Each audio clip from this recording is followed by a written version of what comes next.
Welcome to the latest edition of our regular weekend Backlog bonanza. We're going to catch up on a number of things today, including a preview of the Week 7 makers that are imminently arriving for the latest set of 4YMM, or 4 Years of Mario Maker, which we have been covering pretty much since it launched at the end of June. Not much of it left. But in the meantime, we have a bit of spillover from the 4YMM stream of the levels from Week 6. If my counting is correct, I think this was Week 6. Yes, that's right. And this was the Celeste music level by Death Despise, entitled Your Own Worst Enemy. We made a fair amount of progress on it. In the last stream, we managed to get all of the pink coins in what is the red strawberry route. That took us to the cake that is not quite the true ending. And in order to achieve the true ending, we need to preserve the golden strawberry, which is the key that is granted at the beginning of the level. So basically we need to clear all of the optional objectives from the start without the use of a checkpoint. Now, the complication that's introduced is that there is a slight variation in timing. And it makes things a little bit more complex because of the way you spawn into the zone after checkpoint 2. We'll just get into that and we'll grind away at this and practice it and hopefully get that down.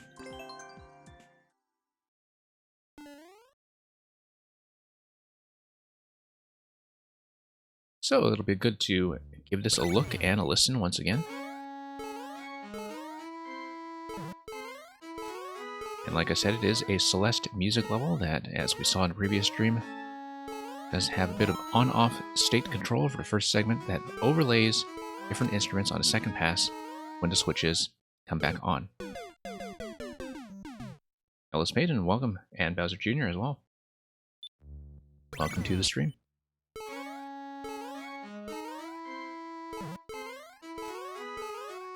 Okay. So yeah, like I said, we did complete one of the 2 optional objectives in the last stream. And we'll see how long it takes to wrap this up, because this is so far the only secret in 4YMM that I have not yet done.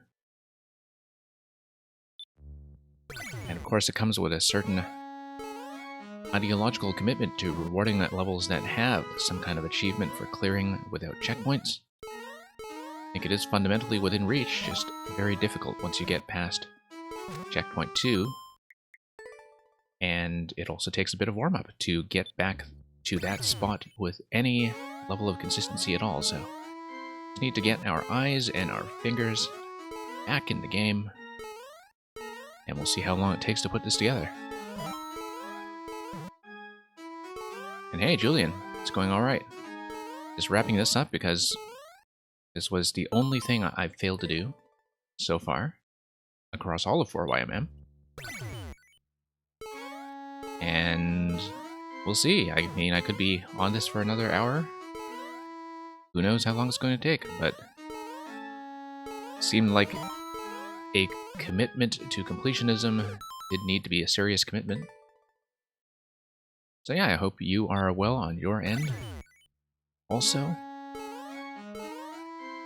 I know you had taken off to the holiday that you went on earlier in the week, and I hope that went well. And also that the Morton level has gotten the warm reception that it so richly deserves.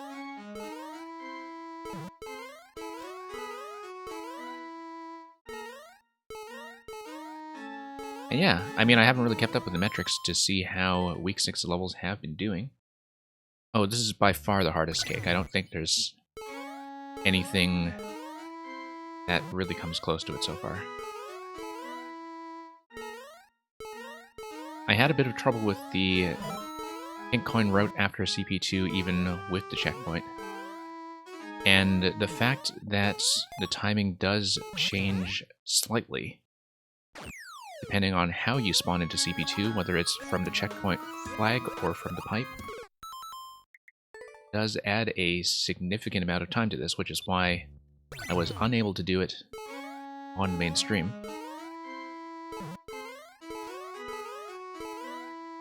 I mean, I can get into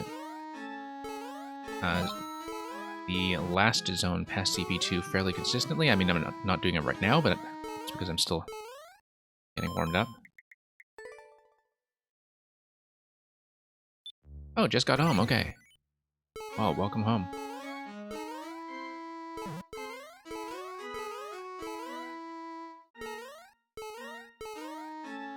And yeah, I don't know, Julian, if we had discussed whether you had played Celeste as well. It's actually kind of interesting that this level has all of these short jumps that flow very immediately, and that the physics, even though they are Mario physics, feel very much like they are faithful to the Celeste gameplay. Because Celeste has a particular kind of pacing and precision as a platformer that's very distinct. But the way you're just kind of doing a lot of controlled medium jumps with this constant aerial motion, it's actually quite close to the real thing. I mean, without the wall cling, obviously, but surprisingly close to actual Celeste. Hey, DI Program. So, DI Program, you will notice that I got first clear on the escape room. And if you are able to stay a little bit longer, what I hope to do later in the stream is I can walk through what my solution to it was. And I'd actually like to hear from you a bit as a level creator anyway, if you're sticking around for that, because I'm pretty sure I didn't figure out the passcode cipher the intended way. Now, I know as soon as I say that, you are probably thinking about, oh my goodness, do I have to patch the level? You probably don't have to patch the level. I think it's sort of fundamental in the design that there's not much you can do with the design to eliminate the method that I took. But yes, I indeed got it by deduction, and pretty much skipped having to deal with the numerical codes entirely. It did not take long at all, actually. I was surprised at how quickly I managed to narrow it down. There was basically just one little adjustment I needed to make to my assumptions. But so it wasn't quite the first code I tried, but it was fairly close. I just needed to make one change to my approach, and it came together very quickly.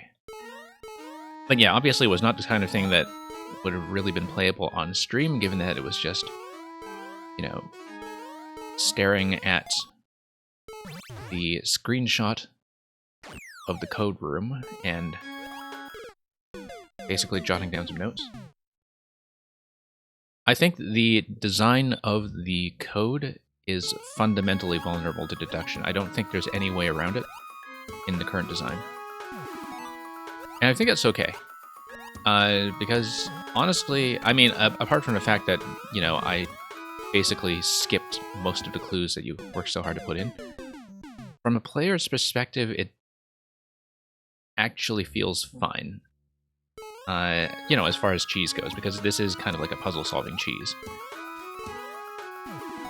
But that's because, you know, from a sort of escape room perspective, a lot of code-breaking, decipherment, cryptanalysis, etc. does happen through skipping what are sometimes supposed to be the intended steps anyway.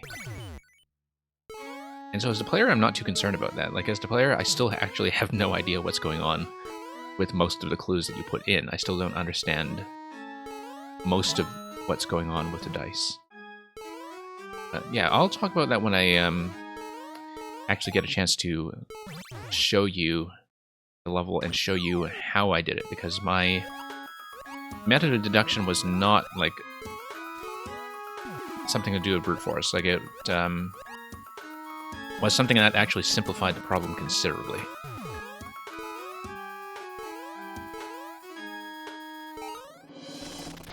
But yeah, very satisfying when I did get it, even though I never properly read the clues. Okay, so this is the hard part. When you spawn in through the pipe rather than through a checkpoint,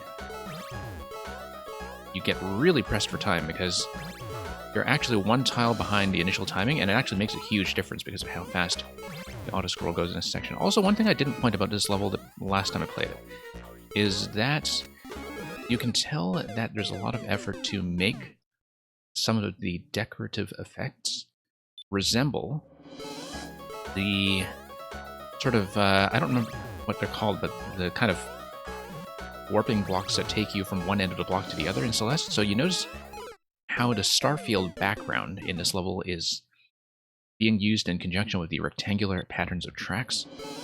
So that's something that is from Celeste. I'm also restarting from the start, but let's practice this just to kind of get a sense of how it looks again. Let's not. Let's just start over. Hey, Emenu, welcome. Emenu, I saw that you're already on version 39 of the troll level. Hope that's going well.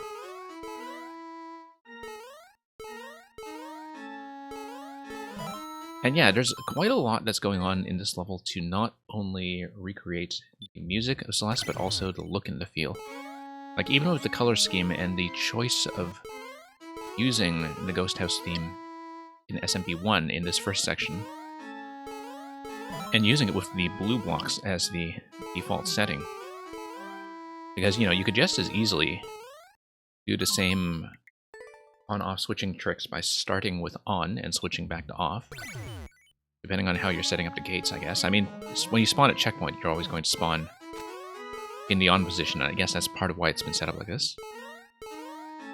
But the fact that it actually has such a close resemblance to Celeste is kind of fascinating to see.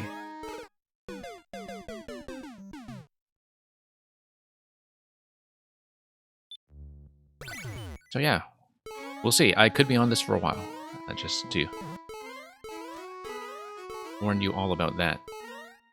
And I don't know how long, but it's doable. It's doable with a few timing adjustments and a little bit of practice on the last section, which is always the most difficult thing when something is dependent on clearing without checkpoints, is that you just get much less practice on the later segments. And I do fundamentally like no checkpoint challenges, though. It is something that I always talk about as something that I quite believe in as a hard mode, which is why I had an absolutely fantastic time with Ukulele and the Impossible Lair, which is always the example I trot out for this. Of course, my personal interest in this is also that my very first Maker 2 level was a gigantic no checkpoint challenge with a clear condition. And it's one that I don't really send around anymore because, like, clearly not everybody is up for that kind of thing. In a menu, you said it's very close to being ready? Okay. Seemed like you took on quite a challenge there, too. Do a complicated troll layout in a 3D world style. I haven't seen it, but from what you were telling me, it was quite a lot you needed to work around and quality check. Nope, missed a short jump there. Just had a momentary brain fart.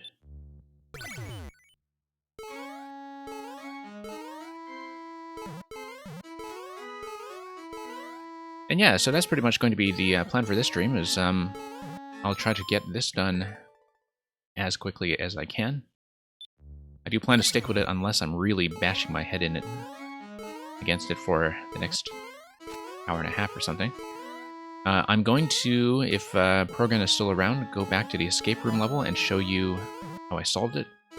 Because I did solve it off stream, for those of you who were here for viewer levels the other day and saw me crash against the passcode boss at the very end. I did in fact figure it out. And after that, we'll look at some of the incoming 4YMM makers. A whole bunch of whom this week are totally new to me. I mean, often 4YMM brings in people that I've played quite a bit before in the past. Even if it's people that I played in Maker 1 and I'm only catching up to now, which was actually the case with Death Despise right here. And then I played a lot of their Maker 1 stuff and only recently started catching up on their considerable Maker 2 list. But yeah, a lot of new faces to me this week, and so looking forward to seeing what we could show off.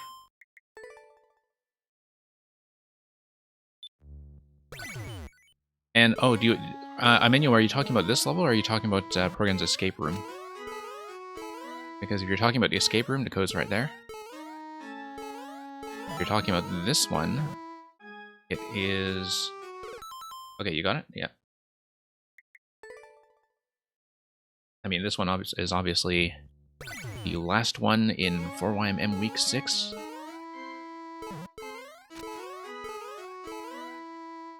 That's easy enough to find. I can punch that in if anybody is curious. I think a lot of people interested in these levels have given them a crack, even if some people are maybe a week or two behind. So yeah, a menu. I pretty much figured that one out solo with a few exceptions. I did figure something out a cheesy, broken way that had to get patched. And I did require one viewer hint to kind of get me out of some tunnel vision with a clue that I was misreading on Thursday. And I did have one maker hint very early on about executing something that I had basically figured out on principle. But it is possible to figure out solo. It is something that you might want to take notes on it, and you might want to use the capture button on the Switch to take screenshots, so you don't have to constantly stare at things while the timer runs down. So that's my recommendation there. I know it was kind of designed to be a community effort where you have like 100-person stream and a fair bit of collaboration on the clues. But yeah, we managed to get it somehow. Okay, gonna be a little bit behind pace here.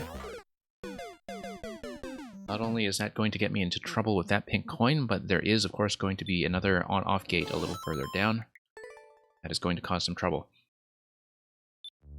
And yeah, again, the issue there is that I do need to take a few short jumps to speed up and get back on pace whenever I spawn in from the pipe rather than CP2, simply because the pipe spawns you one block behind, and the auto-scroll actually makes a huge difference with even that small a change. Going blue blocks first, I think, is partly how Celeste looks, and partly because of the gating of checkpoint 1. Where with checkpoint 1, I mean, obviously you could use something like a thought switch for that, but because the auto-scroll gets going right away, respawning from checkpoint with the on state gating you right out of the box seems like it was probably part of the decision. But it did seem to me that starting with blue was definitely at least partly an aesthetic decision, especially given how much the ground and the backgrounds in SMP1 Ghost House here are being made specifically to evoke Celeste Chapter 1. Like, it really does look like Celeste Chapter 1.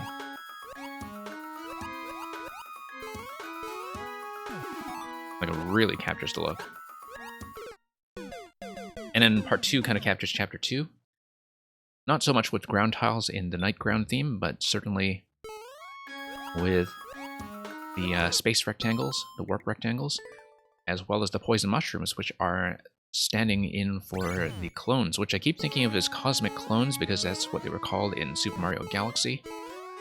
And Galaxy was the very clear inspiration for a substantial number of mechanics in Celeste. In some ways, Celeste was probably the most significant 2D game to feel like it was really in the aftershock of what Galaxy brought to the table when it comes to platformer design. In some ways, that wasn't really even... Yeah, I mean, I guess since Galaxy 2, we've only had one... No, we've had two mainline 2D Marios, which are just NSMB2 and NSMB-U, and of course neither of those were really informed by Galaxy influence, and so... But yeah, there's stuff all over Celeste that really makes you think, yep, this guy played Galaxy. Yeah, once you get past CP2, then Chapter 2 is definitely what it looks like. And hey, Quick, welcome. Good to see you back. Yeah, just going for true ending.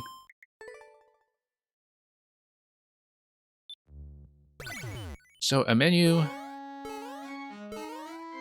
Yeah, there's a bit of both. Like, you'll see... I mean, I am going to walk through it later. Might need to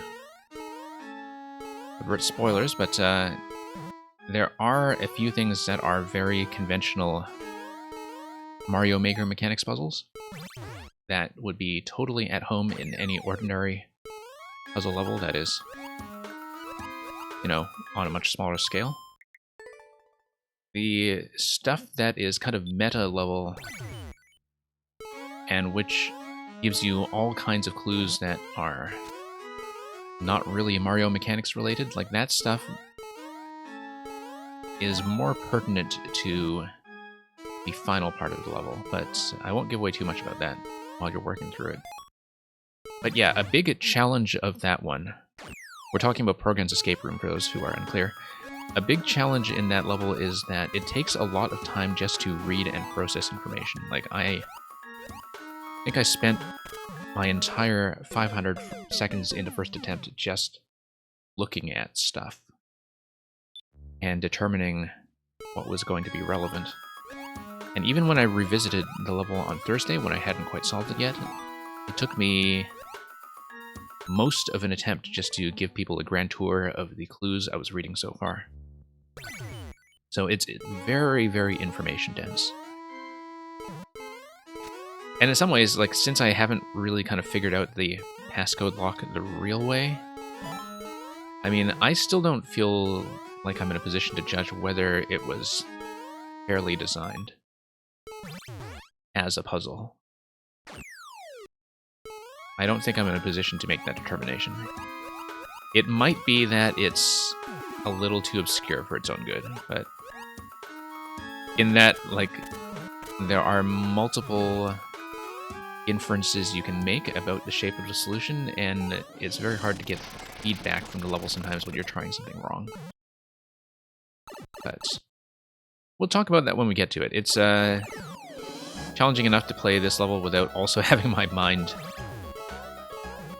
on the mental image of another level that I'm talking about at the same time, so let's try to keep things under control here. That jump is always a little bit tricky. Okay, full jumps there. Okay, I'm behind pace. Oh boy, that nearly made it. Nearly made it, although, as you can see, there was an on-off block that was coming right up at the right side of the screen when I took that death, and that was likely to cause me trouble because of how behind pace I was. I can tell at that point that I'm doing that too slowly. Yeah, after that first sequence of poison mushrooms, when you have that sort of wraparound where you go to the lower off switch, at that point, based on how close I am to the scrolling boundary, I can usually tell if the attempt is actually going to go. But we'll just get back there and we'll see if we can make this happen. First part is coming together a little more consistently, at least. This stuff is not hard. Sometimes I miss this coin here because the trajectory is a little bit misleading, since the coin is not really centered. And so if you try to plan your jump arc around slopes and around the background, you're not going to have a good time. Okay, this one's always been fairly simple as long as I can make it across the claws. Sometimes, depending on my entry point to the claws that are next to that swamp, things don't go so well. Nice crisp jumps. Just gotta get back on a tempo. Yeah. I landed too far to the right of that platform, and that's the issue there. You really do need to hug left, and you really do need to have a quick interval between the landing on that falling platform and hitting the switch. That was something that, even when I was doing this with checkpoints, was a point that I struggled with in terms of not being outpaced by the falling platform. Okay, there we go. Fairly tidy. And yeah, I did make a 4YMM level quick. I will pull up the code in just a moment if you don't have it. The other thing about the 4YMM level is that when it was my week, when it was week 5, I also streamed a backstage tour of the level for those who want to see how it looks in the editor mode. We basically pulled it up and talked about it in the editor for about an hour. And I have the link to that as well. Let me just wait until this attempt is over because I'm kind of in the flow right now. And I'll pull up the code for those interested.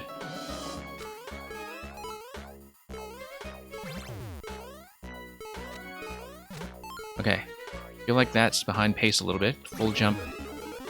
It's not going to do the trick here. Yeah. So let me grab that. Nope, sorry. 4YMM. Let's learn how to type. Okay, good. Sound is still working, which is important for music level. Oh yes, and here is the link to mine.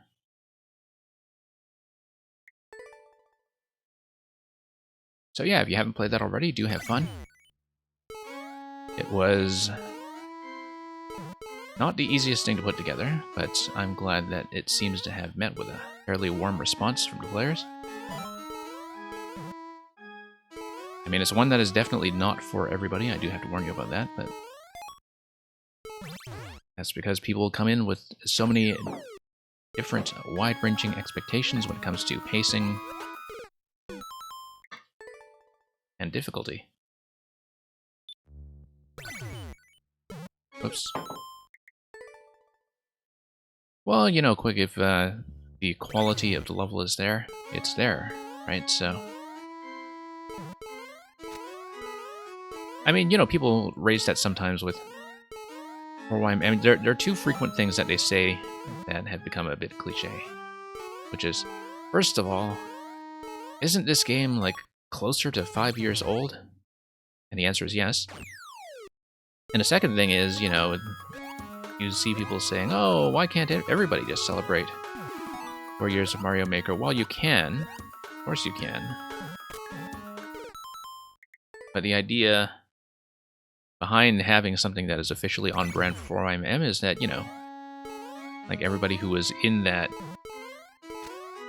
did try to, did have to make some compromises to make the levels fit in as part of a curated series and a group.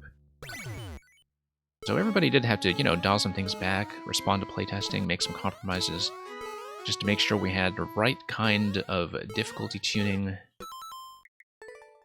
as well as the right kind of variety to be a very coherent package. And so, I mean, I have no problem with people, you know, doing anniversary levels and branding anniversary levels. I don't think anybody has a problem with that.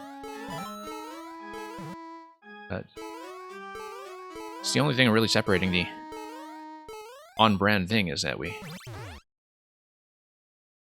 made a lot of accommodations as to makers to make that happen, and also the efforts by some of the people volunteering their time on the production side, particularly the trailer crew, Lecter and Duffy, and the rest running the website. Like, they have been absolutely fantastic. I don't know if you folks have been following the 4YMM trailers that are on the official website and showing off the levels week to week, but the trailers have been knocking it out of the park.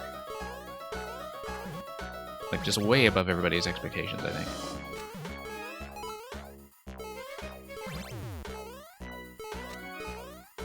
Okay. Still don't quite have the timing there. When I was spawning from checkpoint, I'll actually show this off once. I'll spawn from checkpoint. When I was spawning from checkpoint, I was treating it like a rhythm game and trying to tap on the beat. And I found that the method actually worked surprisingly well, that you'd have like 3 jumps in the first 3 beats of the bar there.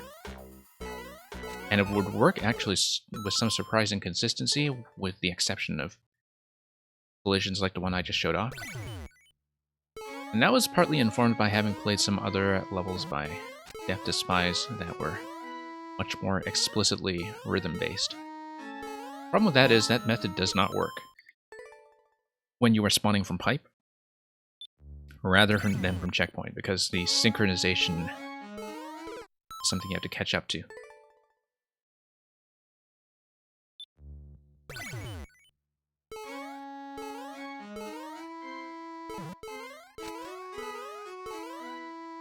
But yeah, quick, in terms of selection for 4MM, it didn't happen the same way with everybody.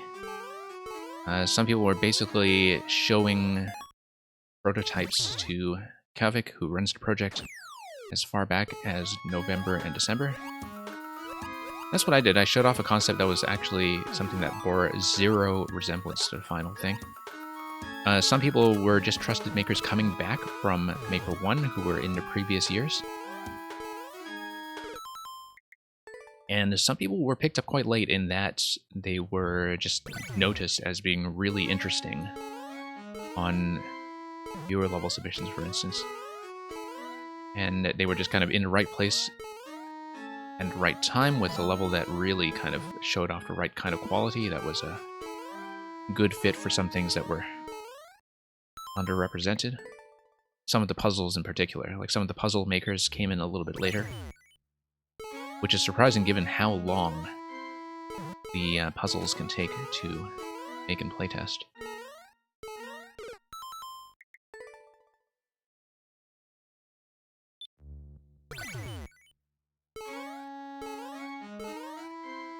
And yeah, it's been a lot of fun. Been a lot of stress for people as well, I think, because, you know, like everything else that you, when you take something supposedly fun like Mario Maker and you start slapping project deadlines on it and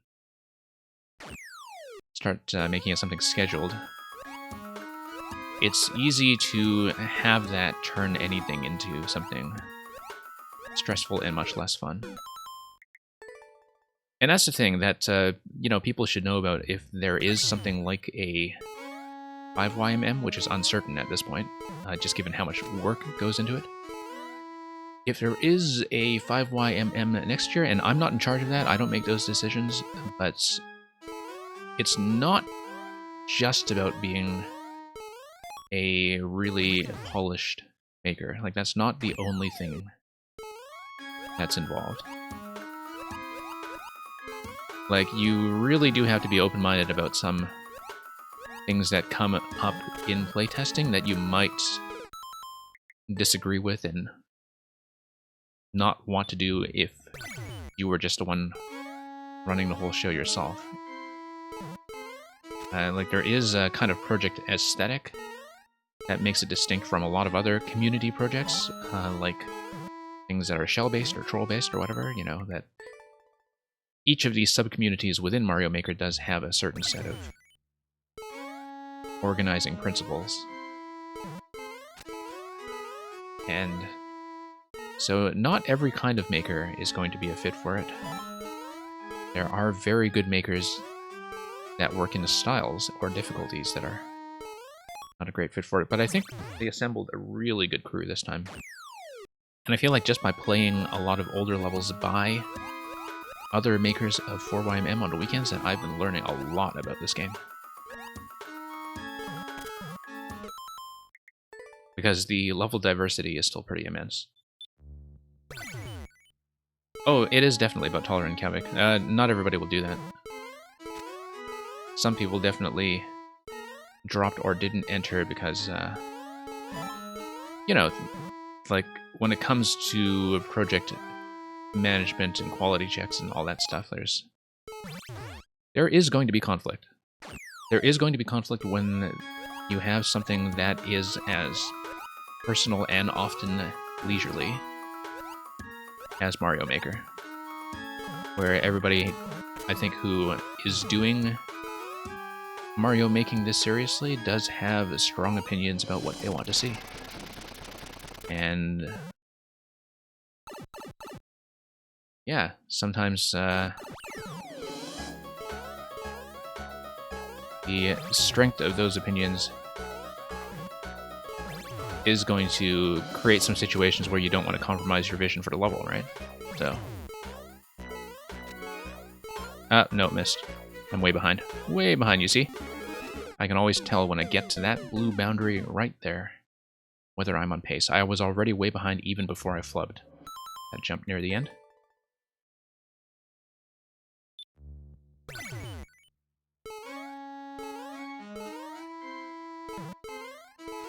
Yeah, you playtest for somebody who dropped out of 4YMM? Yeah. I think I know who, actually, because I also looked at an early version for them. I mean, we could be talking about multiple people, but I think I know who.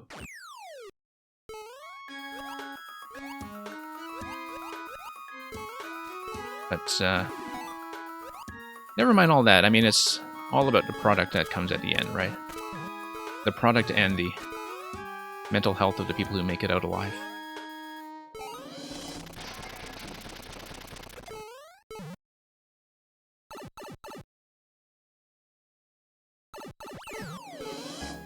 Okay.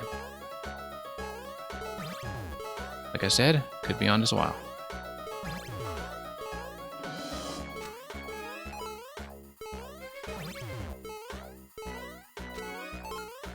Okay, this is one of the better attempts we've seen so far.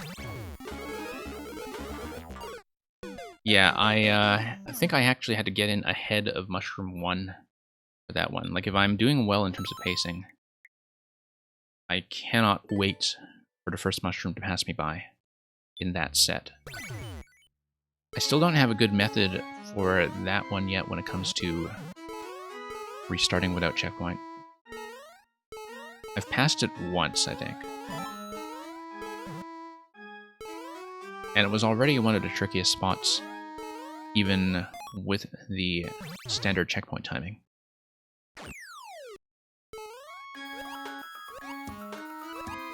Okay.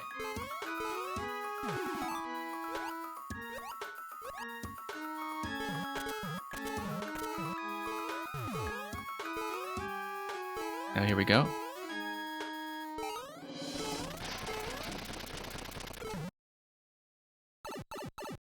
Really tempting to wait for the mush? Yeah. And the auto-scroll just says no to that. And yeah, just to catch up, you do need to make short jumps everywhere. That was too slow. Because the amount of time you spend in the air can really throw you off. And that's the thing, is that, like, jump height when you make controlled jumps is something that I find, anyway, quite difficult to get 100% consistent. You know, like, short hops and full jumps, very easy to do consistently. Controlled jumps are always going to add a ton of variance.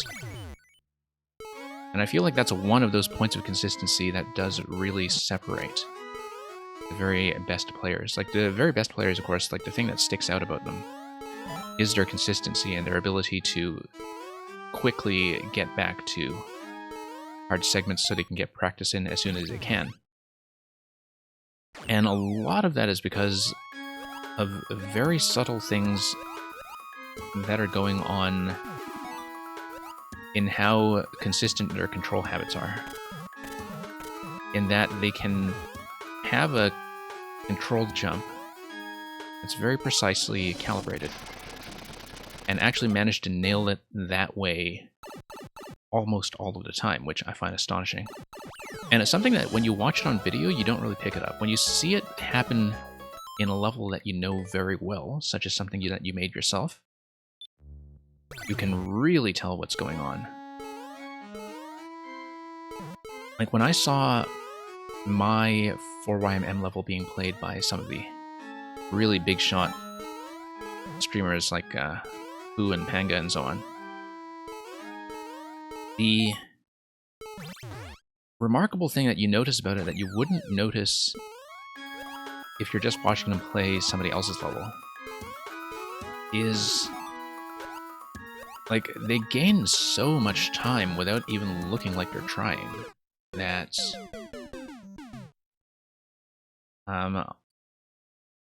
you know, they're just kind of playing casually, and it looks like they're just playing Mario like anybody else, and you can't really notice the difference until you see just how far ahead of the clock they are and how quickly things get done. In that they're taking all these like tight corners and tight jumps everywhere without making them look like they're tight corners.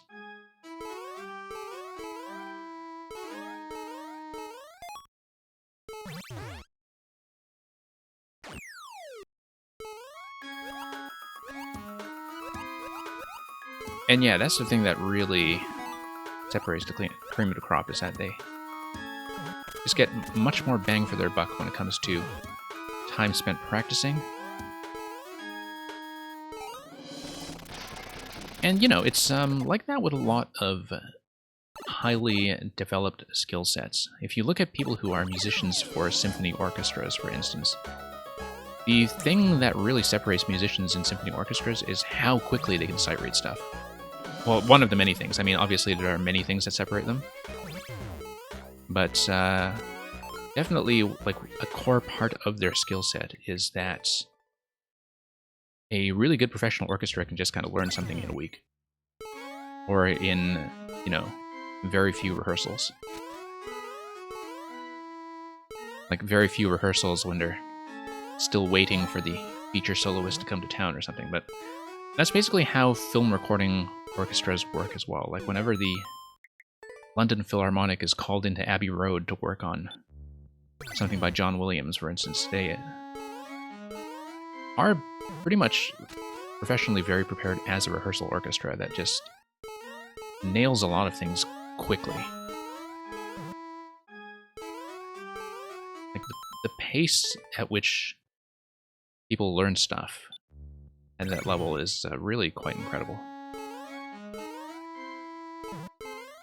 I mean, I'm not saying that Mario is the same kind of skill set as playing in a professional symphony orchestra, but I think the sort of way in which expertise is characterized by familiarity with learning things quickly is something that is a pretty appropriate analogy. Oh. Hey, awesome lap.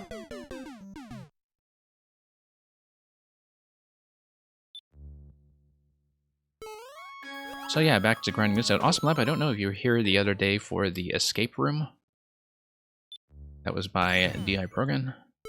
We did in fact solve it, so I will hopefully wrap this up quickly and then we'll look at that one. And so I can show it off on stream, because I solved it, like I didn't brute force it, but I solved it in a way that was clearly not quite intended as the, you know, designer way to read the solution.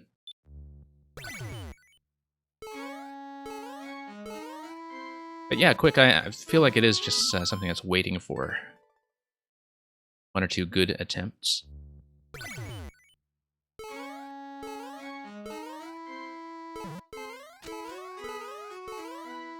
And that's true of most things that are, you know, no checkpoint challenges, which the mentality behind them is something I'm quite familiar with.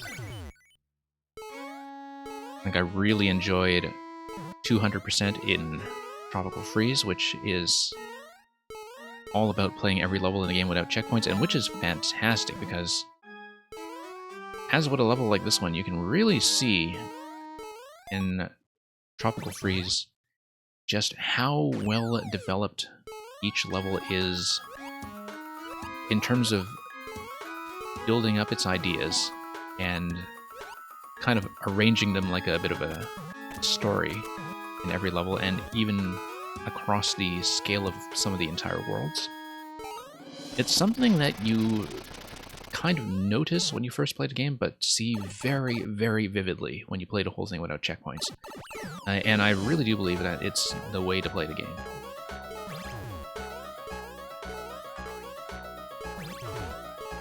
Like, I've done 200% in Tropical Freeze multiple times at this point because I just have so much fun doing it.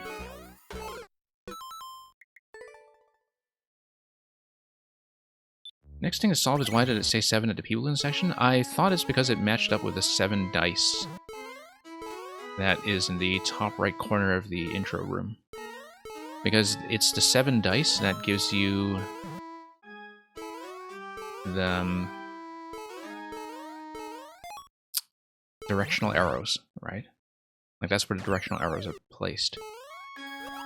But maybe I completely misread that. But that's the thing, is that, like, if I have one reservation about that level, which again I'll talk about a bit further when I get a chance to show it off in video, it's that a lot of the numerical clues just seem to have multiple possible solutions, and that it's very difficult to verify that you're on the right track. Like, it's very difficult to falsify a hypothesis that is not correct. And that's something that I think is an aspect of puzzle design that, like, it's easy to get across with things that are actual Mario puzzle mechanics, because things work or they don't, right? They produce a reaction or they don't. But when it comes to sort of more mentally based things like clue reading, like a feedback mechanism is something that requires a lot of thought and design, I think. No death run in Tropical Freeze. Wow, impressive. But yeah, Tropical Freeze is very, very fair. There's nothing in it that feels blind, I think.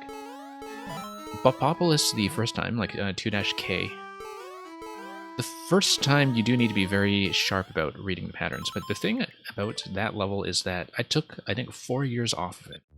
I cleared it back in 2014, I cleared it again in 2018, and the incredible thing was that my muscle memory for that level actually stayed. Like, I returned to it in 2018 and got it on a second attempt after 4 years off, which tells you how good the level design is, because,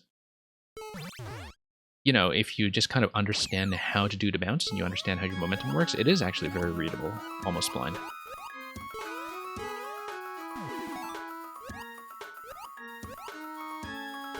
And yeah, that sense of constant motion and being in the air is probably the closest thing to what we would kind of call the hard traditional or Kaizo light or whatever in this game.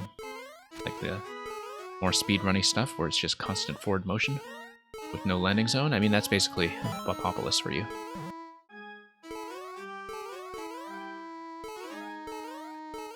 But yeah, Tropical Freeze I think is a remarkable game.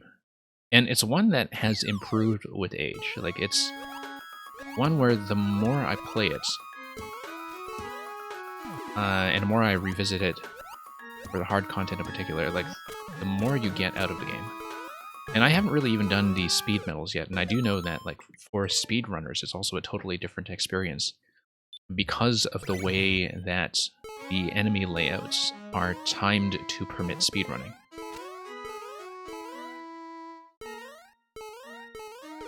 And I think that was true for Returns as well, although Returns is a game that I don't really know as well. And I really hope Returns gets a definitive HD port eventually that has, you know, like a console presentation, but also some of the extra content from 3DS, which I never played, and also standard controls, which was a sore point for a lot of people when it first came out on the Wii.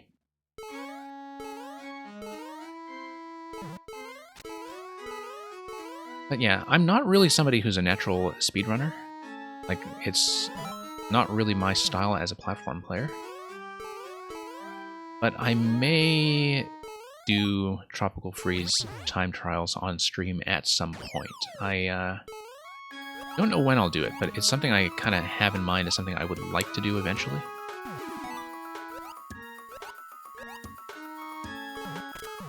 So, we'll see. I feel like it would be very satisfying to learn properly.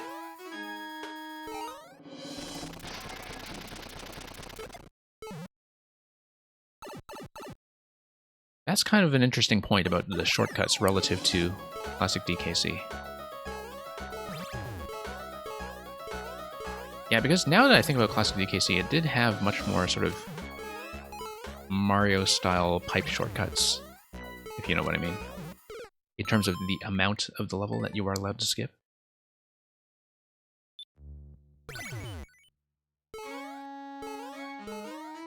And, yeah, I'm just thinking of that level in DKC 1 with the... It was in, that level with the on-off switches that turn out the lights, right?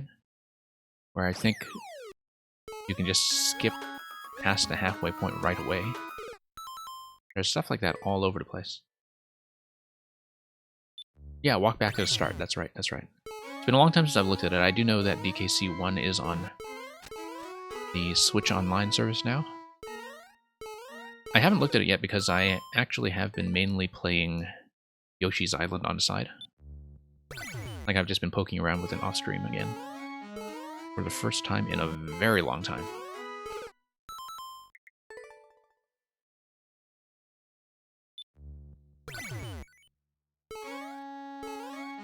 So yeah. But yeah, retro era DKC I've really, really enjoyed.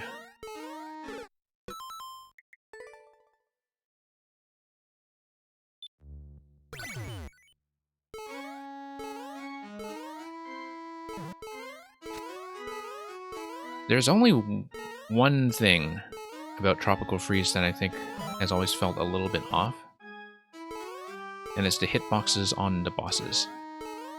That's literally the only thing.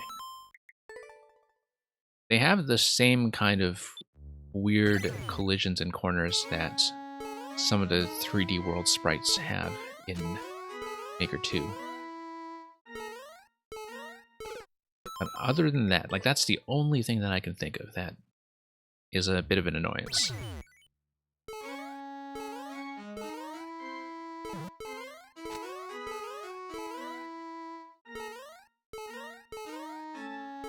And yeah, there we go.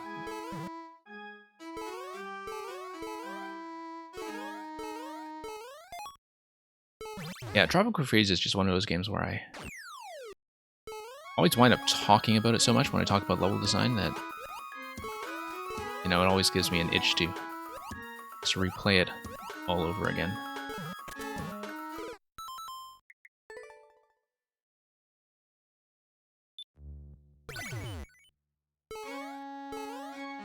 Yeah, I guess I never really think too hard about cutscenes and credit endings. With games like that, I don't really feel like I'm finished until I've seen all the levels anyway, and so I don't tend to think too hard about credits placement. But yeah, quick, like, I don't know if you've played the 2D Ukulele, like Ukulele and the Impossible Lair, but as a DKC enthusiast, I think you'd get quite a lot out of it. And the final level in that game is immense. It's actually one of the first things I ever streamed on this stream. I mean, I've been doing Mario Maker since I started up earlier in the year, but I basically had a point to make about, you know, the design of a no checkpoint challenge in Ukulele, and basically had a session where I just learned the level in its pre-patch form, top to bottom.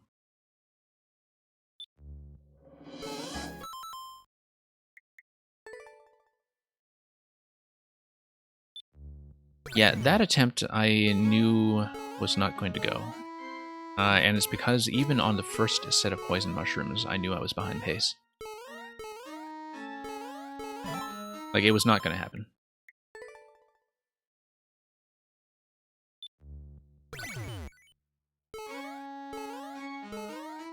But yeah, Pergan, I'm also somebody who was mainly PC sort of during the N64 and PlayStation era. I did not really like the console 3D transition at the time, and so I just wound up playing RTS and 4X and all that.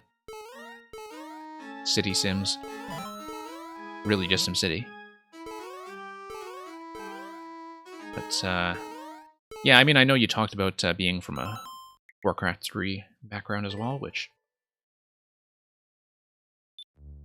is sort of interesting. They recently, in StarCraft 2, had a massive editor update that finally cleaned up a lot of the UI to be much closer to Warcraft 3 in terms of ease of use and power. I mean, it always had the power, but it's more that you had to hack together a lot of solutions yourself to things that you could do out of the box in Warcraft 3, such as the inventory management, the levels, etc. And it was just way too inconvenient for people getting into SC2 Galaxy Editor. But they recently did a massive update where they added like water levels and 15 slope levels and, you know, just a ton of stuff. I haven't really played around with it yet because I've just been out of any kind of Blizzard RTS modding for way too long. But I was kind of surprised that after all this time, given that, you know, the customs community had a really rough launch and had a rough time with SE2, that they so belatedly decided to go back and fix it and put so many resources towards fixing it. I mean, it's not really going to revive that community, I don't think, but it's sort of nice that they really committed to getting that job done.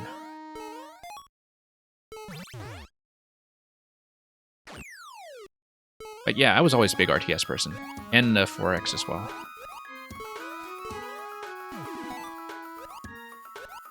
I mean, I think depending on the generation that you came in with, that there's probably a not insignificant overlap between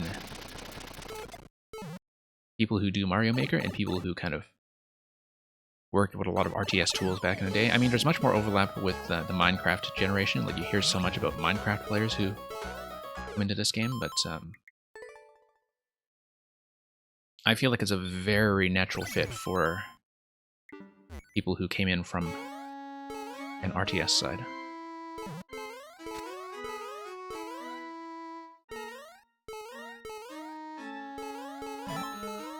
But yeah, I did not really handle the N64 PS1 transition that gracefully. I mean, I outright skipped the consoles at the time. I would occasionally catch up on a few big games through rental, but you know, I generally wasn't really interested in where consoles went at that point. Age of Empires has made a pretty decent comeback recently, I think, in terms of having received good HD definitive editions. Like, I know that some people have really gotten back into it. I personally spent much less time on Age of Empires than in the Star Wars spin-off of it, which was Galactic Battlegrounds, and which was just overtly Star Wars Age of Empires. Like, it's not even remotely hiding that. And back then, of course, it just kind of seemed like a second-tier RTS game, right? But nowadays, I actually really miss having Star Wars RTS in some form. And that, you know, Star Wars, you just have to wait for them to come up with some kind of very mainstream action game once every 5 years or so. But very much towards the cinematic crowd that really wants to be immersed in their Star Wars, right? But the thing is, Star Wars RTS, like Empire at War, Galactic Battlegrounds, that kind of thing, like, that was always interesting in a way that was underrated in its own time, I think, simply because they tended to come along when RTS was at its healthiest and when the competition was therefore stiffest. And now, you know, I just really wish that, I mean, with EA kind of squatting on the Star Wars license, nothing ever really happens with that, but definitely miss the days when Star Wars actually produce some offbeat and very PC-oriented stuff like that. I haven't played Fallen Order. I did hear some good things about it. I generally like the sort of... I mean, I hesitate to call things a Metroidvania for a number of reasons, but I do like that form of progression. And I do think that in some ways we see too little of it in 3D, although I haven't really played the Souls series either, and I know that Dark Souls people really kind of swear by that as well in terms of 3D exploration. But yeah, I did hear that Fallen Order, at least, kind of filled in the single-player portfolio again. You know, in terms of having a good reason to swat a lightsaber around.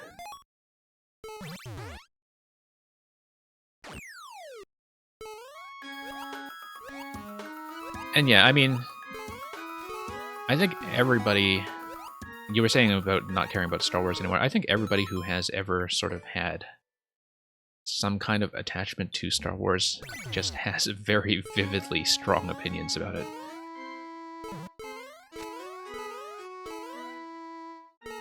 It seems impossible for people to like Star Wars and not take it too seriously, and, you know, I am definitely complicit in that myself. But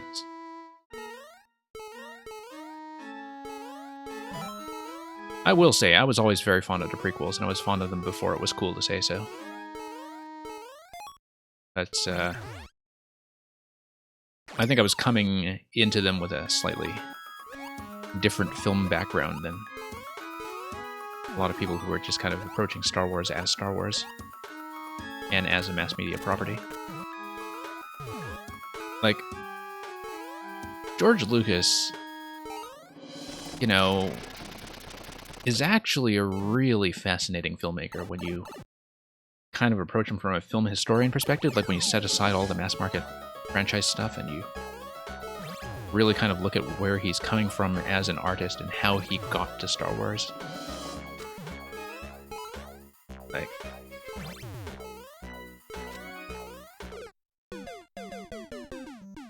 you know, the kind of artistic interests that were driving him as a filmmaker back in the 1960s before he was getting started. Very interesting story behind all that. And a lot of it is that it was overtly a kind of nostalgic tribute to a lot of classic cinema and a lot of the classic serials. And it's the same with Indiana Jones as well, is that, like, you know, even... Like, I think the most important thing I ever observed about George Lucas is that even back in the 1970s, audiences already understood that he was a retro filmmaker. That he was explicitly going for a retro aesthetic. And that he was a specialist in that. Like, I mean, American Graffiti was kind of retro to the 1960s. THX 113, it was kind of its own thing. But, was very much in keeping with a strain of science fiction that I think is very much in the wake of what Kubrick and others were doing around the same time. I mean, here's the difference, right? Is that, like, George Lucas was studying Akira Kurosawa, and he was studying, like, the abstract short films of Arthur Lipsett, which are, like, really abstract stuff, in that they're, you know, completely plotless montage cinema. And that was the kind of thing he was into. And he was doing Star Wars as a kind of retro style piece. Newer blockbuster filmmakers aren't studying that stuff so much, I think. Newer blockbuster filmmakers are studying George Lucas and Steven Spielberg. Like, they're not really going back to source. And there's something like that that's a generational transition with every generation of filmmakers. Like, you can really tell, for instance, if you go back to Alfred Hitchcock, that he was somebody who cut his teeth doing silent cinema in the 1920s. Like, there's a lot of stuff in Hitchcock where you look at it in, you know, the 1960s or 70s and you're thinking, okay, this looks completely unlike what other filmmakers are doing at the same time, and it's because he's using silent era technique.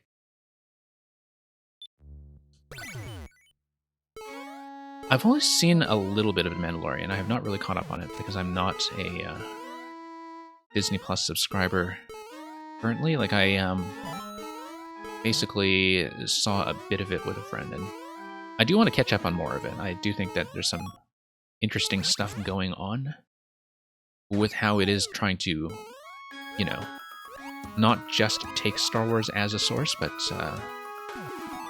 think about things like the Western genre, for instance, and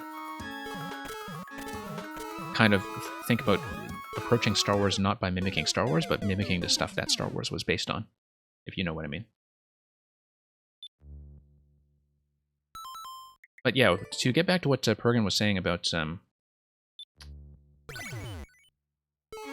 yeah, RTS.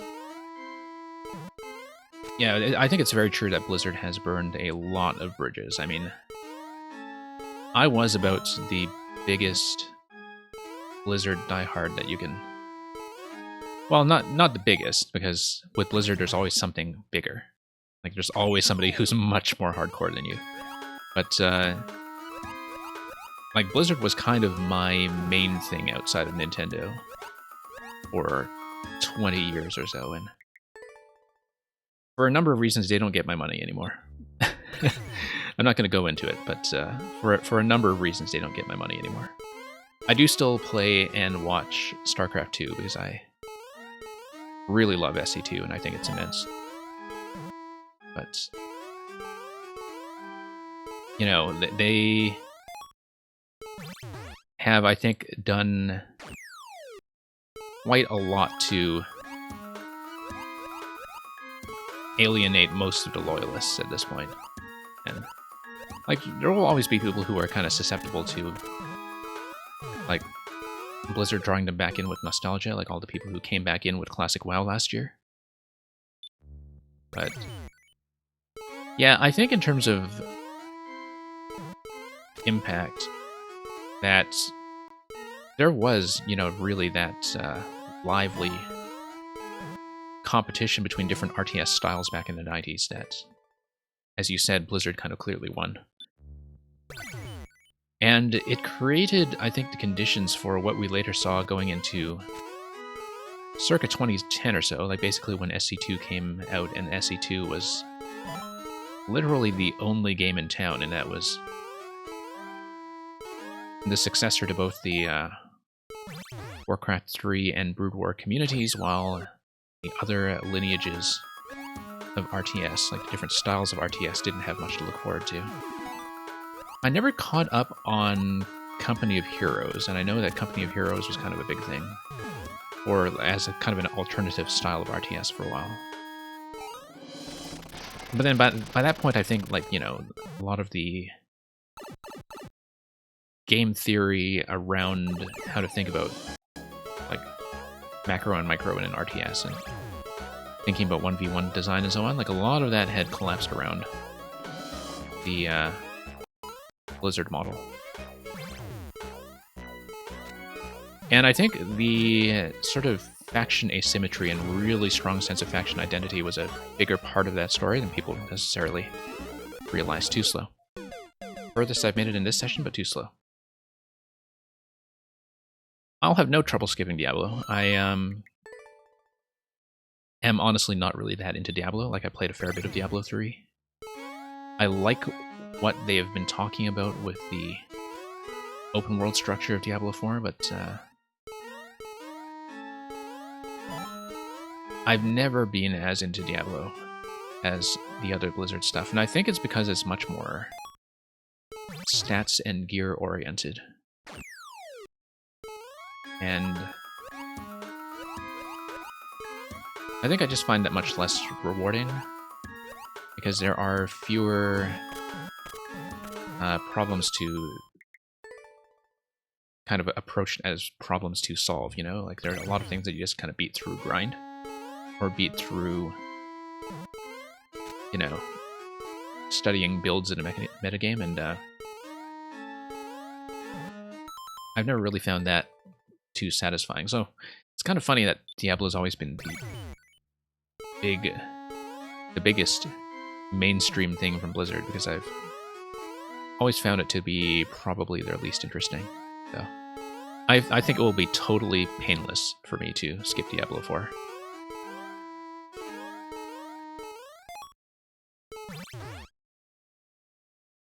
Hey, 1K Man. 1K Man is going alright. I mean, I've been on this for about an hour because we're still trying to do true ending on this level. And I would like to get it done this session. And yeah, as you can see, as far as two-state areas go, this is a two-state level. A two-state level is... which is mainly using that for controlling the platforming as well as the layering of the music track.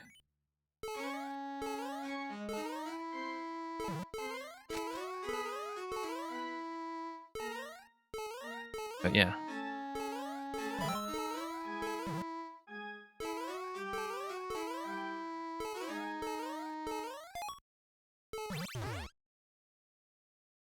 Hey, Safety Man. Welcome back.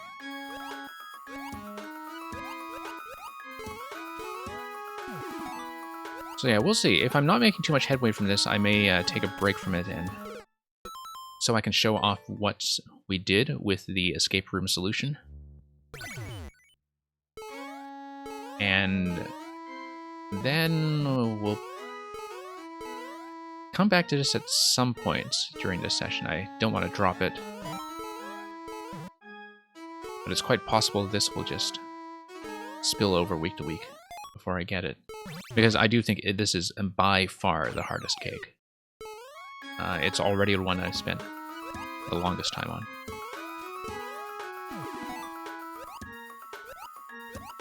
And it's the only one, as I've said before, that I've been unable to get. I feel like it is within my reach, it's just that there are a lot of adjustments I need to make that I haven't had the opportunity to practice. But yeah, Safety of Men, I did solve the passcode lock on the escape room, and I did it off stream. So I did get first clear on it, but I do want to show that on stream. So Rogan can see how I broke his level.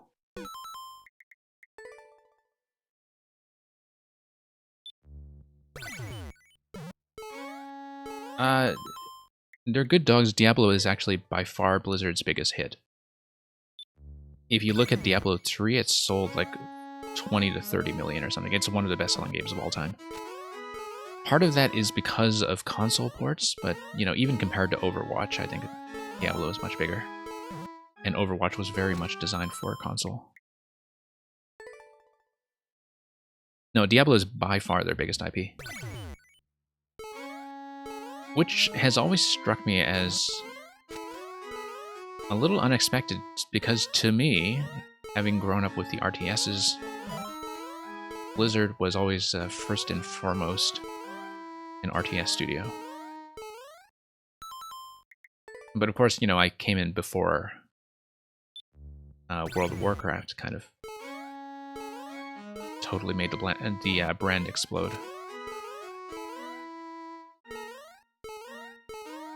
But yeah, I think World of Warcraft, you look at the lifetime unique subscribers, probably a crazy, crazy number, but I think in terms of concurrency, it's only ever gone as high as, like, 12 million concurrent players, I want to say. Is Overwatch at 50 mil? Really? Oh, wow. Okay, maybe Overwatch is #1 now, then. Like, if you're talking about best-selling titles rather than cumulative series sales. So, okay, no, maybe Diablo is behind Overwatch now. I didn't know Overwatch was at 50 mil. I knew it was huge, but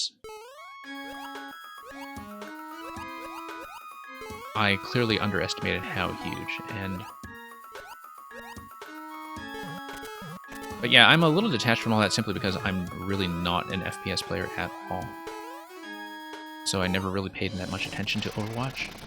So I don't know how big stuff like Overwatch League is, for instance, in terms of promoting the brand. I know it's fairly big because it's one of the things where, you know, you actually hear civilians talking about it, so to speak. Too slow.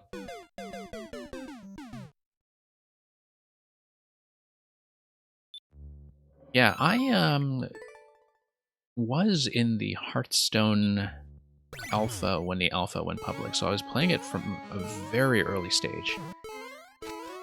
As with things like Magic the Gathering, I find it completely impossible to keep up with the metagame now, because it's just grown too much, and the business model just relies on you staying in and staying engaged. And my issue with Hearthstone was that Arena is fantastic. Like, I think it's just an excellent strategy game, and I think it's really the purest form of the game.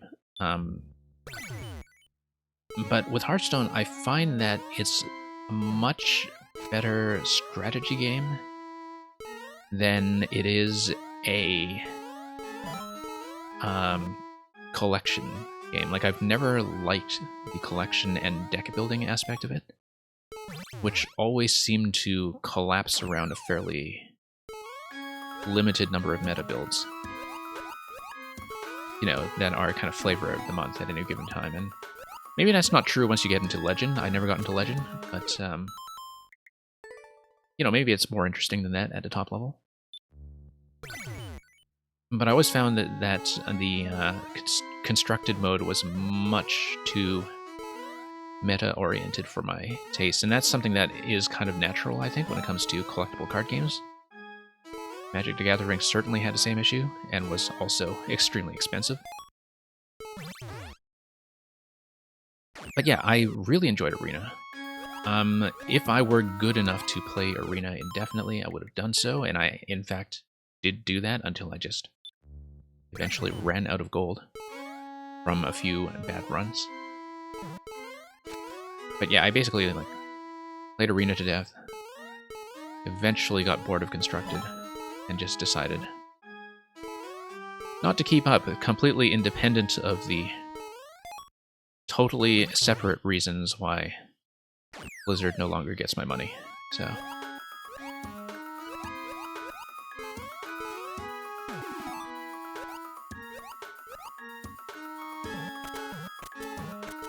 and yeah, I really do appreciate the design of Hearthstone very much. It's just more that, like, as a player, I was no longer in a position to enjoy it once I was no longer doing Endless Arena. And I was kind of in the black with Endless Arena for a while. But eventually, like, even there, too, there was a meta that you have to keep up with. Okay, I slowed down a bit, and that's going to be bad. Yeah, this is going to be bad. Not going to make it. Not going to make it. Not going to make it. Okay. I poked around a little bit with Hearthstone once they separated Classic and Wild. Or, not Classic and Wild. You know what I mean. Wild and the other kind. Standard and Wild.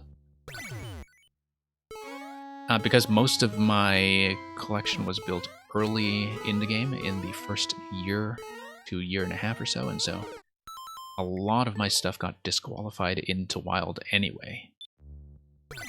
You know, most of the legendaries and other things that I had.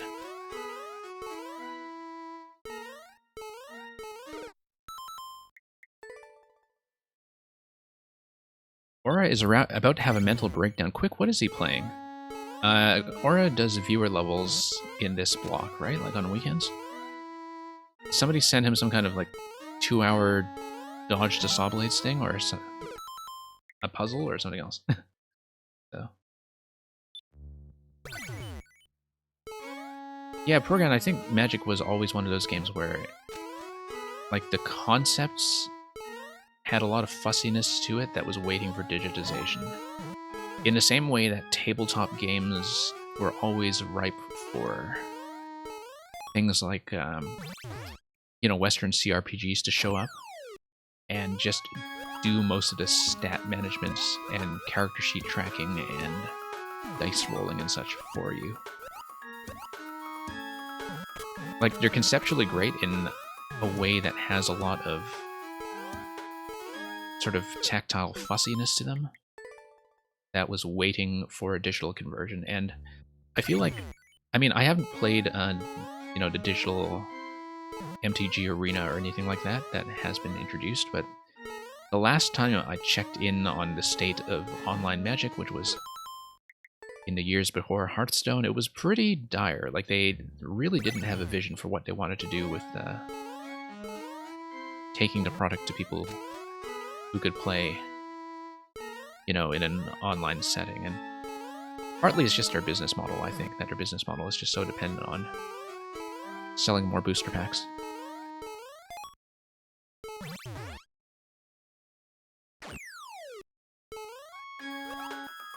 Yeah, I used to watch Aura quite a ton as well. Before I started streaming, I mean, he was usually the most convenient person to watch for the hours I was keeping. And so he was probably the person I watched the most back in the final months of Maker 1. He actually ran into one of my Maker 2 levels in Endless and booed it. Which, you know, it happens. And I think the chat actually kind of disagreed with him on that score, because he booed a level before he finished it, and then on the next attempt he finished it. But, that was a while back, and he liked the 4YMM level for me quite a bit. Actually, Aura is the only one I've seen on stream one-shot my 4YMM level with no practice. Like, he just stepped into it and did it and liked it and stepped out, which he was the only person to do. No, actually, I could tell that the level that he drew in Endless was not going to be his style, because it's the one that is very, very long with no checkpoint, and even though he did well on it, that was never going to be his kind of thing. I was kind of surprised that the 4YMM level was, in fact, more his kind of thing. You saw a meme level of yours played in Versus, okay. Well, I mean, you're going to see yourself played in Versus, might as well be that one. I gotta say, I mean, I've barely played Versus at all because my networking has never seemed to handle it gracefully. Like, I've never had a reasonable match of Versus in this game, and so I just gave up on it when I was still in D-grade connection hell. Speaking of which, I don't know how people have been doing with the Ninja speedruns this week. The new 3D World Pick a Power-Up Ninja level that has been released. This is the first one in a long time that I've truly struggled on. Usually, every time the Ninja speedruns come up, like, I always try to route them myself before I watch anybody else do it. And when I route them myself, I can usually get into enough of a bracket to get the gold stars. Like, I usually wind up top 2 to 5% or so. This week's Ninja level, I was not even close. Like, I would be lucky to get silver this week, and I just don't have an approach to it at all. Although, I know that a big part of it is going to involve, like, really clean boomerang play. But this is the only Ninja level I've seen where I've... Oh, how did I not enter the door? Okay. Yeah, that's, I've really not been able to crack. Like, I'm missing some kind of massive breakthrough with it.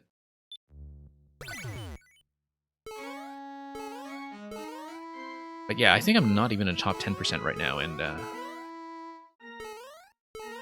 like, I just couldn't see what to do with it. Whereas usually I find it very satisfying to just plot my own route and kind of nail that nice and early, and then I can look at some streamers afterwards and see how close I got to what they were doing. Because I'm not somebody who's a natural speedrunner. Like, I don't find the technical aspects of optimizing a clear time to be very interesting. But I do find the routing aspects of figuring out a plan for a level to be very interesting. And so, like, I usually do the Ninja speedruns for as long as it takes for me to, like, make headway through tactical decisions. And then once it comes down to, you know, optimizing specific jumps and such, then I fail out. But yeah, anybody who's been watching me for any span of time knows that I'm not a precision player. Okay, we've gotten here ahead of schedule this time. This is looking good. This is looking good. Gotta nail the snake block segment at the very end. Okay, best attempt yet. Best attempt yet. Took me an hour to get here, but we actually had a very clean run that time. Very clean run. Very clean run all the way up to choking in the last bit there.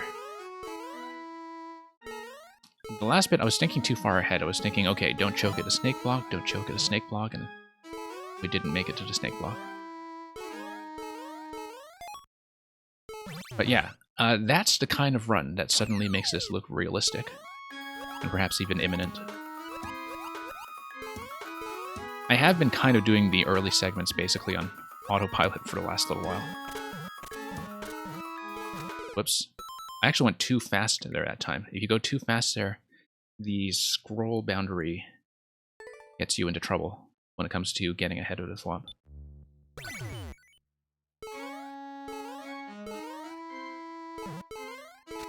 But yeah, the claws, once I get into claws, I have no choice. I only have a very specific pattern I can use to get through them. Sorry, I'm a little behind on chat because I was trying to process that nearly successful attempt just now. But yeah, with the Ninja run, like there was some stuff I tried with the boomerang where boomerang was clearly fastest in certain segments. Like with the back and forth on-off switches, and even with the pokey stack. Like, I think the pokey stack is a boomerang thing because the boomerang hits the on-off switch for you before you get into the pipe.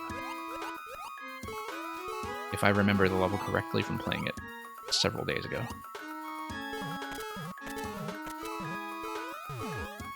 But it seems like my time is bad enough, like it's still in the high 40s, and my time is bad enough that it seems like there's still stuff I can do that is strategy-based to improve it by like a full 10 seconds or so before I even think about sort of jump level optimization.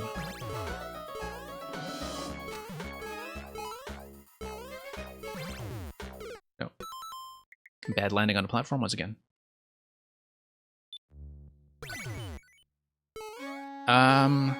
One K-Man, should you have this level be accurate to game and make it have no checkpoints? Sorry, 1K-Man, remind me what your thing was based on?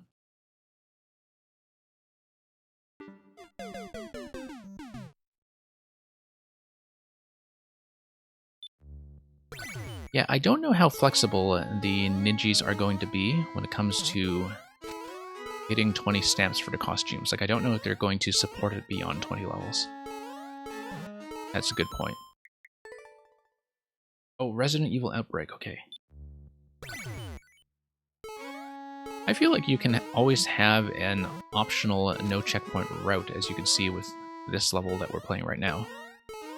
I mean, I tend to have different opinions on checkpoints than a lot of people, in that I really do enjoy no checkpoint challenges as long as they are built to be kind of blind friendly and fair in a way that allows you to do everything consistently once you've mastered a method for it.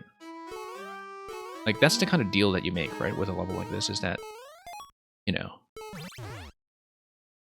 I'm willing to do it from the start every time, assuming that once I find a good approach, it actually sticks, and isn't something that is RNG dependent. Yeah, exactly. If something is just kind of medium difficulty the whole way through, I think that's perfectly fine. I mean, some people are going to hate it, but I find that a lot of players in the current meta, as it were, for Mario Maker tend to be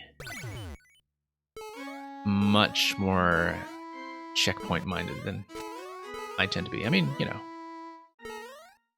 a well-placed checkpoint is always nice when it comes to the level, but like a checkpoint isn't there as a check against length necessarily, right? Like a checkpoint is there as a check against things that are unreliable or inconsistent, or which would otherwise feel like they were very practice dependent.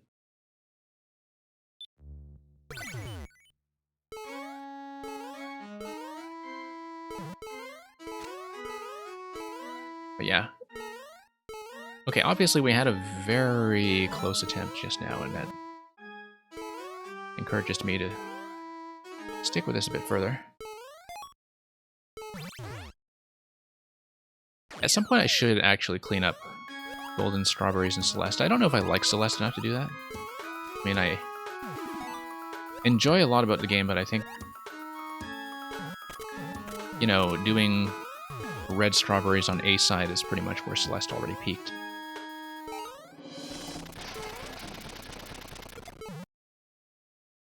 But again, that's because I'm not really a precision-oriented player, and like there's been kind of a fast auto-scroll music level pretty much every week in 4YMM, and obviously there's a big community around that, mostly circling around Composer, who was present in week 5. And I find that of the different styles that are represented in 4YMM, it's the style that is probably least fitting for me. In that, you know, if we were not taking a look at the specific levels and we were just taking a look at the genre, usually this would not really be my favorite genre. I would much rather play a lot of other platforming styles. This one I think is very well executed. But I think it speaks to something that it's a very well executed level in a style that is not totally for me. And that's basically what my attitude to Celeste is as well. Is that I think it's almost certainly the best in class at being its specific kind of platformer. It's just that it's not my favorite kind of platformer. Like, it's the best example of what it is doing. That's... We'll see anyway. At some point I may do something like A-side Golden Strawberries just to relearn some of that game, but I also have a lot of other stuff I could be playing and not much time. So. But of course Celeste is a reasonably quick game.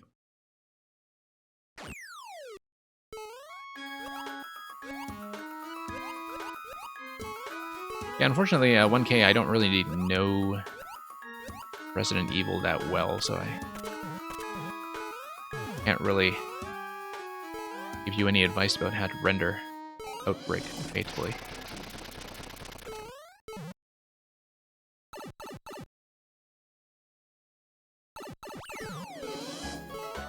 Okay. Try to build up some pace with some short jumps.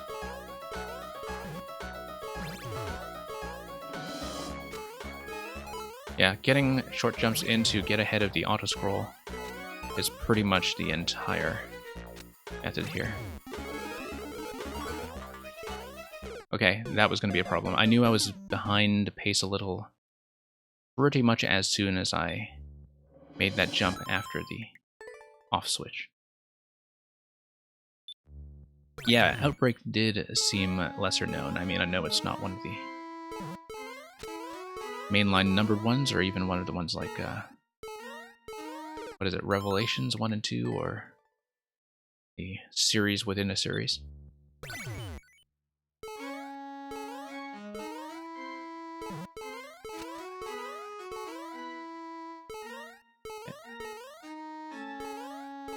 Oops.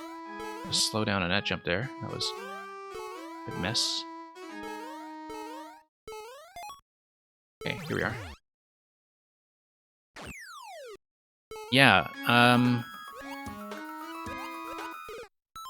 yeah, the last section, it seems like, you know, the first few parts of it, when I do it without CP, like, it takes about a screen's worth of playing to feel like I've caught up to the pace of how I'm doing when I spawn at the CP.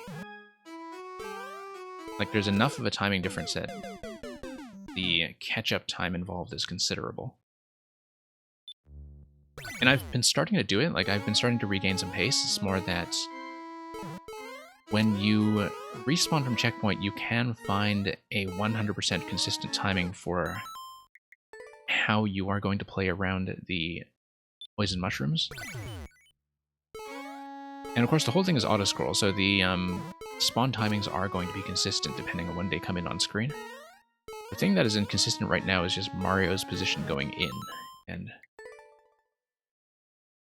so depending on how I do the kind of catch-up at CP2 and get back on pace in the first 2 screens or so, like, there's always going to be a tiny bit of random variance with how I'm doing it. And that's going to throw off my poison mushroom timing shortly after that, and that's the issue I'm running into right now, is that, like, I have to improvise my way around the poison mushrooms pretty much every time because I cannot trust that my position relative to the pattern is going to be the same.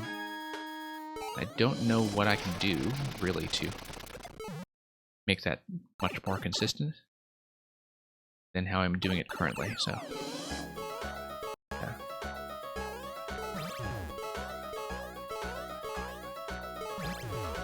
Short jumps are critical. This platform is really critical.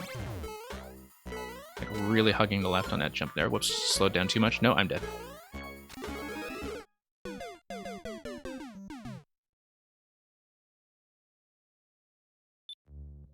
Okay.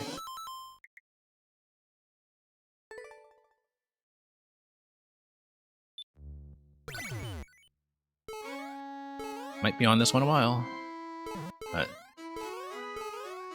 unfinished business is unfinished business.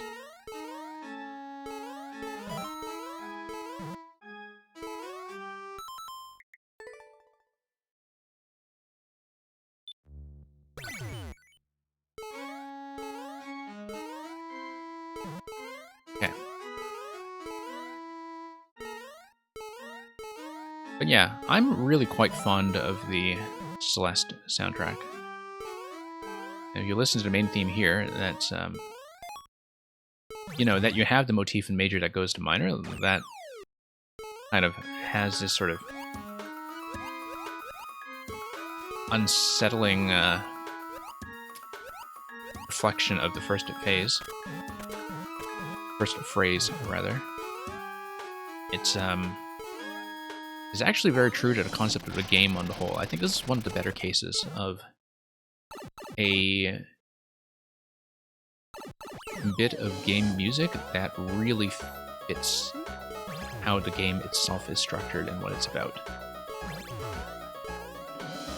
Like, much more so than most game scores that I can think of. This one is one that is, like, thematically on point. I'm way behind pace. Not gonna make it.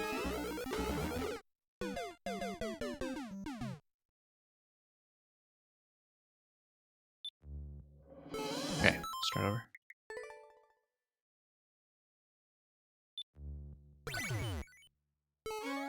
Okay. Not too many restarts in the first segment, at least.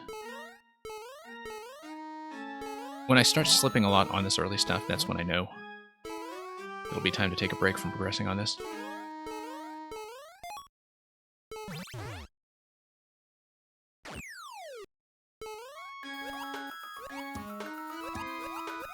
I mean, at this point, I have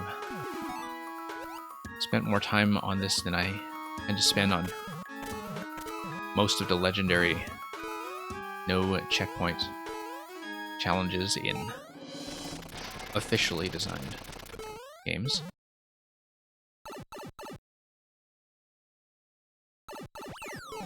But, I don't know how it compares to the Celeste Golden Strawberries in that respect. Because I guess the standard A-side stuff in Celeste, you know, when you're not going for all the red strawberries, it's not actually too bad. But it's hard to tell because, you know, when you play Celeste, you get into the habit of just bashing your head in until something gives you a good attempt, since you're just respawning every screen anyway.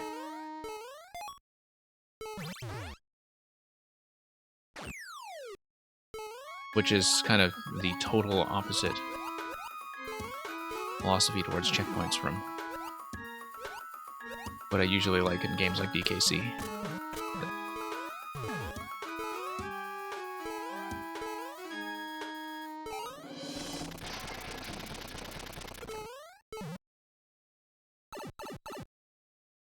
Okay, just gotta work at it.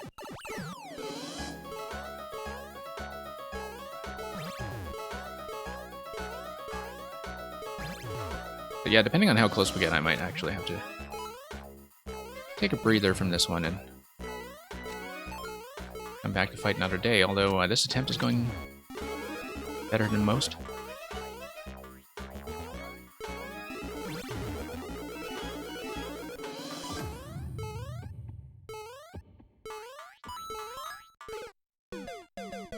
Well, that was a choke.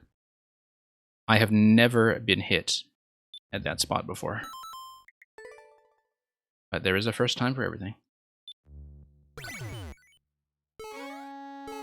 I was pretty much completely confident in that spot, but I haven't seen it in a while, right? And so, when you haven't seen something like that in a while, and it's literally the last jump that you need to make, you do start to second guess yourself.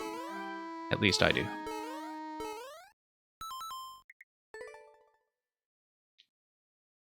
Why does this song sound like you have heard it before? I mean, have you played Celeste?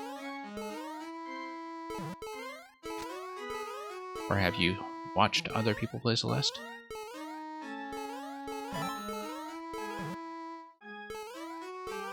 I don't remember who the composer for Celeste is, actually, now that I think about it. I don't believe it was a self-composed game in the way that some other indie games like it were. But then I don't remember who actually did the music for it.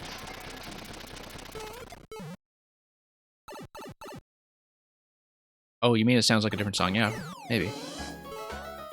I'd have to think about that further.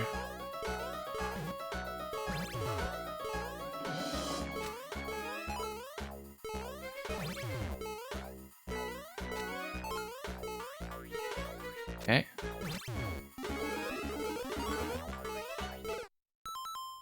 Kind of saw that coming.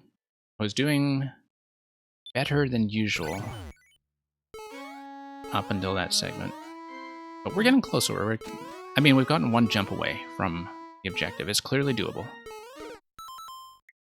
It's clearly doable. It's just a matter of seeing... Ah, Lena Rain, thank you for looking that up, Safety of Man.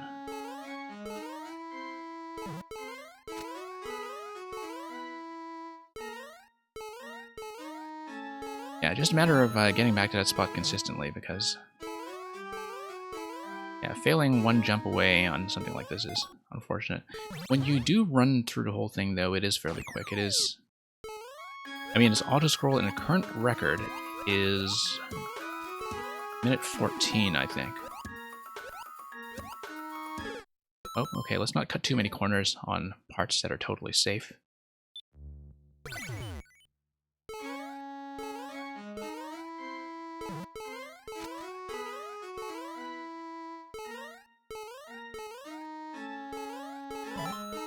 Okay.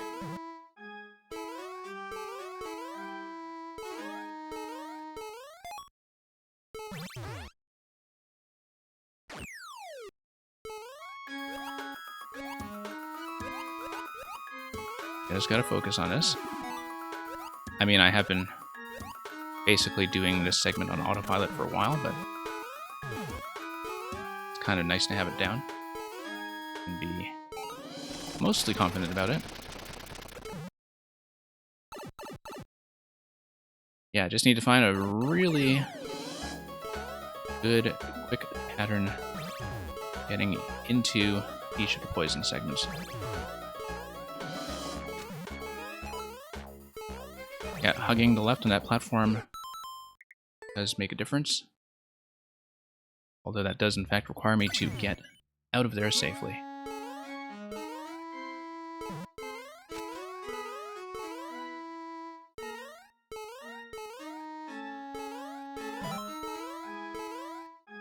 Okay. I'm glad in retrospect that I did not try to push this as part of the same 4YM stream as everything else. I mean, I did put in about half an hour on this at the end of clearing the level with ink coins only, first time. But I was clearly in no state to take a serious run at this, and now we are improving, doing better and better. Progress is slow but steady. Yeah. Just gotta be quick and snappy with everything.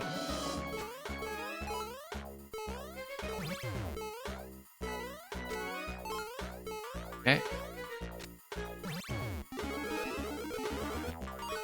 Nope.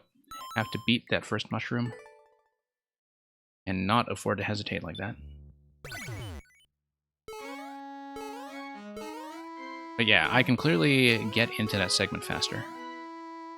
And the fact that I'm a little behind is the thing I need to correct. Like, it is all about maintaining your speed relative to the auto-scroll after the first 2 coins that are past CP2.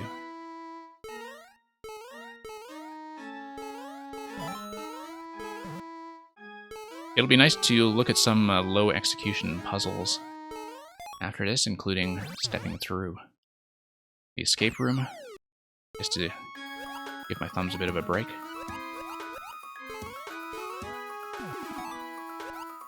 But yeah, I think after this one we will be doing puzzles for the next bit. For sure.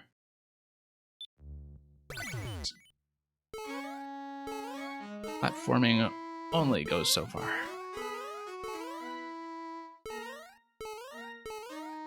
Okay, still losing the occasional attempt to silly things in the early segments, but thankfully not too many of them. Getting pretty fluent at it, for the most part.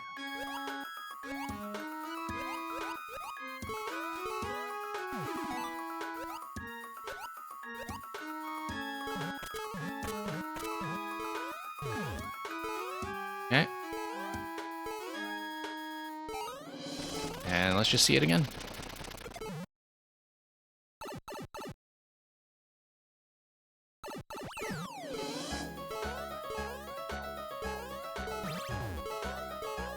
Yeah, gotta do short hops pretty much everywhere here.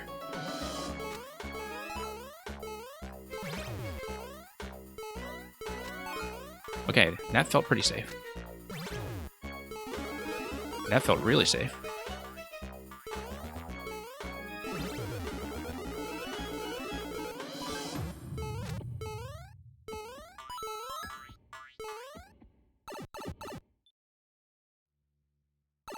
For YMM. Let's not die on that donut block, please.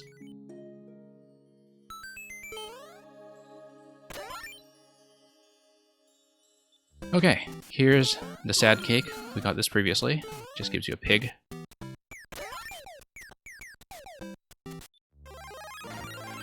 And here's the big cake. And yeah, we can stop way through. I came completely unprepared to actually leave some kind of colorful comment or message. Hey, let's display comments in this room just to see how people are doing. All Strawberry Gang, good stuff. Golden Strawberry Gang. Hardest cake so far? Yeah, that's correct. Alright, let's leave a note. I'm not going to leave the easy card, unfortunately. I think that this level has earned a certain immunity from that.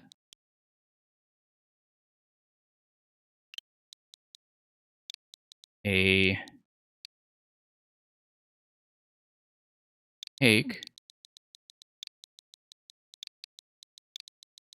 about climbing.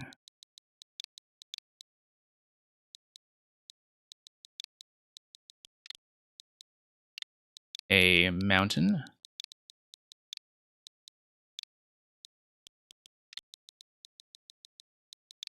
Or a mountain. I love how it suggests Morton. I hope I have enough characters to do this. About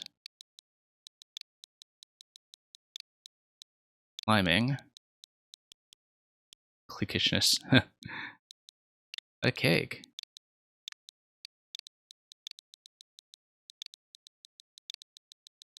Question mark. Anyway, here's proof of cake. We did it.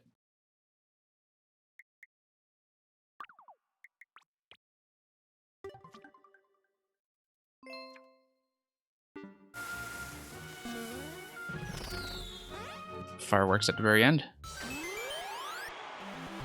And here's the heart. And yeah, a cakewalk, apparently. Okay, we got it. Took a while. Obviously well behind the world record battle because we spent some time on cake. Or an auto-scroll. Apparently the world record on this was in fact a pitch battle that was heavily optimized. It's one of the few 4YMM speed records that is not currently held by the call.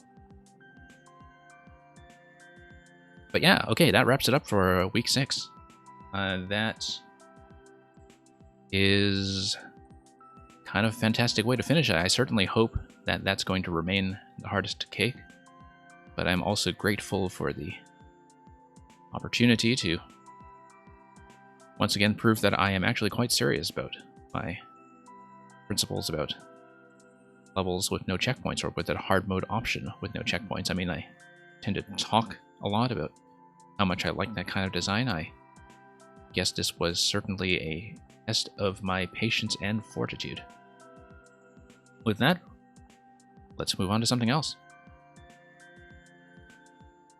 And yeah, after that one, I think it is a good time to do some things that are lower execution and look at some things like puzzles. As promised, since DI Program has been waiting very patiently for me to wrap that up, let's take a look at the escape room, the gallery. So you'll notice that there are 2 clears on it. Currently, both of those clears were me. I got first clear with a clear time that was closer to about 24 minutes or so, and then I decided to just flow through it, not very optimized. As you can see, I was 20 seconds behind the clear check time, but I was wondering how quickly I could do it just sort of casually, knowing the solution in advance.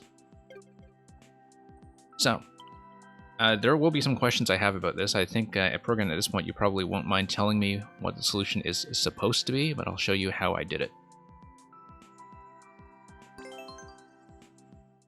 So for those of you who have not had the chance to do this one, we'll be spoiling everything.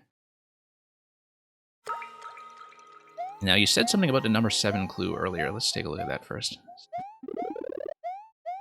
Yeah, so here are the initial dice clues. You have 8 and 7 P blocks, you have 7, 6 P blocks, and you have the 2 ice dice as opposed to the jump dice.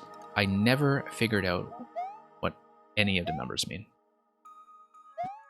except I matched the number 7 here to the multicolored 7 that matches up to the directional clue we see here. Down, up, right, left, down.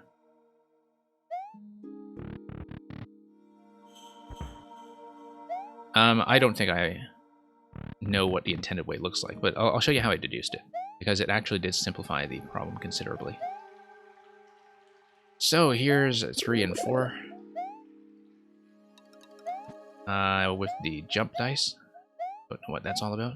No, because I was looking at my solution afterwards and trying to reverse engineer it to see, okay, how could that possibly map to the clues you were giving me with the numbers as well as the letters, which correspond to different block or tile types. I was mapping that out, and I just could not see how it corresponds. Like, I have a final set of numbers or letters that I was working with. Oh, let's actually key into code here.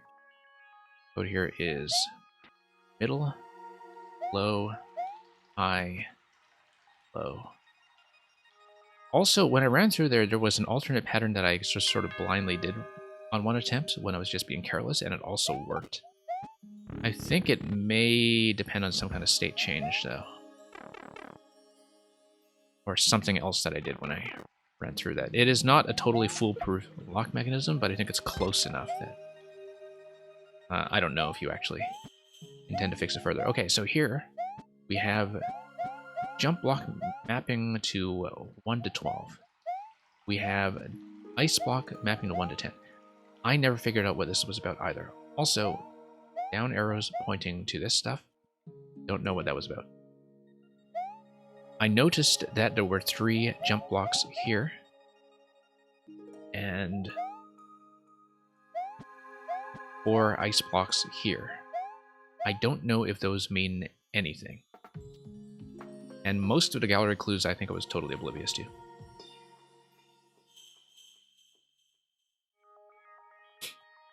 Okay, so here's the activation for the second coin. It's going to be based on getting the Koopa shell.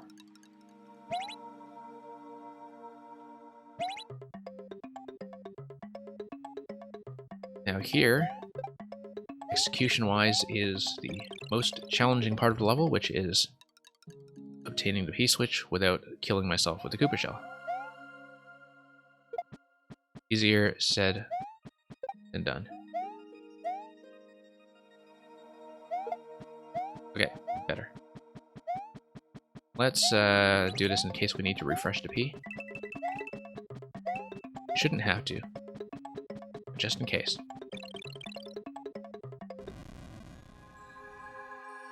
So, in the previous runs for this, I didn't actually draw that much attention to some of the gallery art. This is obviously a big tree. But I had, for example, never really made note of the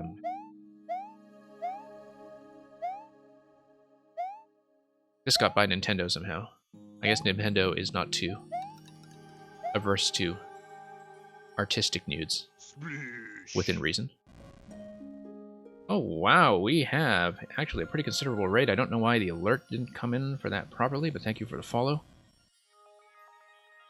Yeah, I did not hear the alert for that at all. So, oh, now it's coming in. Now it's coming in. And hey, Bracky coming in as well. Bracky, good to see you here. And Wami Cake, lots of familiar faces. Yep, I just spent over an hour and a half grinding out the hardest cake in this week's 4YMM. I should change my stream title now that we finished that, in fact. But we did manage to obtain it. That was the true ending in the Celeste level. That was by Death Despise. And now I'm just showing off my first clear solution to the escape room that we had been playing on and off throughout this week. So thank you for everybody joining me and giving me a follow. Good to see all of you here. Faces both old and new. Let's grab Power Block here so we can actually get out safely. And in the meantime, I'll also give a quick shout out to Philly. Let me just set this down gently.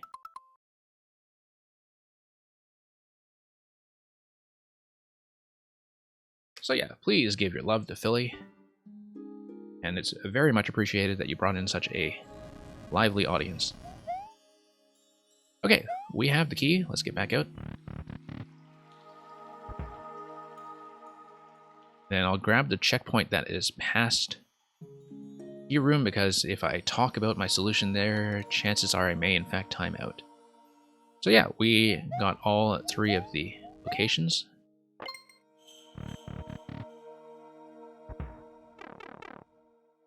Puzzle master, well, I don't know if it's really much in the way of mastery. So here's the 4-digit combination lock, and this was the thing that blocked us the last time we were on this level. I figured it out off stream, and this is how I did it. Here's the code room. So, at first it looks like complete junk, except you realize that it's supposed to be mapped to the various alphabetical clues. Let's just pause for a second. And the letters of the alphabet each map to one of the different block types. So clearly this was some kind of code that required me to think about combinations of letters of the alphabet and their corresponding block types in order to give me a readable number that was in this segment.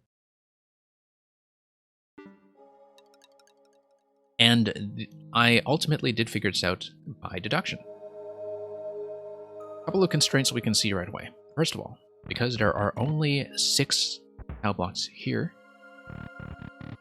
you know that the maximum number is 6666, which, if you include 0, means that there are only 7,777 combinations. Which, of course, we decided to take a day solving by brute force. No, I'm kidding, of course. We know that there are going to be 7777 combinations and that the numbers only go up to 6. Given that the numbers only go up to 6, we can start eliminating some, because let's say we think of each of these blocks. I am going to time out, by the way, but let's say we think of each of these block types as something that has an on-off state. Some of them are going to be on, some of them are going to be off. With that knowledge, we can actually eliminate a couple of numbers outright. For example, we know that digit 1 is never going to be 1, because in order for it to be 1, the P blocks would have to be simultaneously on as well as off, and that would introduce a contradiction. We know that it could never be the number 4, for instance, for a similar reason, and also because the cloud blocks would also cause a contradiction. So, using that method, I managed to narrow down the search space considerably by eliminating about half of the available numbers and reducing it to, I think, about 54 combinations. I've got to pull up my notes for this because I did in fact take notes. There was one thing that was uncertain for me, which was how is the number 3 represented? And there was a vital clue that was in the first part of the level. Let's see if we have time to get back there so I can show you. So yeah, I completely shortcutted the intended solution by reading the numbers that were on the dice and on the letters. In the end, I did this level in such a way that that did not matter. Now, I'll show you the vital clue. Vital clue is the letter E. Because the letter E, notice how the middle row is only 2 wide rather than 3 wide. When I saw the letter E represented this way, that gave me a clue about how the designer, the AI program, would represent a number 3, that I had to account for the possibility that the 7-segment display, or 7-segment style display of the number 3 would only have 2 blocks in the middle section rather than the full 3. As soon as I saw that, this clicked into place, because I managed to eliminate a whole bunch of numbers from each of these with the deductive method I said earlier. If you look for contradictions between blocks, digit 1, you eliminate 1, 4, 5, and 6, and you only leave 2 and 3. Digit 2, you eliminate 1, 2, and 4. Initially, I eliminated 3, because I thought that it would use all 3 of the blocks in the middle row, and that would cause a contradiction with the spike blocks. That was the sticking point for me, was I thought that I could eliminate 3, and I actually can't. And that's going to be a very vital clue in just a second. So, yeah, this could be 2 and 3. This could be 3, 5, and 6. This could be 3, 5, and 6. This could be 4, 5, and 6. All the other ones introduce contradictions between blocks. Knowing that, that has narrowed down our possibilities from 7,777 combinations down to 54 combinations. Yeah, because you can also eliminate 0 from all of these.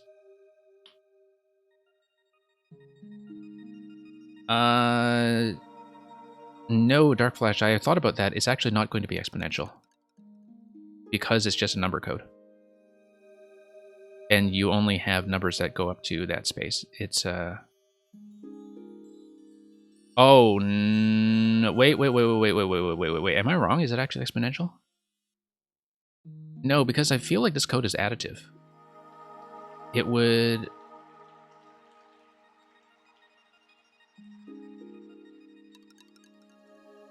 only be... actually, no, you may be correct. Okay. I have not totally lost my high school numeracy here. Let's think about this for a moment. You have a unique number of digits, though, that, like, you can only count up from 0000. You see, now I'm thinking about pin number security, and...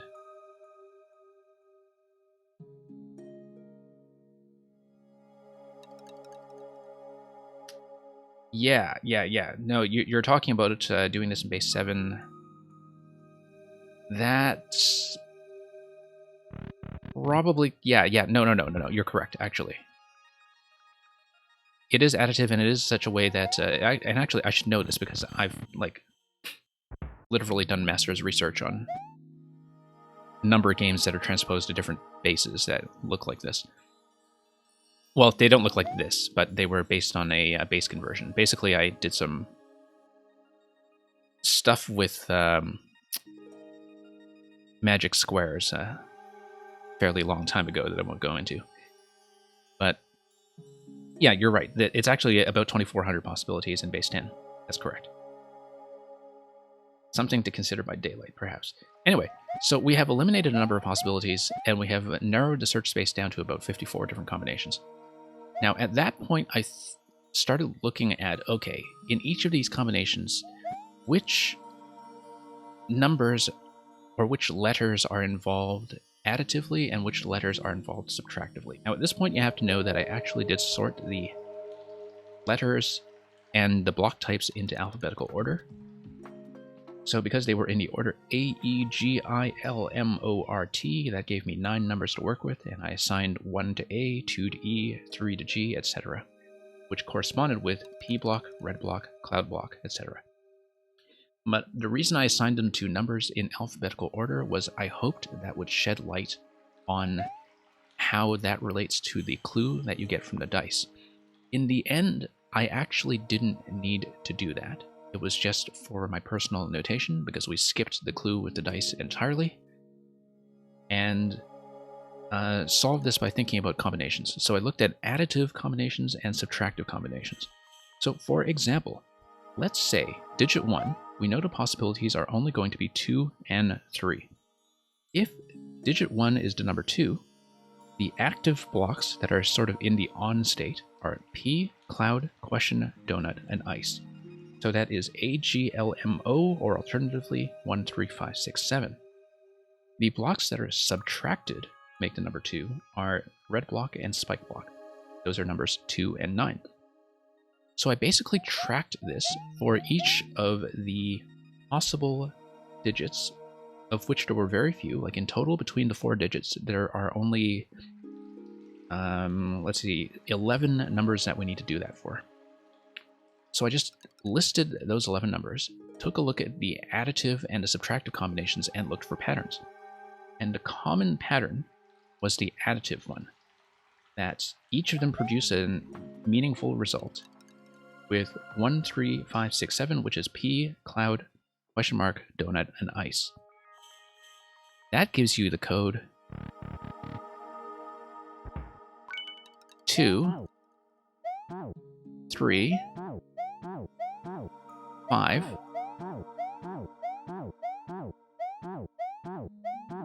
4.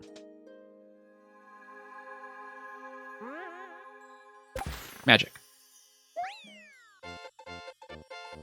And so that's 3rd clear out of 3. all by me.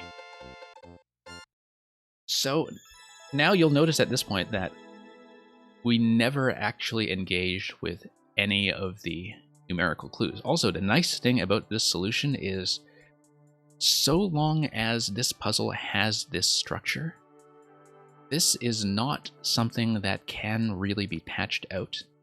Like, this process of deduction cannot really be patched out without a pretty substantial revision of how the solution works. I'm sure Progan is kind of thinking about it pretty hard at this point in terms of thinking about like how to de-cheese this method.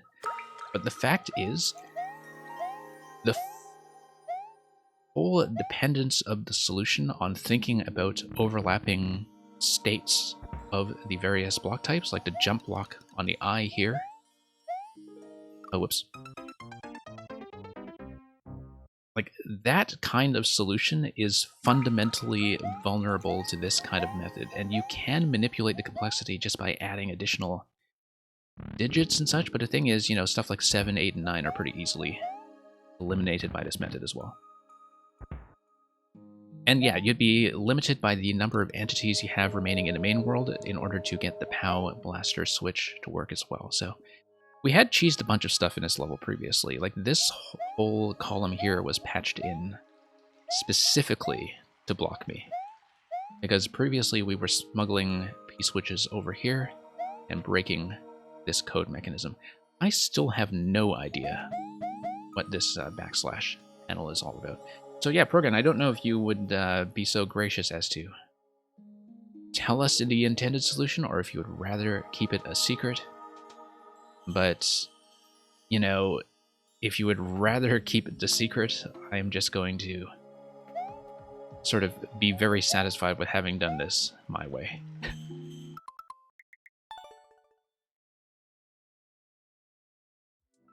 So yeah. And that was that. We raised the clear rate on that, despite some initial careless deaths. And for those of you who were wondering, of course we stamped this thing with something appropriate due to level of difficulty. So yeah, that was that. Okay, because we did so much intensive platforming earlier in the stream, I am going to be looking at some puzzly stuff. I am also going to change my stream title briefly to reflect the fact that I did clear the cake.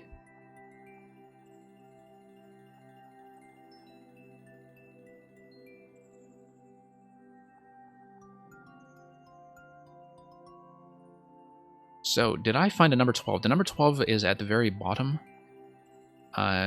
written out in Arabic numerals before you go through the door to the key room. It is at the tail of the creature that is at the bottom of the room. That is the only 12 that I saw. I also saw a number 4 that was beside one of the gallery rooms. I think it was the ice cream room. But yeah. And there was also the 1 to 12 and the 1 to 10 clues that were associated with the jump dice and the ice dice, but I had no idea what that was about. So yeah, I mean, I guess unless you want to disclose that to me, you don't need to do it publicly. You don't even need to do it privately if you don't want to, but I am curious about what that series of numerical clues was supposed to be, because I looked at the various number combinations that would give me the results I got in the end, and none of them seemed to match up to any reasonable and consistent reading of the numbers that I could produce. And so it seemed like the path of least resistance was just to skip all the numbers.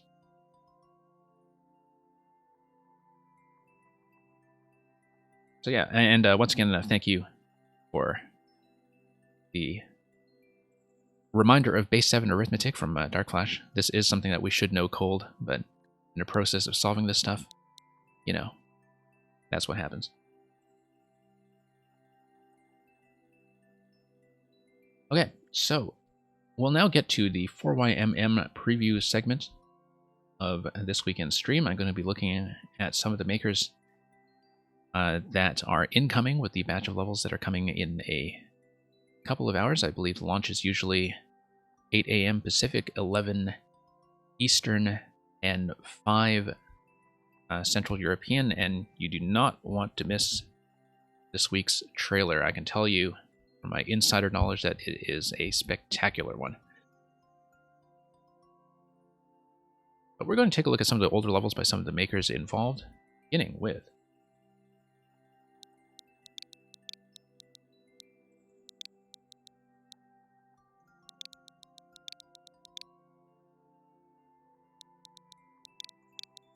actually, I have this person on my list already. I don't know why I punched in their code.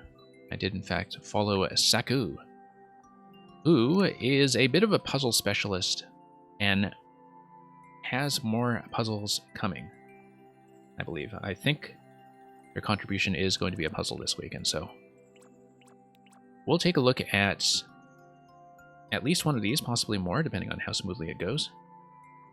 And of course, with puzzles, clear rates are always going to be a bit deceptive, as are the clear times.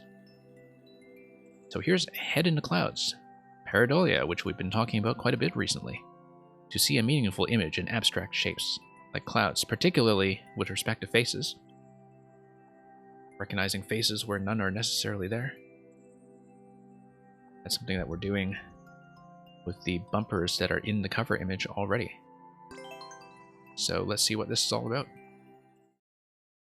Yeah, that is some pixel art, that's for sure.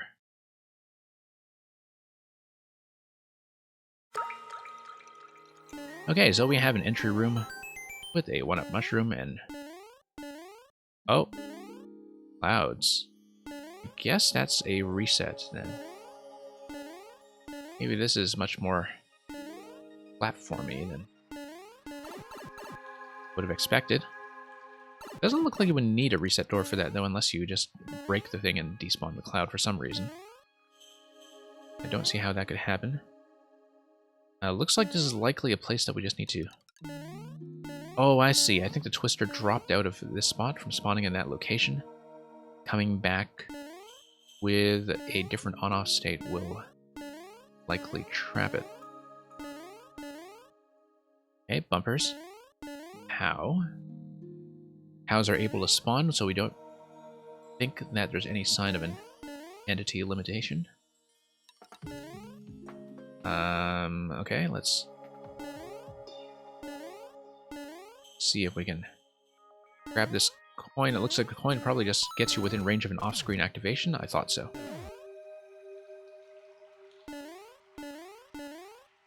Wonder if this guy is going to be stackable. Clouds are going to be camera position dependent, and so I think the trick here is just to stay cool. Yeah, I don't know if I can do a skip onto the upper level just yet. I think I just need to ride this guy out. Whoops. No. Let's spawn a new one. Have to let up on the dash button every now and then. No. Okay. Trying to land there and then dash. This is probably not the way. I feel like I should have been going to the left side of this level. Yeah, that's not high enough anyway. Okay, fine. Let's just lead this guy over. Leading him over to the bumper. The bumper seems to be mostly a how check for when you don't have cloud active yet.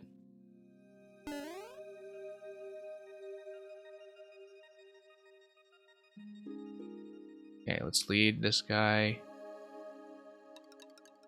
I think I need to change the camera position a bit. Okay, fine.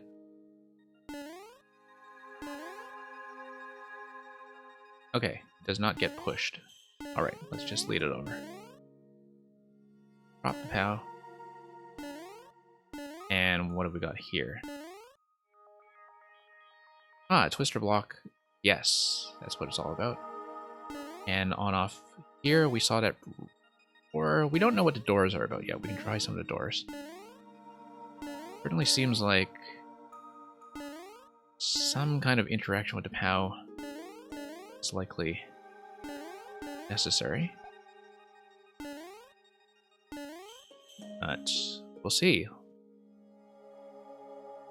Okay, so program, thank you for the clue. I haven't read your message yet. It's a long message, but I'll read that in a moment after I try to solve this room.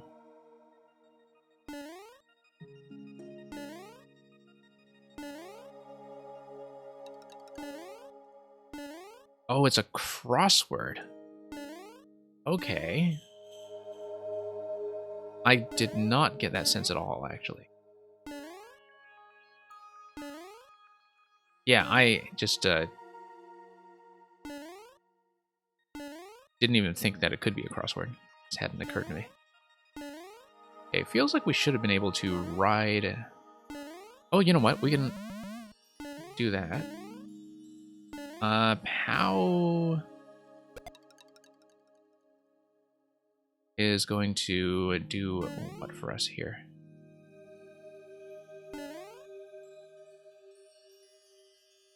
Let me think about this. The POW allows me to move to Twister. Moving to Twister allows me to get up top. Okay, here we go. Okay, that's progress.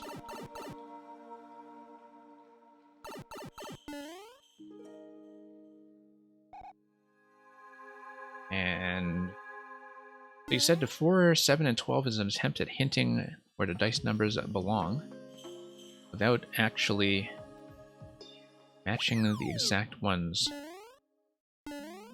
Okay. Note block and the ice block represent each column in the gallery. I was looking for numbers like that, but yeah, I think my method is easier.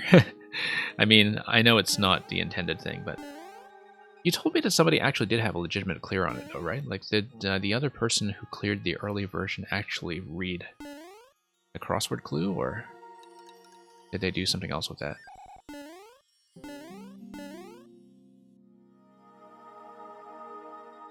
Okay, let that push.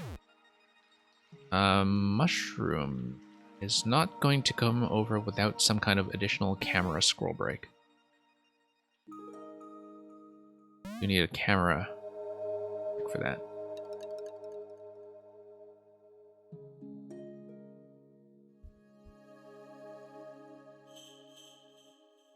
Oh, the third accountant actually read the crossword. Okay, interesting.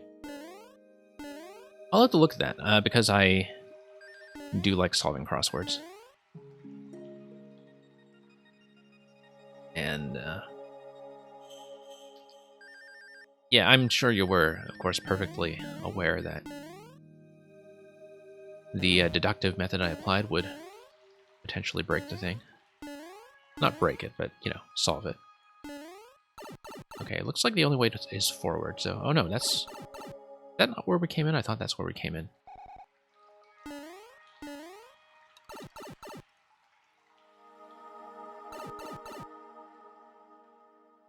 Thought it was. Right, because we came in, we hit a flag, and this looks like... Oh, a clue.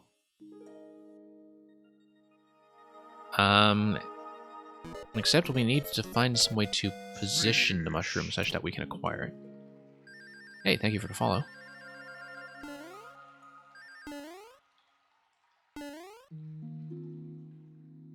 And yeah, we need a quick change in screen position to tug mushroom over, but the mushroom is always going to be bounded. Oh, I feel like I actually want the bullet to push me right to left, and then when it pushes me right to left, we should have enough speed to get the mushroom to scroll over to the left side. The clue room was kind of telling me about that. Maybe not. Okay.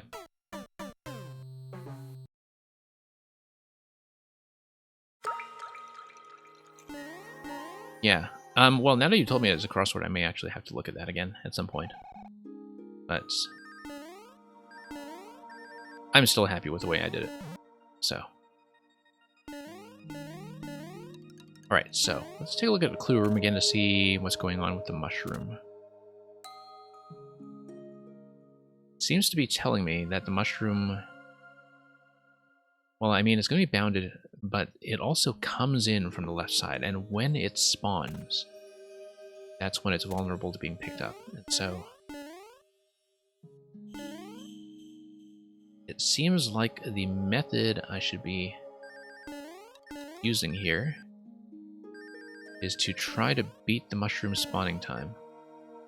Yeah, you see how... If I come up here quickly, for example, if I ride there with the cloud, I don't need to do the run around on the left side. If I ride with the cloud... Give me a cloud, give me a cloud. That was one cloud. Give me a cloud, give me a cloud. Despawned. We'll let the other cloud despawn, because then we'll ride a cloud quickly. I feel like we need the mushroom to despawn also, though. Because I want the mushroom to come in at the left side. I want to ride this quickly. I want to catch the mushroom when it's sweeping in here. As it's arriving for the first time. So the trick to this is that I need to obtain a cloud and get out of range somehow of the mushroom such that it despawns, except it's going to follow the camera position, so I guess that's not it. Interesting.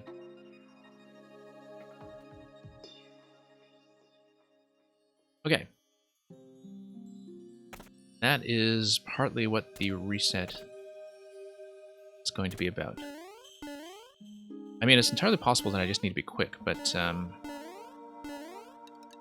feel like the intended solution should be to ride the cloud over. I mean, I can just be really fast. But no, I'm not going to be fast enough. Like, this whole wraparound on the bottom left is there to control you from obtaining the mushroom the standard way like that. You have to do something like flying over. So the question is, can I find a way to fly? And can I find a way to fly the mushroom despawn? What if I take cloud? No, the cloud doesn't go with you through doors or pipes, I think.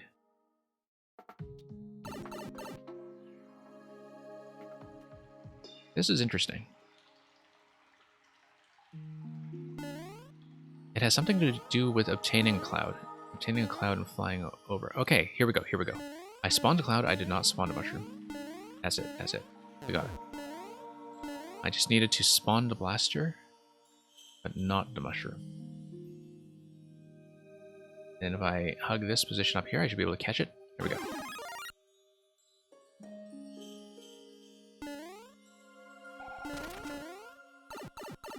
Yeah, I feel like I didn't have that a little while ago. It's just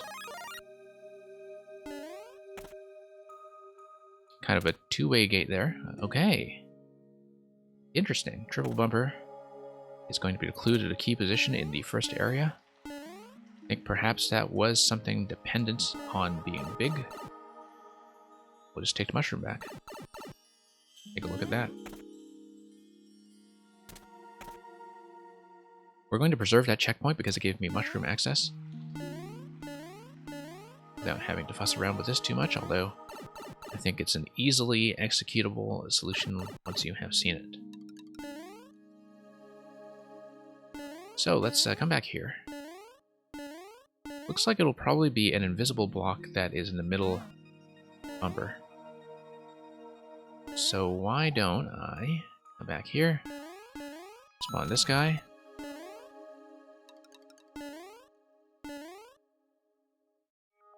then I need to get pushed. No, I was trying to jump it. And let me think about this.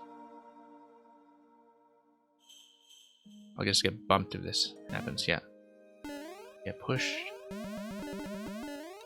Then I need to sit on the POW, I think. Let's do it this way.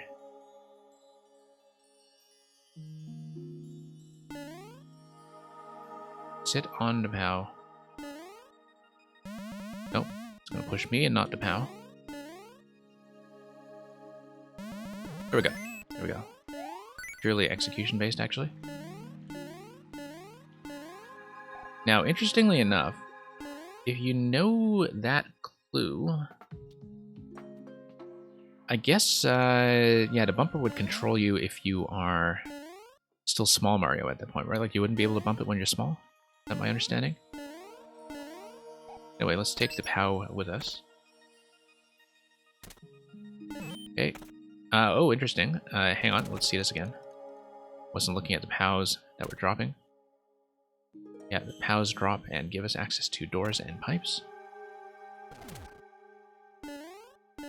And yeah, I'll just go back around. Yeah, the POW is too low to be carried across like that.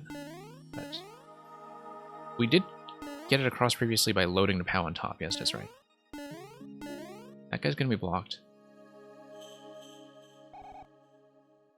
Looks like we need to drop the twister on top of the stump. That's a fairly elegant double use of twister. And we'll see where we go from here. Bumper to the right side. Looks like we have another twister down here that's been released. Oh no, that's the same twister, okay. Yeah, that just lets us get back. Right.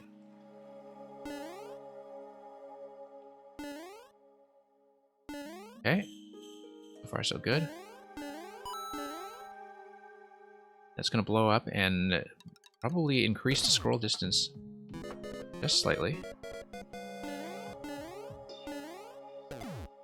I don't know if I can take the POW with me, but I feel like giving me a POW block in this location suggests that I need it.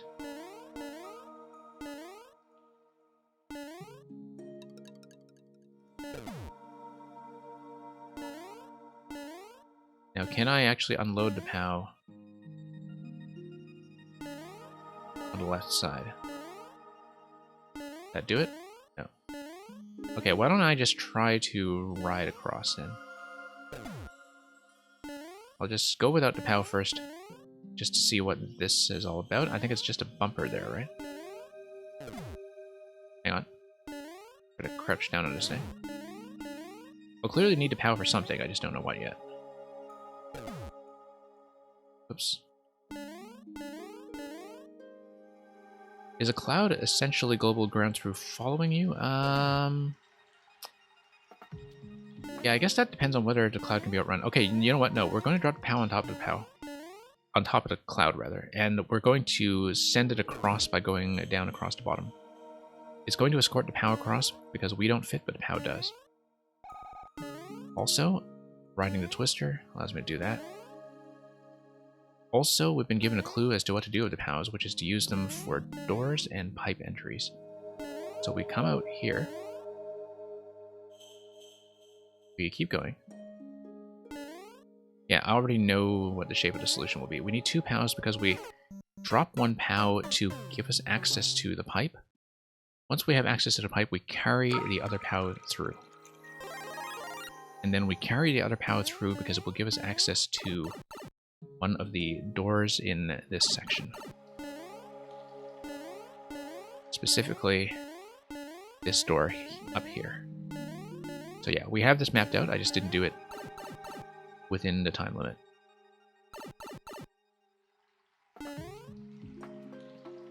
But I think I understand everything that is going on here at this point.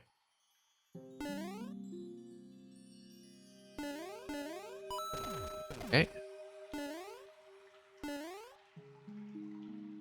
And yeah, just need to be pushed through to hit that.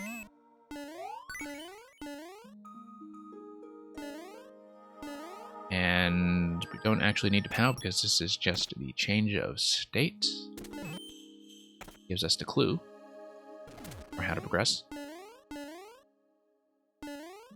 Nice clues on this one, actually.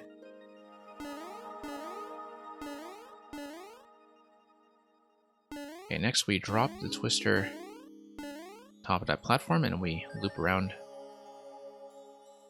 We actually don't need to loop around up top. Let's come down here. I think, yeah.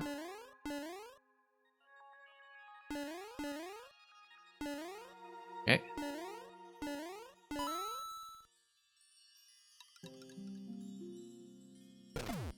We drop this guy.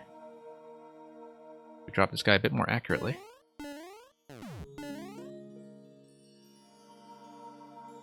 Yeah, and it's going to be a double POW escort. Going to the other side.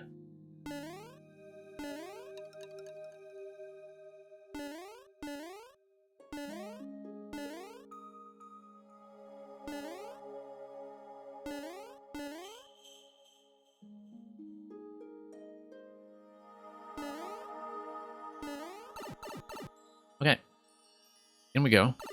That's going to give me the other POW drop through this door. And that gives me the Tanuki leaf. I didn't expect that. And we have something interesting going on here with Cloud plus Trampoline plus 1-up. Now, I hadn't seen where a flight location for a Tanuki leaf would be. Possibly, let's come up here again.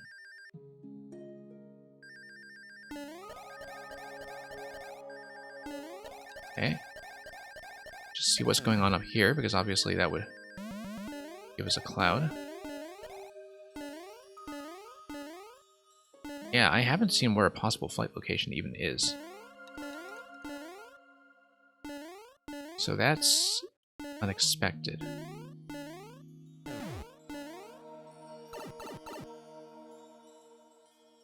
But yeah, we have a cloud that is obtainable on the other side.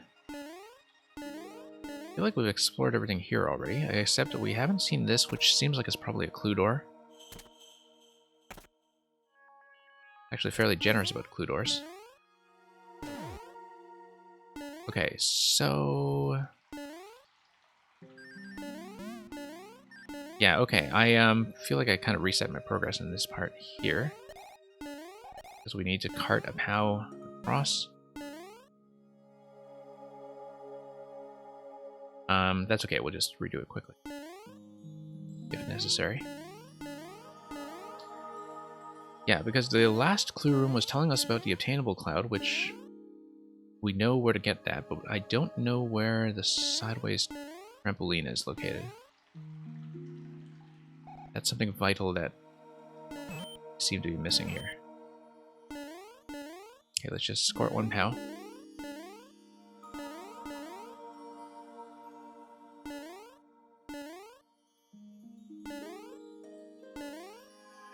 Okay.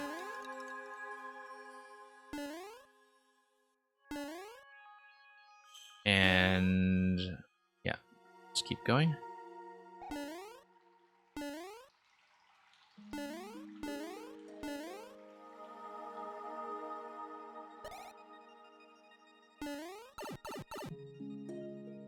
Okay. Now, what was even possible here? We could obtain a cloud. This was another clue room at checkpoint 2.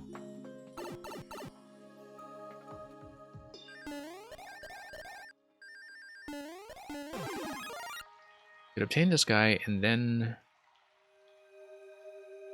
trampoline. Huh. Did we actually see where to get one? I don't think we saw it. I'm missing some kind of vital information here. That was through clue room. Fortunately, can't get a second look at a clue room without doing the whole POW escort. Some more. We do see a clue about the obtainable cloud, though.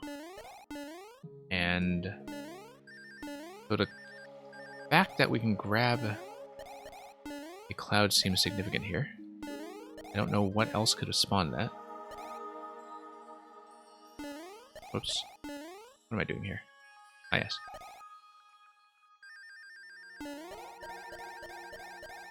I mean, it could be another scroll brick that we haven't interacted with yet.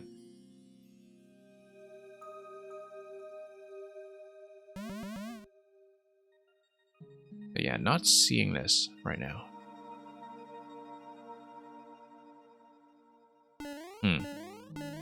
Could be something that we need to whip. Is there something that we can whip? I think I might need to just go back to that clue room once more. Just to see if there's something else about it that we have not successfully understood.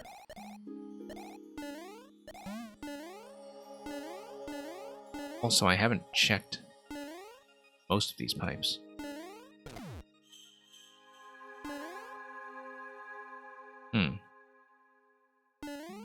We have checked all of the doors, though, haven't we? Yeah.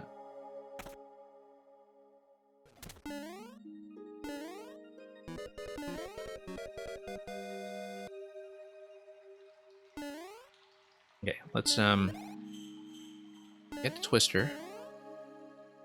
Yeah, objective at this point is to get back. Oh wait, no, wait a minute. Entrance.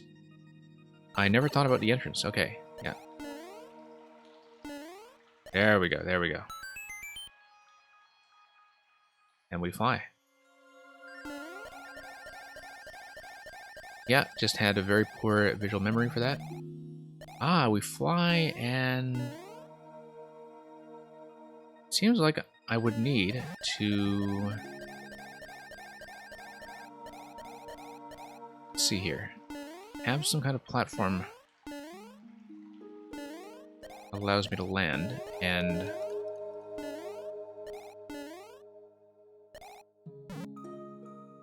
I'd better think about this. Obviously, the flight by itself doesn't give me quite enough height. And I need to land safely on something. Get up there. Take this up. There we go. Now, where does this go? That's completion. Although, what's on the right side here? That's just boundary of the semi-solid. That's the clear.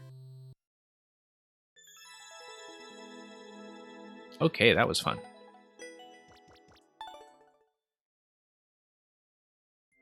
Yeah, after that one, certainly looking forward to whatever else Saku has in store. Yeah, sure, let's do one more.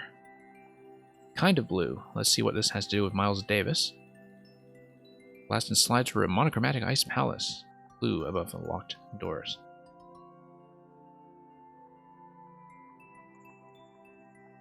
Yeah, this is, these were made in pretty quick succession, actually. September and September.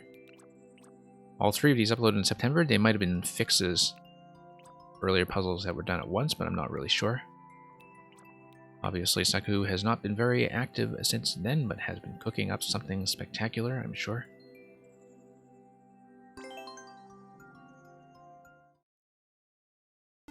Now, this one's not marked as puzzle solving, so we'll see how platformy turns out to be. Okay, so that gives you a clue about the locked door, as advertised. Ah, okay, so it's basically semi-solid navigation. And that's going to be fairly straightforward then. It is going to take advantage of the sliding in the ice theme. E is going to do what? It releases access to this guy here. He holds the key. So obviously we need to hit the P and then send something into him to grab the kill. So why don't we loop around all this stuff first? See how we're going to go about doing that.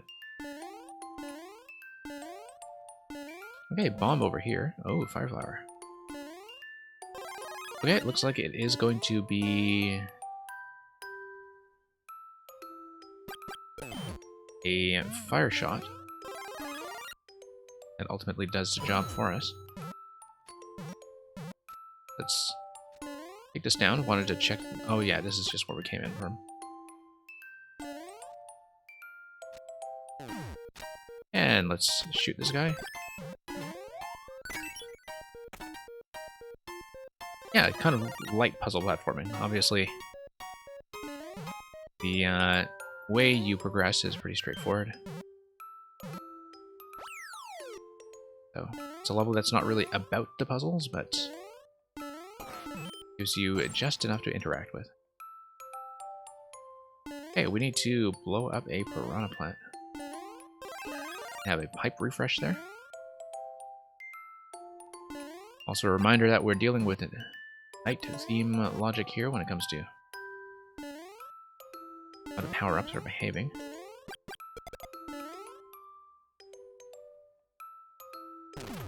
Okay. That's going to be pretty straightforward. See what that's useful for in just a moment. That looks like it'll be for getting above this platform. And what have we got here? Have we got another fire shot? Ah, yes. On-off activation, and then we deal with that. First of all, let's clear this.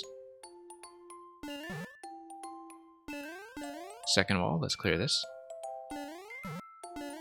Nope, we do need to preserve fire all the way in order to make contact with the bomb. Nice, gentle challenge, easy to retry. You can definitely see where the 26% clear rate is coming from.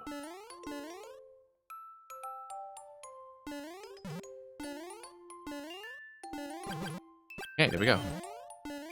Still pretty engaging to do for something that gives you a very gentle safety net.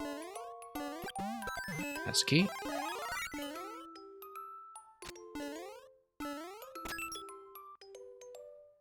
Looks very much like a popular Maker 1 level. Could be. I think this might have been one of the people drafted into or YMM from their Maker 1 reputation, so. Obviously, on-off was not available then, but there were plenty of alternatives you could do with the toolkit available in the first game.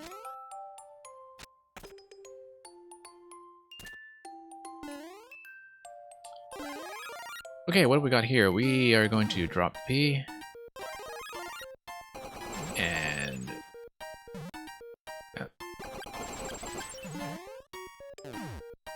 okay. Seems like we reached that just in time. This looks like it is a timed challenge. In fact. Yeah.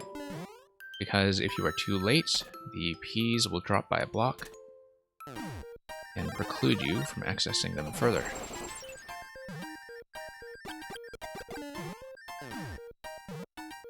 Okay. So just need to do each of these accurately.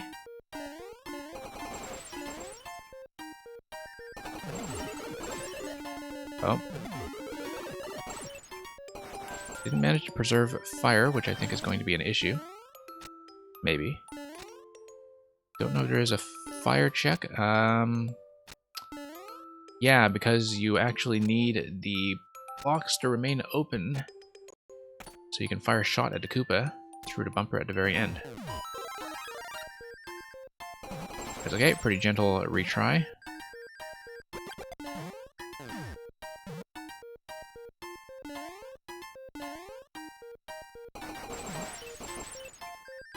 Okay, going to reset the timer on this. Nice.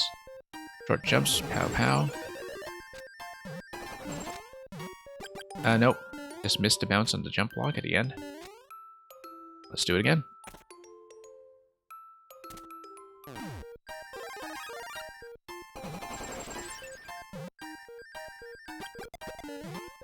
Nope, missed it. Probably could have caught it with a second attempt at that approach, but it's okay. We'll just fix up some of the accuracy here. And of course, every time you hit a timer, every time you hit a P-switch, the timer resets. So mistakes are recoverable.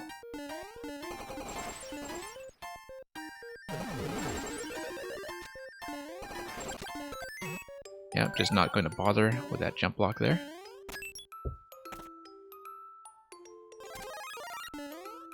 Grab the 50 coin. And what do we got here? Let's check the right side. Okay, no, just a very lovely looking cavern to wrap this up.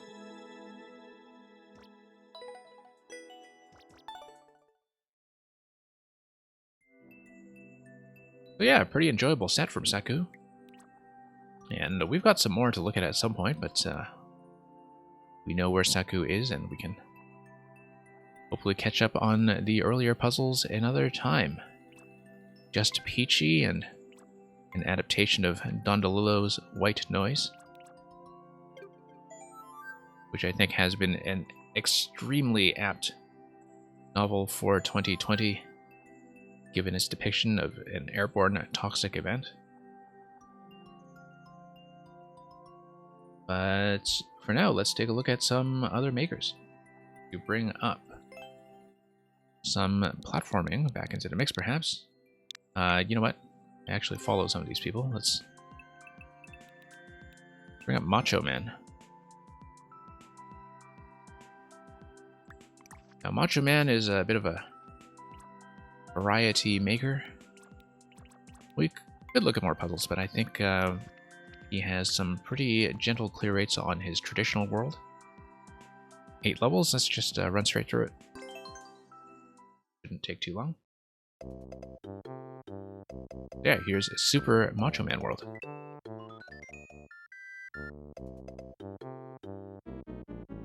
Starting with a nice bank of lives, I see.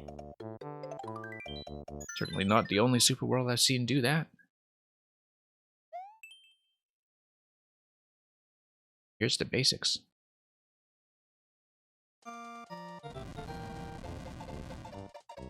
Okay. I'm going to enter this building. Ah, interesting. So, we will obtain a key, but in obtaining a key, it drops you on the other side, so we want to obtain a key using an object. The object is going to be likely the shell. We want to throw the shell from on top of the donut block, don't we? Okay, so this is a bit of a puzzle world of such a nature that will allow us to let's see about this. Toss this up. Look at this guy. Send this sailing. Should hit accurately. There we go.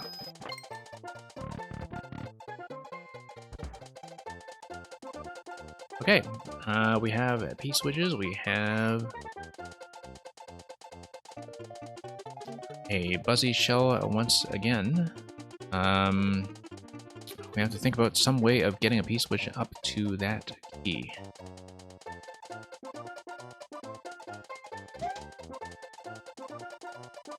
I think. Yeah, it's going to come down, it's going to hit the muncher, it's going to come back. I think I actually need to toss it with good timing in order to push it up.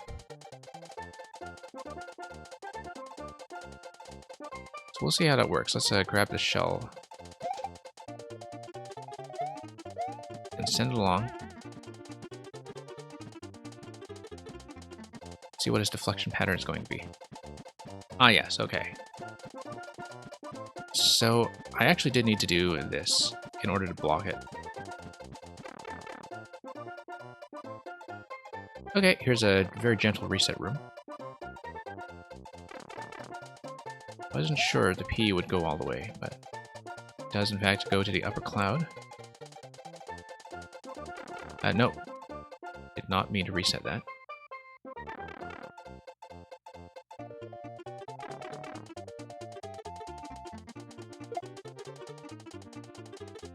Okay, I'm gonna drop this guy. I'm gonna take the other P-switch, do an up throw once the shell is trapped. Panel over here. Bounce it up. Grab the key. Alright. One more. We need to probably toss the P first. and then toss the trampoline second. Nope, not like that.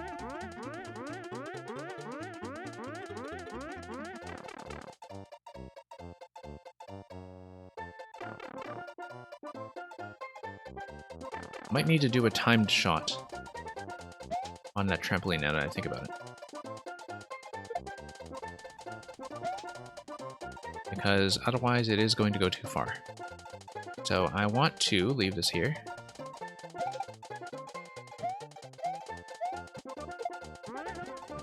I want to time this accurately. No, actually. Okay, that's not the pattern I expected. I expected that the P-switch would block it.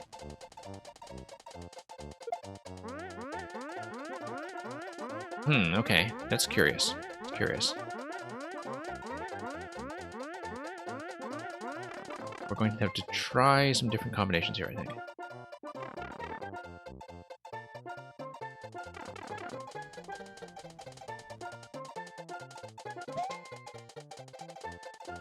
Yeah, I would have thought. On the other hand, let's try this. Is it going to sail high enough to make contact? I don't think it is, but... But if you decided to raise it with the P the last minute, perhaps. Like, clearly there's going to be one object that's settled and one that requires a throw.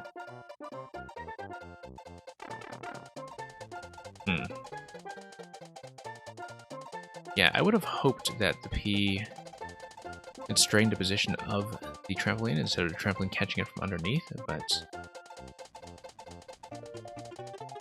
there's going to be some specific sequence here.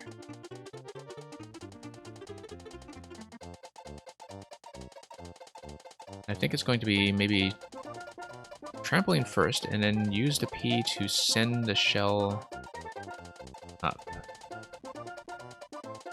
Either that or you just throw the trampoline into the thing as it's coming across. Might just be purely timing oriented. Which would be strange, but things happen.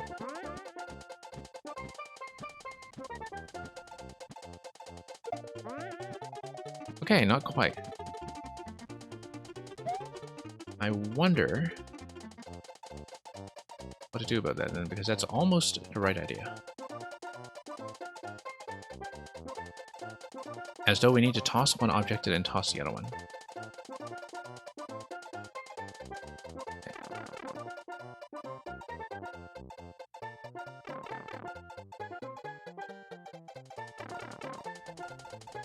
Yeah, just have to experiment with this a bit, I think.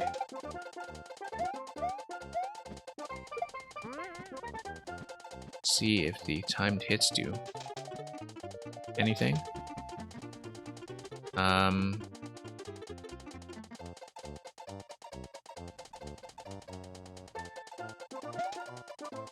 Yeah, not really quite seeing it so far, but if I did trampoline first followed by P, I wonder what happens there. I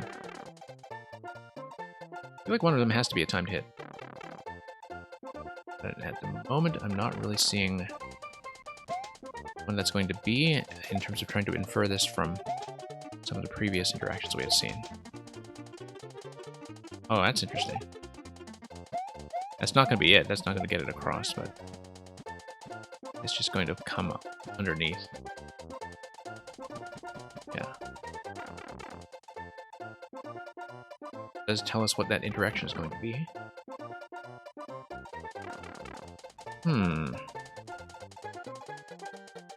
I mean, we can always just bypass that stuff.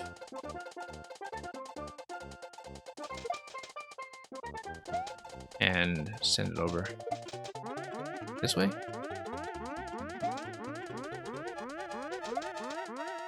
Nope.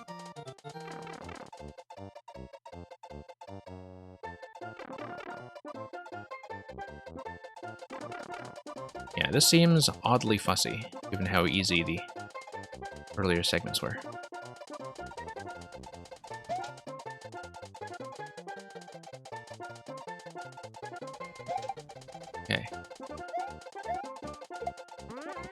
Clearly need the trampoline for one stage. Whoops, that was too early. Not mean to do that. Thinking like pea throw followed by trampoline throw. Both of them timed.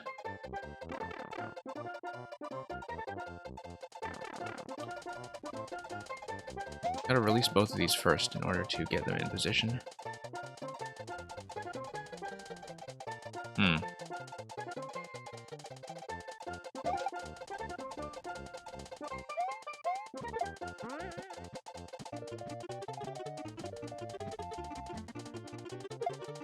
Nope.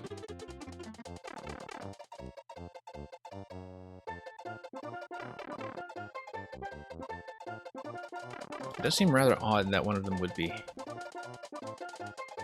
or both of them would be based on a time throw like this when hadn't really been tested earlier in the level. I guess one time shot had been. But we have to block it. Okay, no, it just goes right through. It does not go right through the trampoline though. I think we just need better trampoline timing then. Such that it projected a little higher than I was doing previously, because earlier the issue with the trampoline was that the buzzy was just hitting the far wall. So maybe we should have gone back to that method instead of writing it off so quickly. There we go. Should have just done that in the first place. And we did in fact try that in the first place. And we will have 1 second on the clock. Okay. Sometimes we should just not give up on the simple thing when it fails from an execution mistake.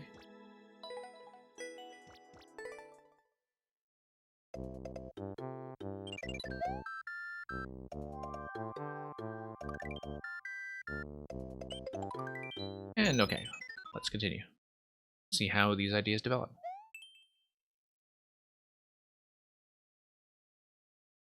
I wasn't expecting a bit of a puzzle world, actually. Oh, we're going to get into something more complex.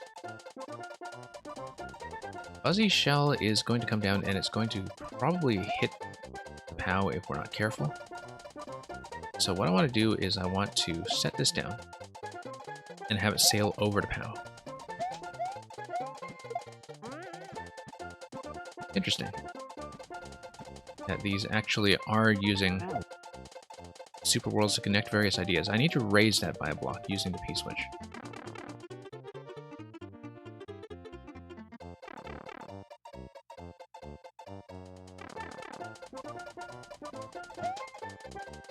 Alright, so let's use this. And then use this. Should be able to do it. Let's not run into the saw blade in the meantime. Let's keep this guy in reserve. Now, when it comes down, we need to raise the P-switch using the final trampoline. Zerd Guide, this is part of Macho Man's super world. It is a world that consists of 8 levels that are seemingly connected. This is part 2, 1-2. Deceivingly simple. I do have Macho Man's maker code if you need it. I mean, obviously it will be one of the 4YMM codes. But if you want to try it, let me just copy this down in case you haven't played it already. Yeah, that's Macho Man's maker code right there. Oh, you feel like you got this in Endless? Okay, well, this is part of a series. So it would be interesting if you did get an Endless.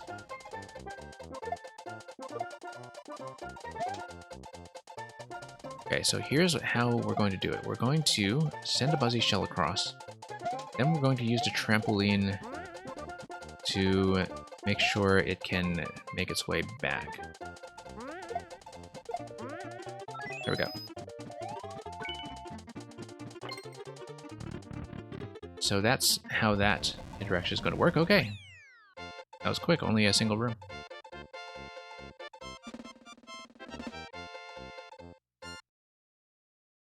See why it follows from the tutorial level, and we'll see how the concept develops further. Can I see if you played it? Yeah, sure. I gotta tap out of this super world first, though. I think it might have a lot of plays on it, so I'm not. No, maybe not. Yeah, they totally are related.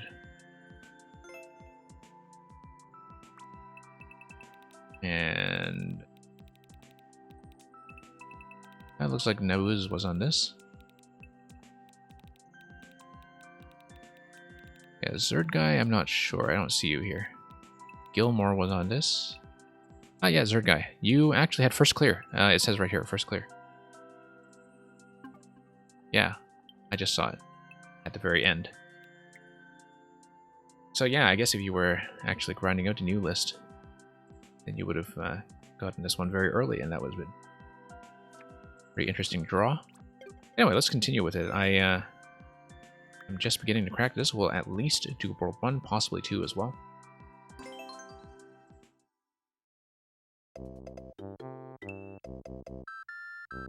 And let's continue. Looks like we have a couple of optional toad houses. That's okay. These are puzzle levels. I feel like we can stick with our current bank of lives.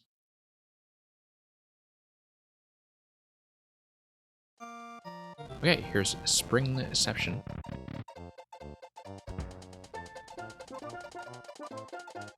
Okay, looks like we need to send it over twice.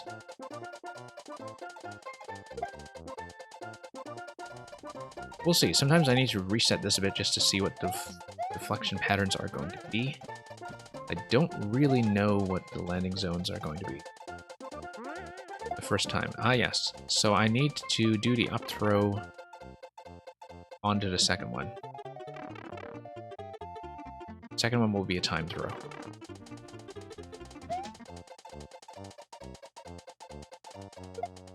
Yeah.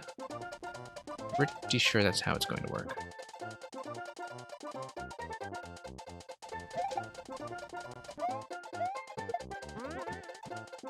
Okay.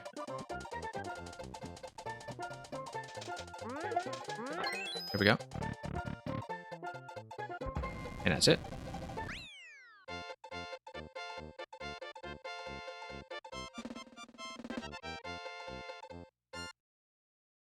Yeah, it makes sense to connect these as a super world.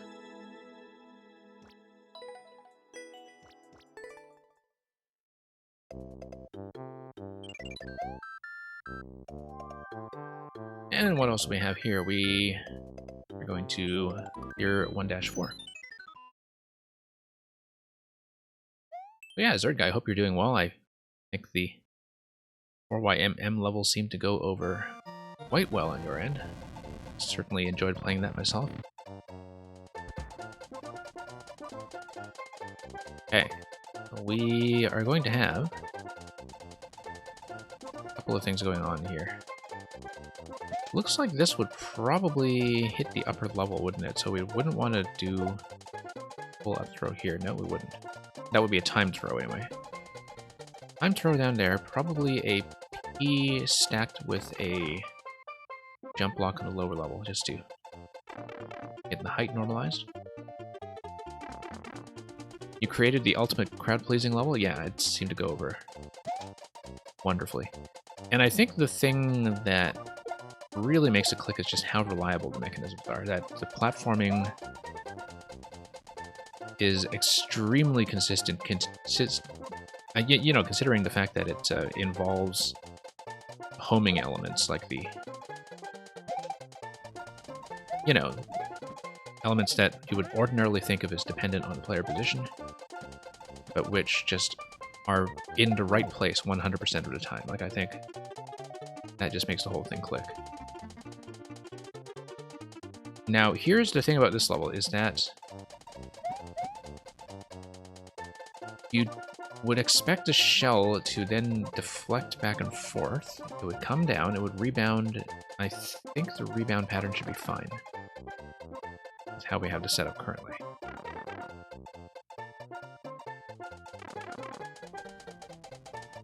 But yeah, nice to have a crowd pleaser in the mix. I think even the people who were kind of hating and rage playing the 4YMM levels tended to like that one. So even they had to crack a smile from time to time. I wasn't really following the big streamer playthroughs this week, though. I just had too much else going on my end, but hope you managed to catch a lot of playthroughs. And yeah.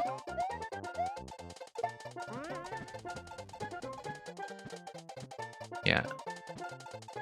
I did stream... Whoa. Okay. Okay, that changes things. Wait a minute. What if I don't use the P in that stack and I hit the P switch at the very end? What do you think about that?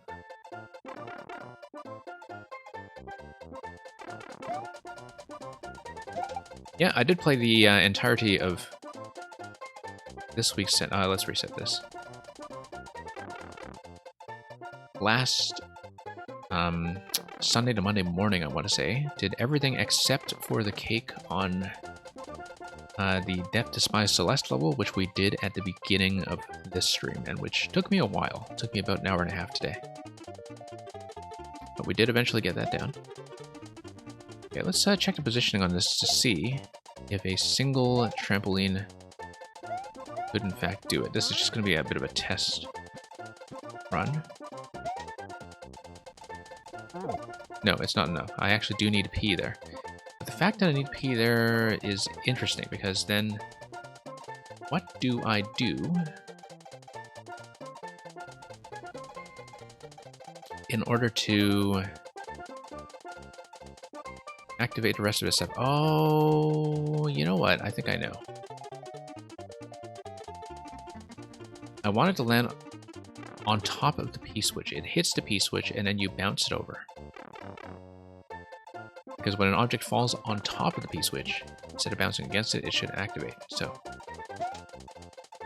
here's what's going to happen. We're going to put the P on top. Put this guy on bottom. That looks like it would be needlessly timer dependent, but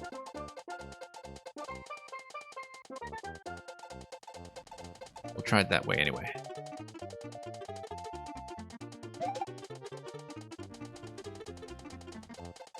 Okay, this is probably not going to work the way I want it to, because it's not going to get a bounce.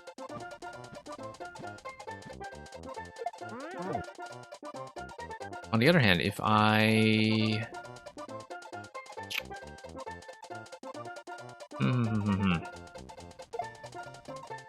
Let's say I lift the P like this.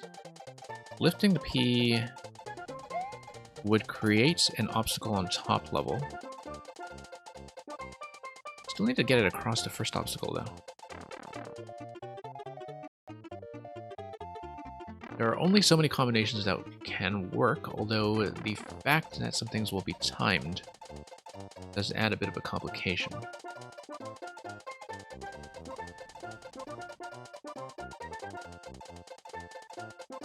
However, let's say I do this. Let's say I do this.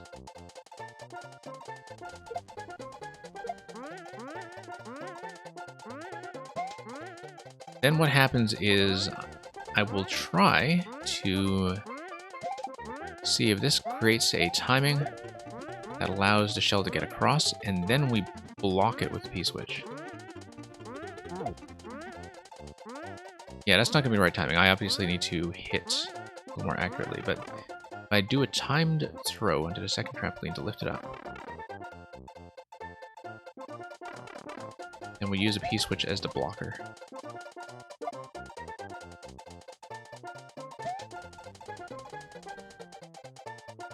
In fact, a timed throw on both would do it. Like, you don't actually need the third element.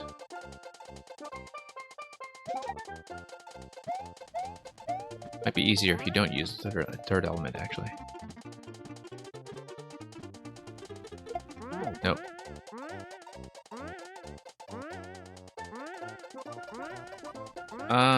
Or... No, I've got it. It's going to sail cleanly across the lowest trampoline, I think. And so, let me just take a look at this deflection pattern one more time, just to see where it's going.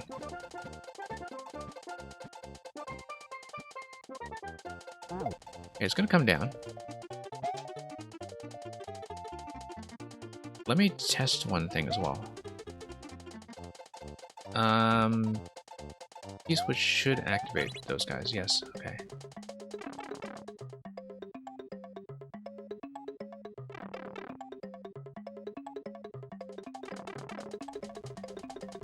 Oh, whoops. Activating it like that was probably a bad idea. That's okay, we'll just jump to Buzzy.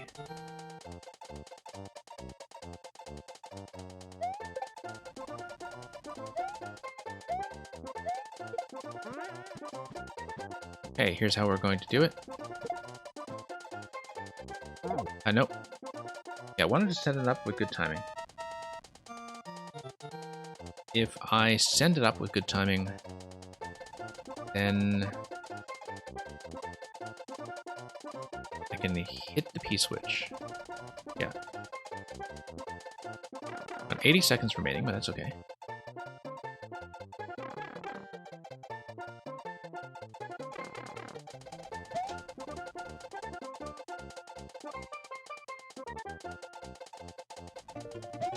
Okay.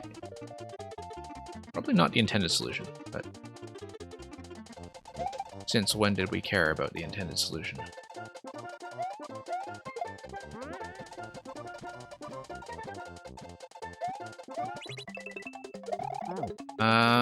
Okay, no, that's gonna clip right through. Hang on. You can see what I'm going for here.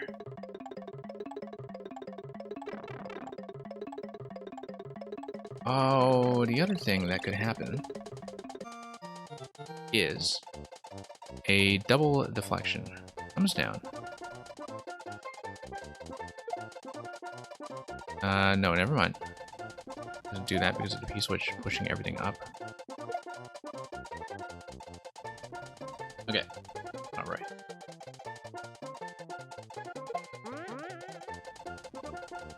Not right at all.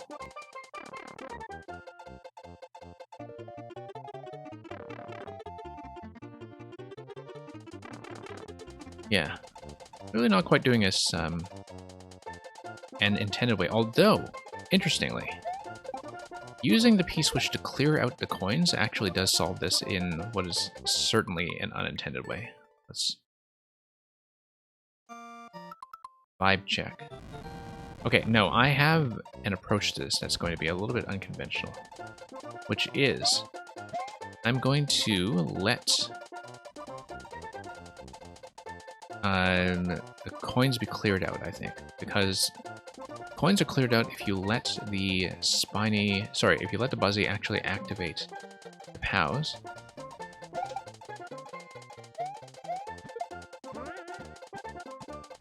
While the P-switch is active. So, does it drop those? Yes, it drops those. Not going to collect those coins to the left. Although I think the fact that they were left uncollected doesn't matter. Everything's going to drop. Okay, so I think we successfully broke this.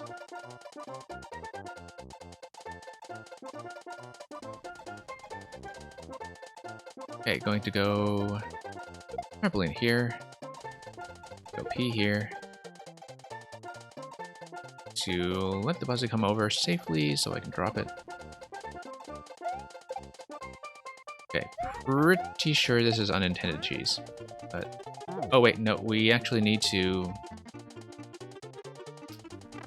throw accurately, don't we?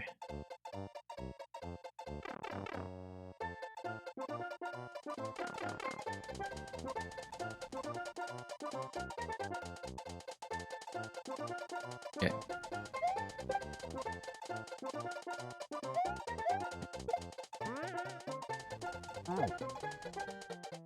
Okay,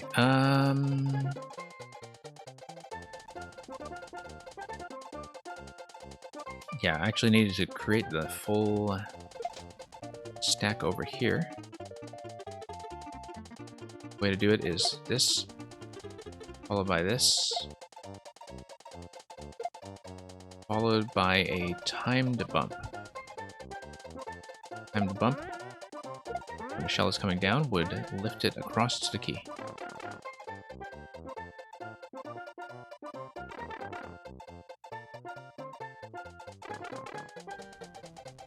Oh.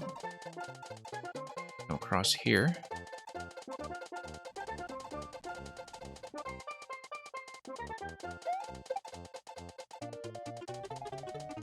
Let's just set this guy gently while we do all the stacking.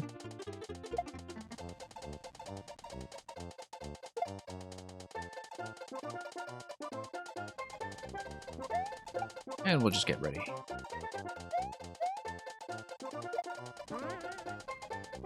Oh no, actually, with the coins cleared, this actually becomes a very difficult timing. Maybe that doesn't work then. Because I need to be here to activate things, so... Could be that cheesy method does not function after all, except what we'll do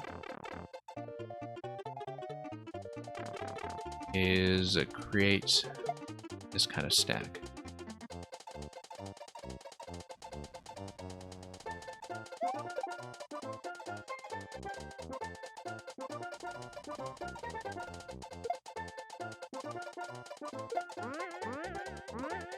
And hopefully get the timing I want. That.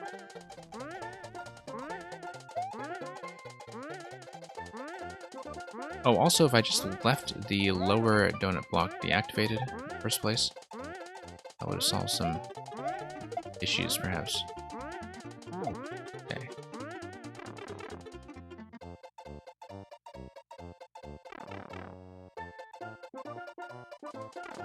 Yeah, I mean, I guess maybe clearing the coins was not a good idea, after all, but...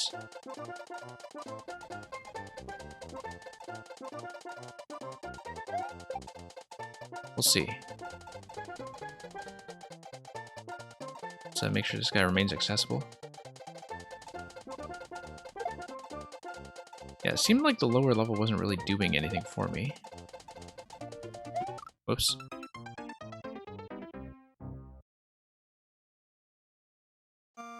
Okay, let's maybe try to do this the real way.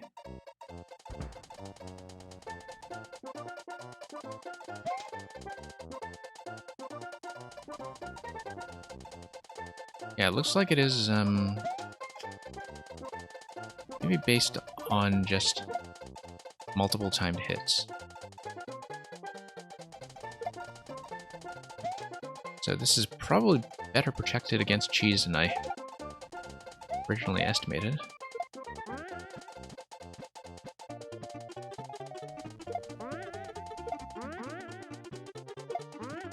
Yeah, I think I actually just need to hit it repeatedly like that. And if I hit it repeatedly, with good timing, then it should be able to get across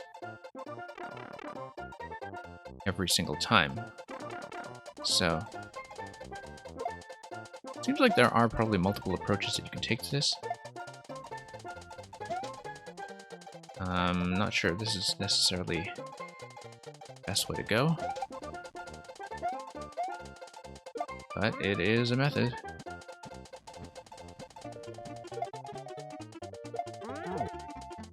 Yeah. Execution dependent though. Like, I feel like it's not very elegant as an approach to this. But not sure what other kind of stable stack can in fact be created. Over here, particularly. Actually, I think I know.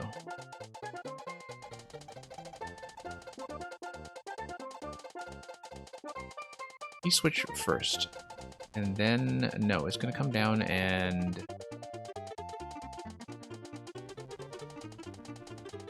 Yeah, no, it's just gonna sail side to side. No, let's stick with this method.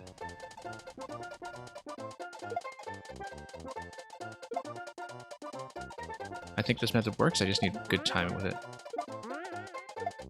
Right as it's coming down, just have to account for that lag time on the upward bounce.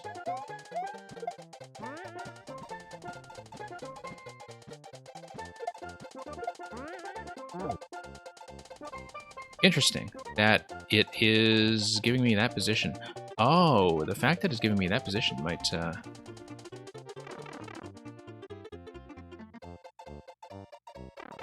bit of a clue here. Except you would still need to take care of how that is bouncing back when it hits the blocks to the right.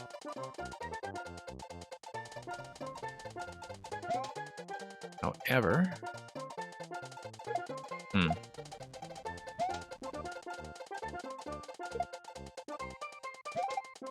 probably am just overthinking this.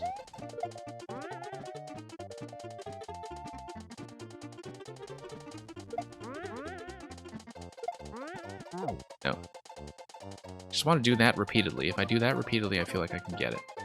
The question is the deflection off the left wall going to happen in such a way to make that work? Not clear to me yet.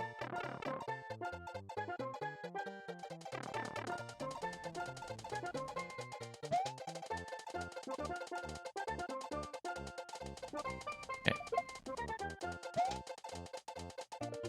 Just going to try that method a few more times until we see what the deflection on the left wall is going to be like, so we know definitively if this has a chance of working, or if we should completely write it off. Ah, I missed the outro, okay. Need to be very specific about this slot.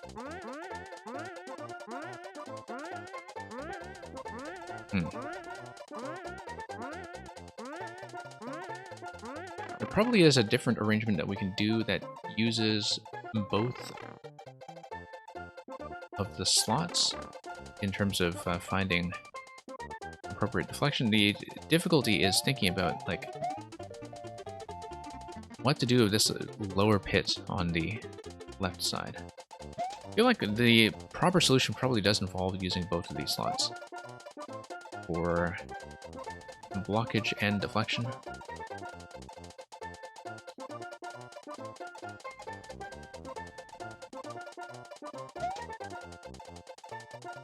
Until we find that pattern, let's see what we can do. Because it's going to come down here. It's going to land on this location here. Quite possibly if we somehow find a way to land this P on the lower slot instead of having it go all the way up to the bridge. Here's the issue, is that trying to do this, it stacks like that. We don't want that.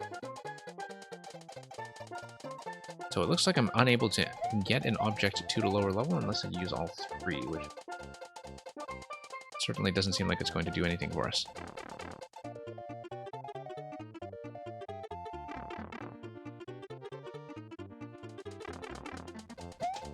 Okay. Why don't we just try left side again? Just have to throw accurately. So when the time comes, we can do it repeatedly.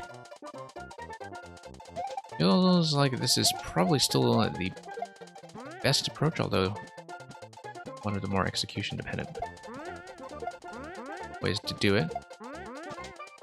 Yeah, that's not going to be it then.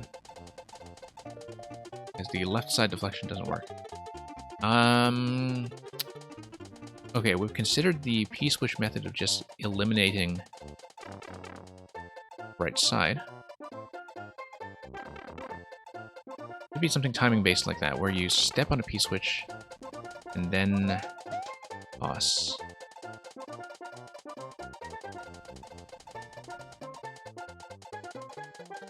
So, just have to think about this.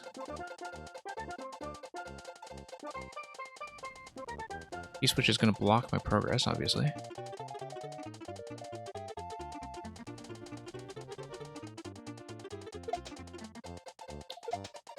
Yeah. Okay, let's try this. Send this over.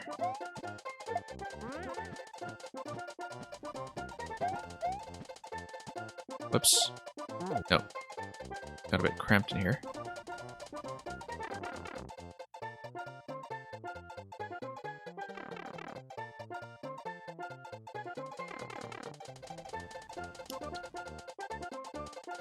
What happens if... Yeah, I've gotten it over onto the top corner before. I've gotten it over to the top corner and I have it deflect. If I have some way to activate the switch on its way over to the right, for example, send a shell over, do a timed throw. I have time to step on the P-switch on the way back. I think I might if I come down on this side. Do a timed throw over here. And step on a P-switch pretty much right away, like that. Nope, not like that.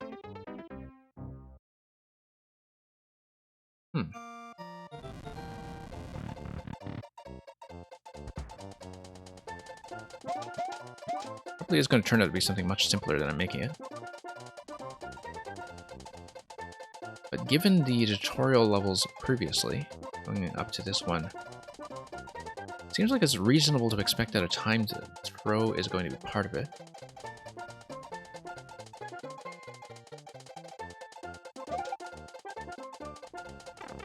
Oops.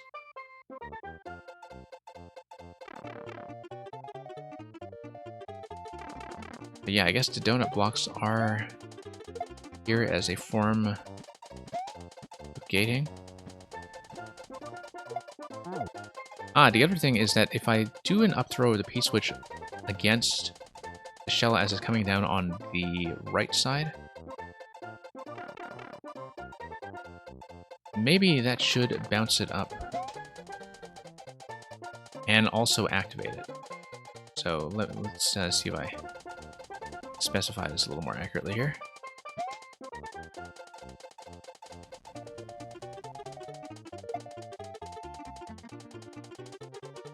But yeah, I want to activate the P-switch on the way over. That's the issue I'm running into right now. Quite possibly what I do is something like this. P-switch first on the left side. Trampoline second on the left side. Now, then I need to time it such that it hits. And then I toss this guy to send a shell up on the final bounce.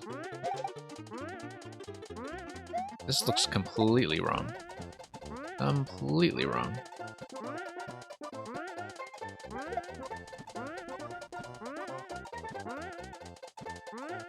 That's interesting. That was almost it. That was almost the solution. Huh. Okay, that's curious.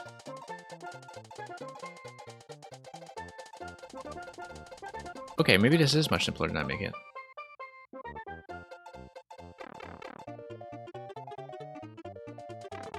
That seems odd. Wait, no.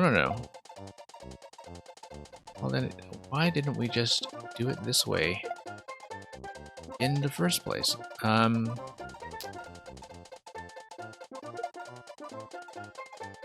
don't think that upper trampoline does anything for us, though. Like, that's gonna fall accurately. No, it's not gonna fall accurately. It's gonna fall on top of that vine there. Okay. This seems much more timing dependent than it should, considering how easily it was that we put together some of the earlier solutions to the puzzles leading up to this one. Like, that does not seem like the right method at all. Toss to P. Toss this guy. This is going to be excessively timing dependent.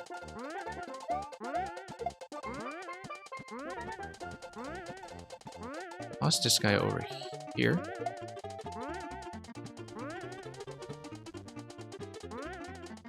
Okay, that's a good cycle. And that's just too slow. It's barely too slow. Well, look at that. It's just going to go infinitely, probably, at this point.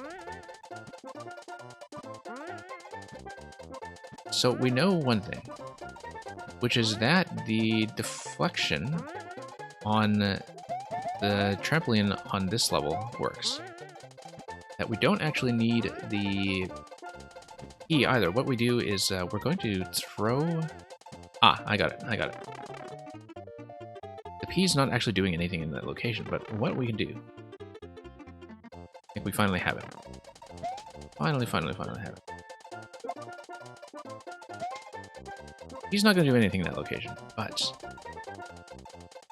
what we do is a timed throw of the trampoline here in order to get the shell up to the right side. Then we throw up the P right away in order to... oh no, actually, we don't even need to do that. We can just put in the P right away.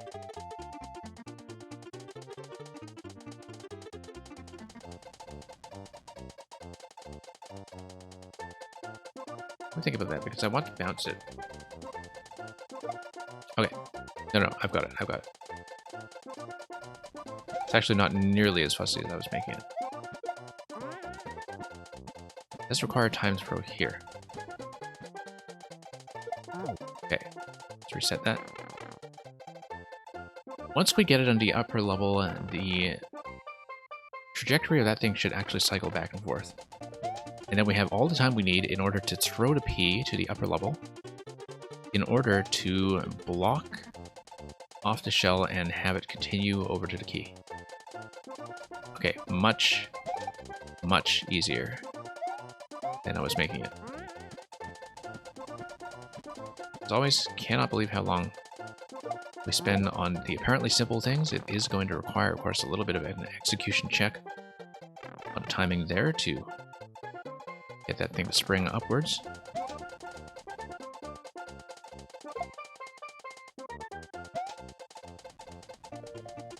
And yeah.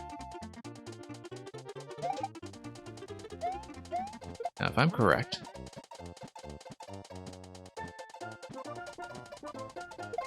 okay, we need to fix the timing. But if I'm correct, it's actually going to give us an indefinite cycle. Like what we were seeing previously. Oh, why am I carrying this over here? Yeah, I understand how the bounces are going to happen now. Just a matter of getting them to go.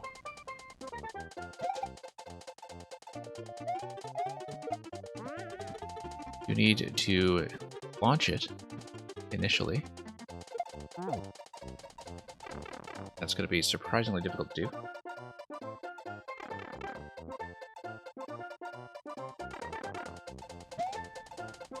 Alright. Toss.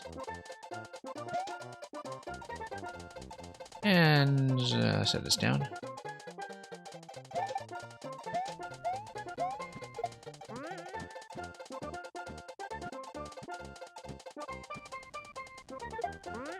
Go.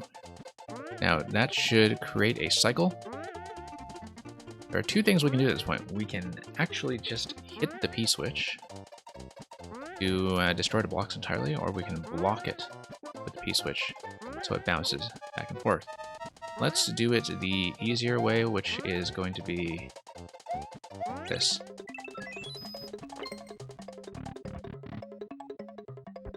Okay, that was a bit of a fussy one to put together, but once I saw the solution and saw the actual deflection cycle, I think we managed to understand how that works.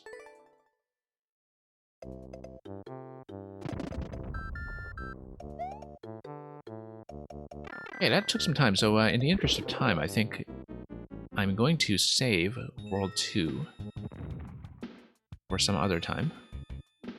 Possibly another backlog day when we do some more puzzles. Let's duck out to another maker for the time being. I'm going to take a look at some of the rates on World 2, though, because I think World 2 is obviously a thematic series of connected puzzles as well. You can see why they are meant to be played in order, and why clear rates can be rather high, because mostly the thing you are dying to is the timer. So yeah, looking forward to seeing some of these ones, perhaps in a different session.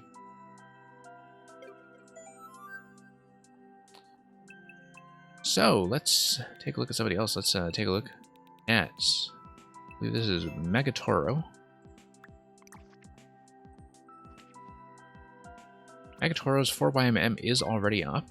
As usual, I'm going to save it for when I do all the 4YMM levels at once, but those of you with an inside track, this is sort of its official pre-release. See a world record on it already, as well as a first clear. So, looking forward to that. In the meantime, let's take a look at some of the other recent levels by Megatoro, including Terraformed Moon. I think the Japanese is just telling me the same thing as the English, although I'm going to do a quick check with my translation engine, just to confirm that for a fact. Yeah, it's just telling you that is a lunar frontier where the pink coins are a bonus. 11% should be something we put together fairly quickly. Okay, similar to that, but in water. Okay. Yeah, because again, I think, you know, the thing about that kind of design is that you do need to do a certain degree of trial and error just to see where the deflections are going to go if you're unfamiliar with the physics. I think with the extra drag and gravity effects underwater, people are definitely going to be unaware of the physics, and so that's fine. That just means that it would take some work, I think, to set it up in a way that makes it easily taught. Okay, that was a very satisfying coin right there, actually. So yeah, just a very spacey version of a traditional level. Some unconventional appearances by water enemies. Just nuke that guy. Ooh, got a lot of falling clouds over here. I think in their falling state, they're not really going to be rideable, at least not for the trajectory I have here. And with my falling speed being the low gravity falling speed, yeah, I'm not going to be able to fall on those and jump up, but we can take this up instead. And check what's in that question block. Whoops, let's ride this up carefully. That's kind of a little cool ventilation pipe or something. It's moon base. Ah, Yoshi. Oh, that is interesting.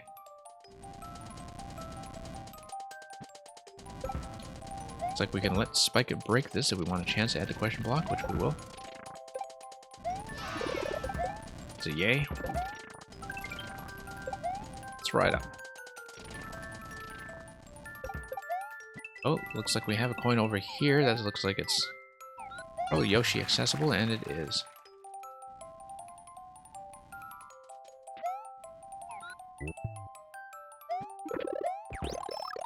And here's a bit more of the terraformed moon-based design. Looks like here we just let the piranha plant do the unlocking for us. And we'll just get rid of that guy. Easy way. Yeah, much easier with Yoshi, actually.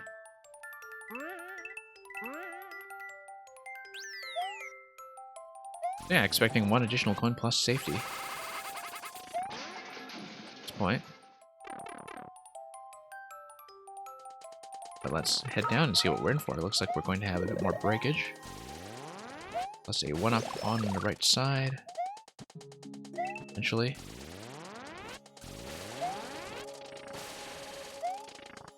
And yeah, that guy's going to punch through slowly. So we're going to grab that. And we would have been able to grab Yoshi again anyhow, so big deal there. Not quite reaching far enough to scroll break. What this guy's for.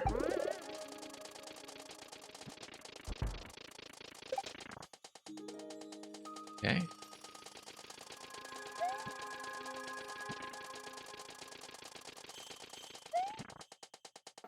Nice of that one-way panel there to create a bit of a safe zone.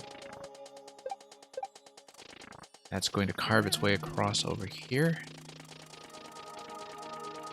And yeah, I guess we are kind of doing the act of terraforming here, where we are carving our way into the moon, creating the passageways that will be required for the subterranean colony.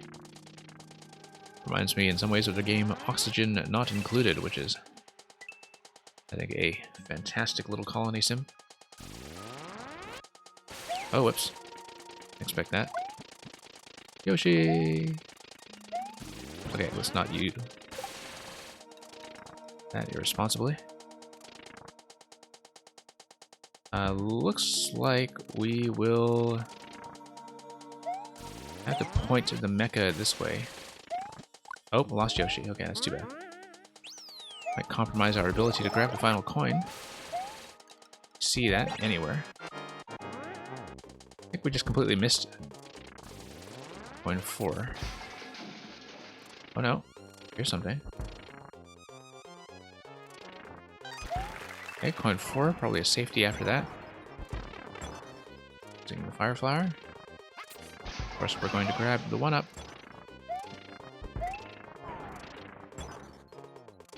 Yeah, really neat effect here. In terms of, you know, constructing the moon base as we go. Really digging our way in. Oh no, wanted to spin jump on top of that whole column, and we just missed. Really nice level, though. And of course, we'll see how this continues from checkpoint. It is going to give us the fire flower right away. I don't think Yoshi was necessary for coin 4 up ahead, so we'll just ride this guy. And he is going to dig. Dig, dig, dig.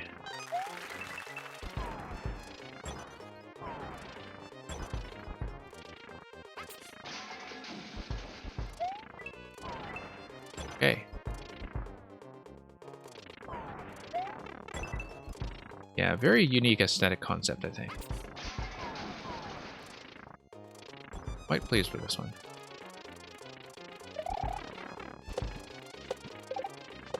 Okay, I guess letting those break was probably the right approach rather than spin jumping and throwing off the whole timing. Oh, fish bones, nearly sniped by those.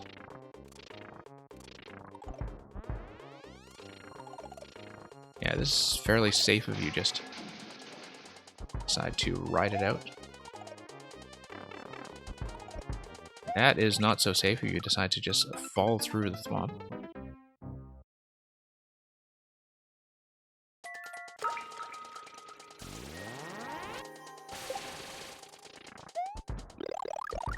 Okay.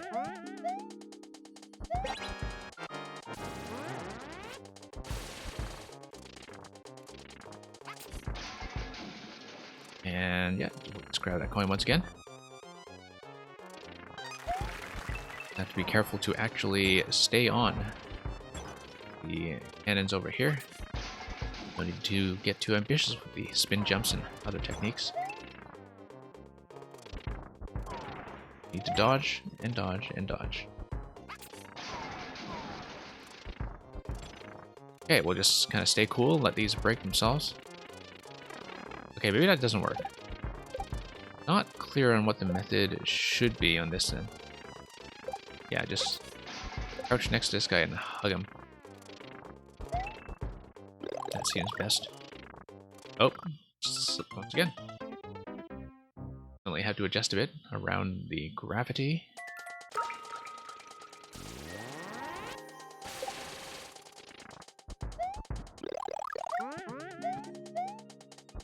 Yeah, and you can see how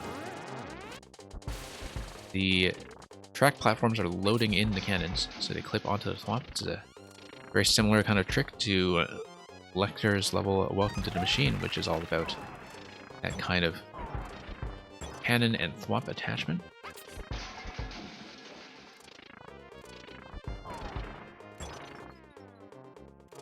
Yeah, riding this out right at the front seems to create a decent timing, decent spacing rather, for how to get around everything else safely. Yeah, because they'll just safely bounce on top.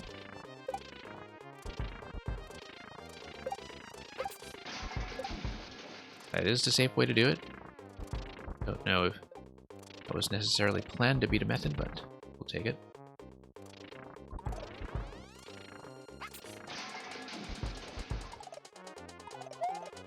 Should probably do some spin jumping over here. Okay.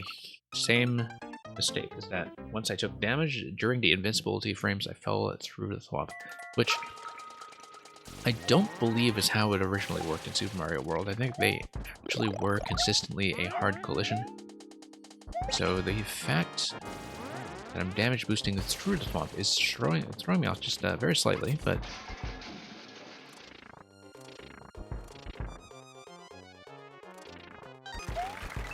just make sure not to slip away next time we need to make an emergency recovery like that. And yeah, this part we can just ride.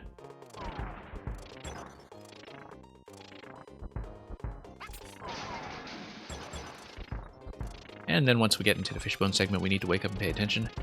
But this, if you notice safe spot here, it is essentially a cutscene.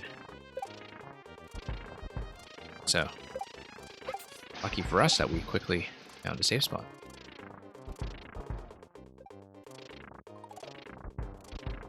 And we're just going to duck and cover. We get to this part here, which is where we need to start actually doing some things from time to time. Oh wow, that is quite a lot of fish. Oh. And should just be safety coin ahead in the final door. Yes, it is. That is within reach. And it's going to give me a space helmet and drop me directly on top of the goal. Let's see what happens with the final screen. Pretty much just going to be a title image, but nice landing on a rainbow at the very end. Yeah, that's Terraformed Moon, really. Quite a lovely piece by Magatoro. Magatoro does have a 30-course world that probably should run at some point. That's dated from April, from when the 3.0 patch came up. So that's all going to be levels that predate April, which means that we'll be playing some other things that are outside of the context of the Super World in the meantime. So let's take a look at Friendly Barrage. I'll just point my translation engine at this thing just to see what text is telling me. This tells me, don't be afraid. So let's not be afraid. Let's get into SMB1 and see what's...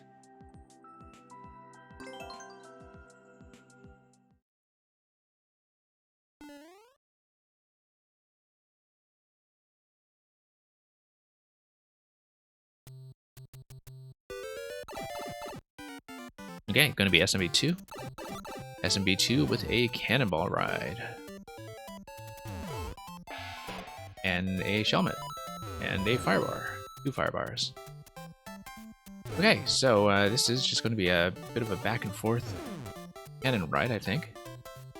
Really missed that one, but we will, of course, once again go for all the optional coins.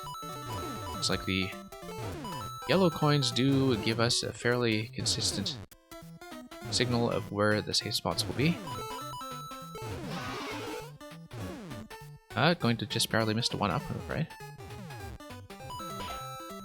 Okay, having the helmet available does help matters considerably.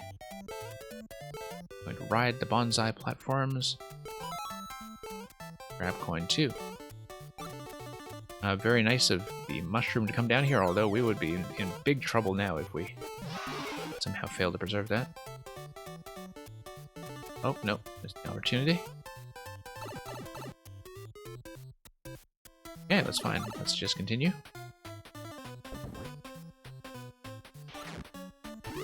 And that gives you a Shellmet refresh if you need it. We did not need it, so we just need to ride this out at this point while Larry decides to zap us. Now, despite how the artwork looks, it is safe to walk across it directly. Get around these 2x2 objects. Oh, how do we get that coin? Feels like I missed an opportunity to do so. We'll need to rethink that. Certainly felt like there was a way to get it, and I don't know if it was going to be pickup related or that's something else that's going on there. I think we pick up an object. We somehow figured out how to do so safely by looking at the cannon pattern. Then maybe we can do something about that. Ah, okay, here we go. Just needed to be patient. So I was just making the same mistake that a lot of people do on the pink coins in my own level, just assuming that the fast pattern is going to be the only correct one, when in fact waiting for something to spawn and catch you is part of the bargain here.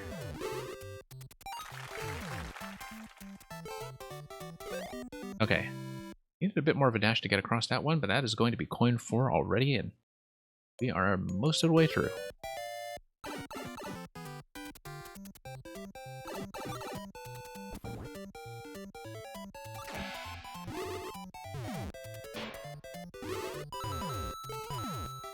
Okay.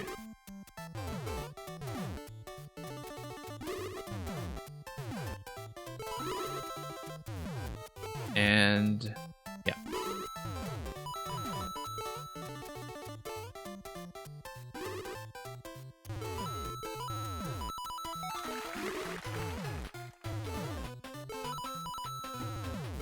Okay. Gotta get across.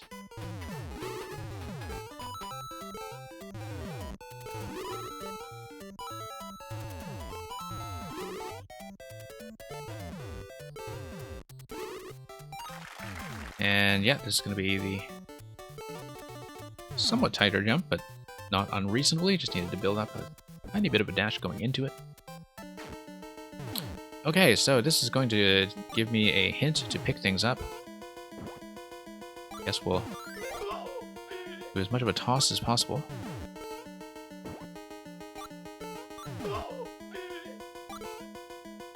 Okay. We can knock out Boom Boom, but that's actually not going to solve the issue of the on-off switch, which I think we do one grab, and then, oh, okay, it is going to be a problem that solves itself. Ludwig is not going to be too happy about that, though. Having the helmet does allow me to go through that.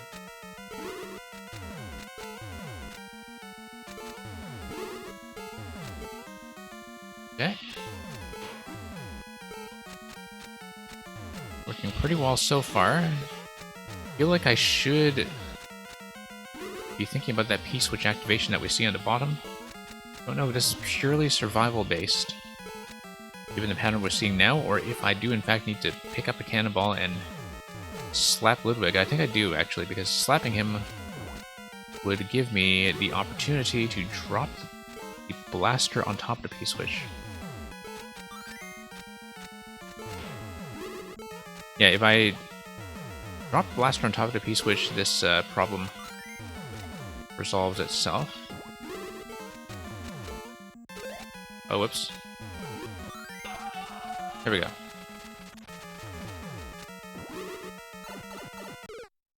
Oh, didn't expect to slip off there. Interesting how it enforces the 3-hit thing, where even if Ludwig is going into a shell form, I am able Or rather, I'm required to hit him twice more in order to get the blaster drop to happen.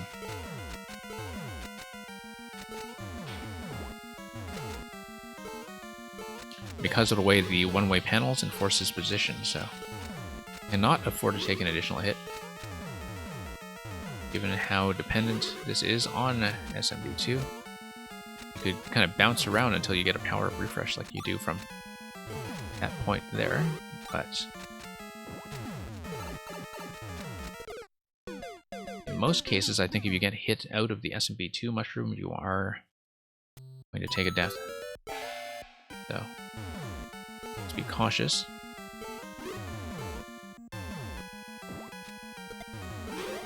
Okay, that's not cautious. Did sort of need the aid of the helmet to get out of the lower level in an emergency.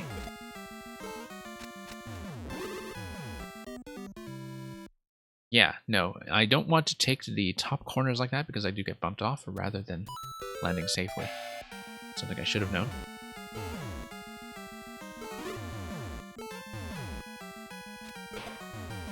Okay.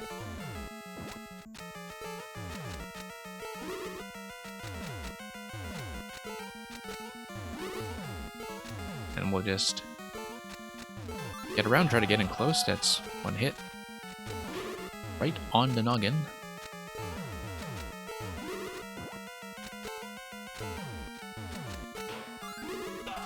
Two hits. I really love the way it makes contact, actually. I think it's very satisfying to do it at this level. These massive cannonballs. The hit was correct, obviously, and the P-switch was about to drop everything and arrange it. Surviving the final throw, however, was maybe a task that should have received a bit more careful consideration. And we'll jump around and try to get in close and land that hit. Whoops. Yeah, doing an accurate throw and an accurate landing is probably trickier than it looks.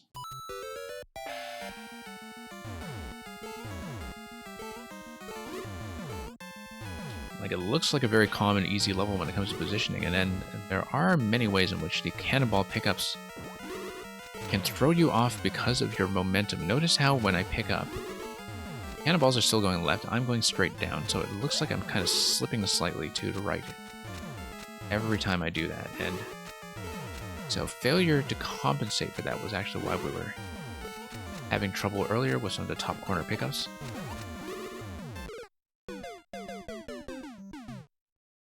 And yeah, just need to get in close, have 3 good tosses, drop the blaster onto the P-switch down below. That'll be all there is to it. Really neat boss setup, very unique.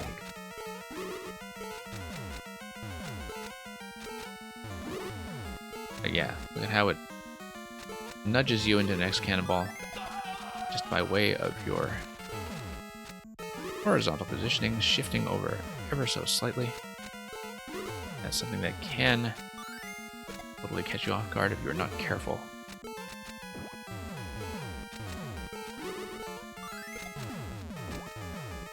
Yeah.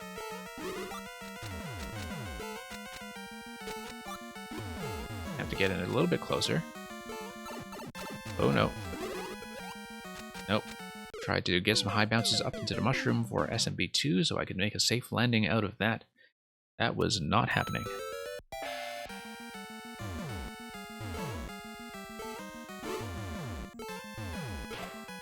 Okay, nope. Sometimes when you do a good pickup, you do get nudged on top of the adjacent platform. A bit risky to do that sometimes though. So not going to count on that by any means. Okay, give me a refresh, give me a refresh. Nope. Not going to happen.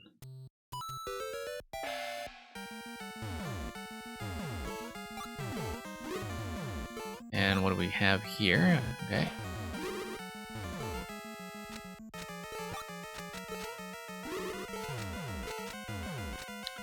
Just going to fire this up. And drop in here. Get a bit of a closer approach in order to get the first toss down, and of course negotiating the landing out of this throw is going to be just as demanding. Trying to get a good position. Okay, lost a helmet. It was a good shot, but I did lose the helmet.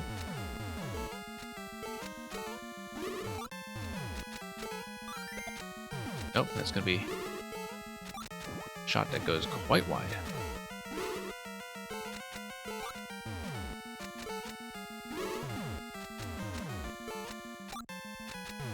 Okay.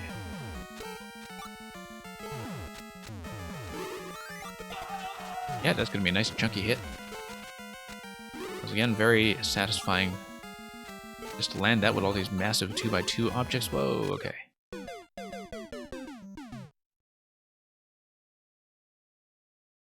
Well, that was much too good to last. Go low here, gonna go pick up. Get one of these as early as I can. Try to get in position while I still have the helmet going to shield me. That's not gonna shield me. Came into that projectile from the side. That was the issue there that needs a bit of correction. That's going to go way wide. I wonder if the cannonballs could just hit the P-switch separately, or if there's something preventing them from doing that. Oh, power up, please. Okay, okay, that was one of the few occasions that we've ever been able to make a save like that. Let's not take the top corner.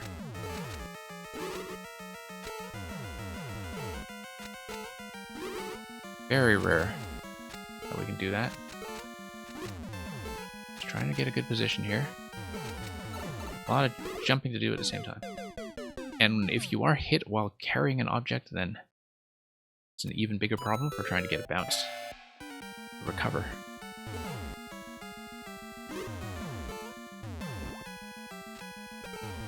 Okay. Going to miss that opportunity. Okay, that's going to be a nice early hit.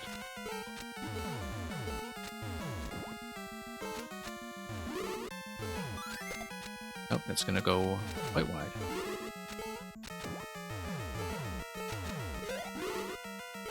Yeah.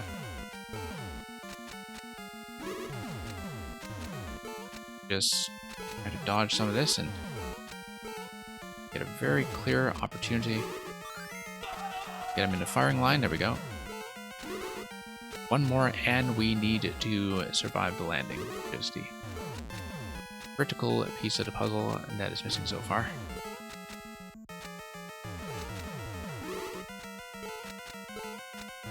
Get in close, get some height. Oh no.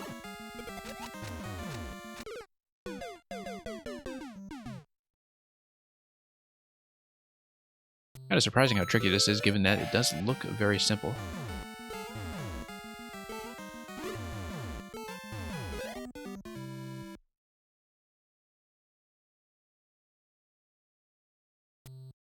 That's okay, we'll just try until we get it. Certainly done harder stuff than this today. So, whoops.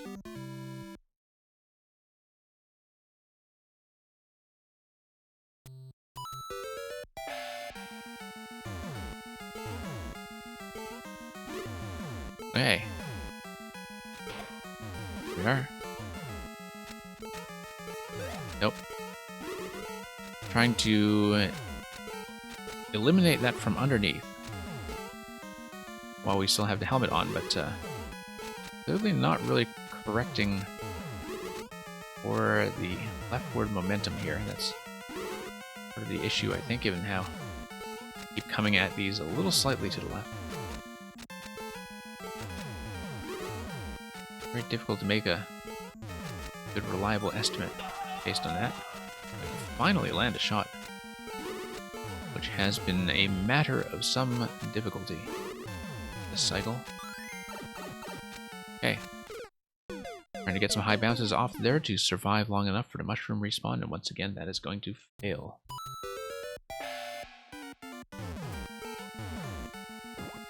Okay, going to grab one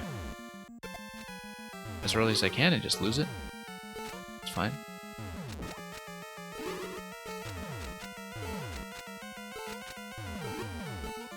Have to try to get in position. Really do wonder if I can just activate the P-switch early with a good throw, but I don't know if it's going to contact that way. I don't know enough generally about the contact rules on the various thrown objects in SMB2. It is one of the many things in the game where you think you know it absolutely cold till you are in the middle of playing the levels live and talking about them live, and then you realize that your mechanics knowledge has deserted you. We're no longer certain about anything. Okay, and to take a bit of a risk there and fall into the next cannonball spawn. Sometimes those risks are what are necessary in order to get in close enough to make any hit at all. We can see there that we managed to get the hit, but too close to the spawning point.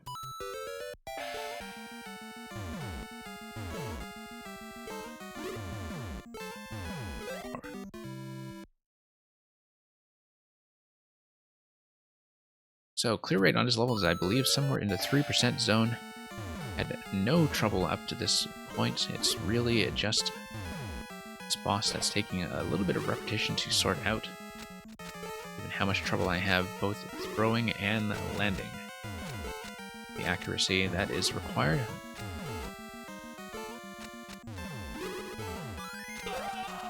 Okay, lose the helmet, that's okay, we're still alive.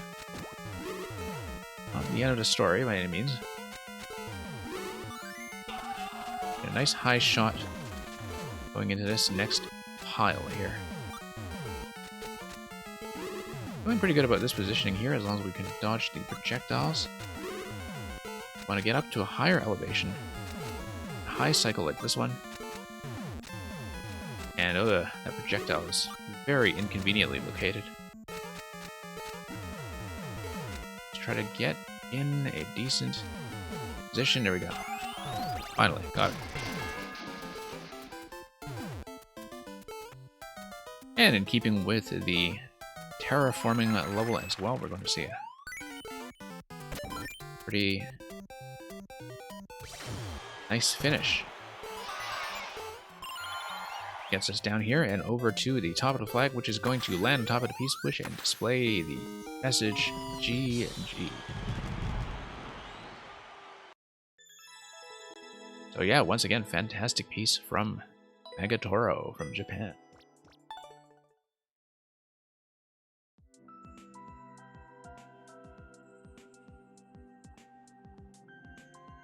Now let's just take a look at the remaining clear rates here, and perhaps some of the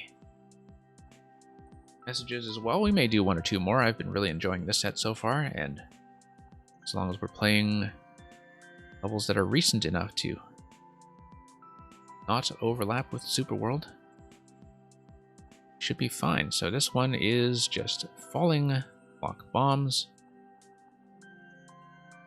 I believe the text is just telling you to be careful with explosions. Let's see what Japanese text for Ultimate Mecha Koopa is saying. Oh, that's just a bit of a story segment. It's a mushroom city that flourishes due to the sudden assault of the Koopa army. Soon you'll be overwhelmed. Okay. It's an approximate translation engine assisted paraphrase. And then, yeah, that's 70%. 12%. We can certainly do both of these in very short order, I think. Some of the older levels we can save for a different time.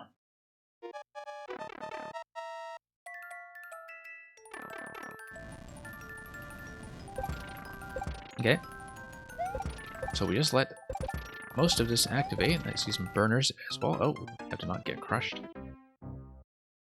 not being crushed is rather important. Good lesson for real life as well. Get crushed. By falling in blocks and activating explosives, you have to stay well away from the explosive range as well. That's something that is worth keeping in mind. Just have to really completely clear out where explosions are going to happen. Okay, let's go for that. Yeah, that was going to be troublesome.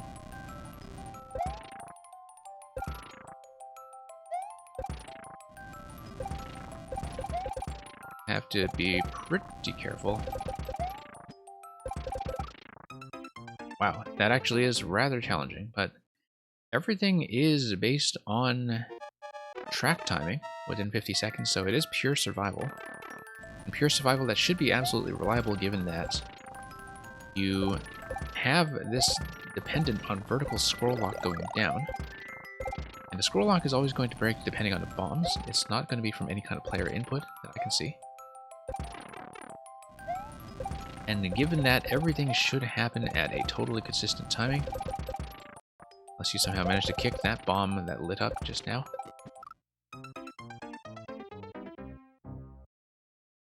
And if everything activates at a consistent timing that moves the scroll boundary downwards, then yeah, it's just pure survival, and we'll be about halfway through given the present location.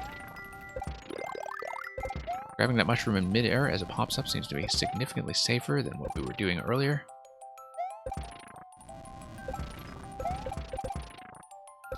Yeah, let's just kind of stay in the air for as long as we can. Reading some of the tracks perhaps does help along the way. Taking advantage of invincibility frames also gives us a bit of assistance. Oh, got caught above the scroll boundary while trying to stay out of range of some of the bombs on the side.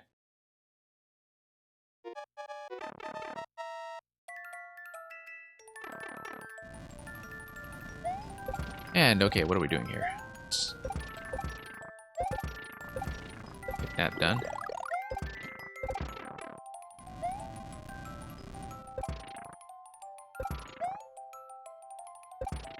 Okay, lost the mushroom a bit prematurely once again.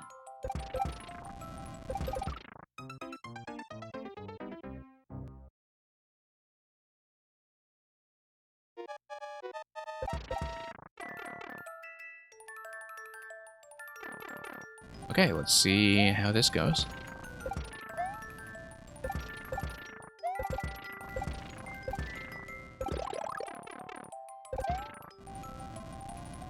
And yeah, that's gonna drop. Let's just stay well out of range with everything else going on here. Oh. And it's gonna carve our path down. Let's not get trapped above the scrolling boundary this time.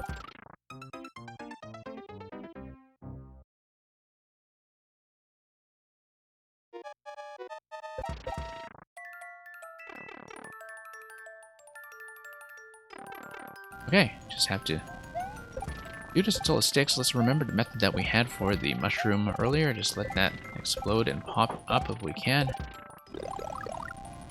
Grab that gently. That's going to help significantly. Whoa, okay. Difficult to read sometimes where some of the next explosions are coming from. There is a bit of a tell from some of the downward tracks, but at these speeds, it can be a little bit difficult to keep track of that. So.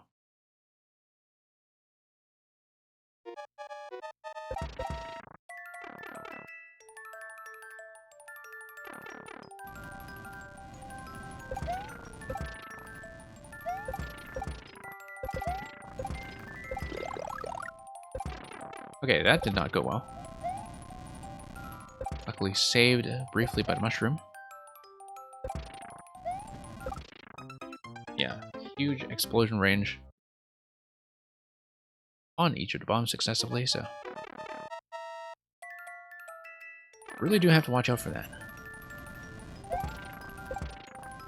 Just the blast radius from everything going off.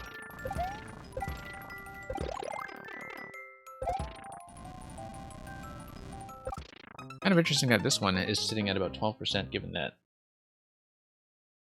we've been maybe kind of muddling through it relative to the other levels so far. I've definitely spent, I think, enough attempts on this at this point to bring the clear rate down.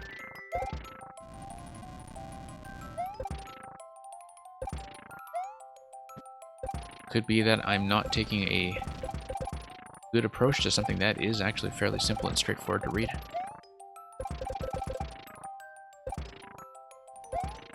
But it certainly doesn't seem like it's significantly easier, for instance, than the Ludwig fight we just went through in the last level.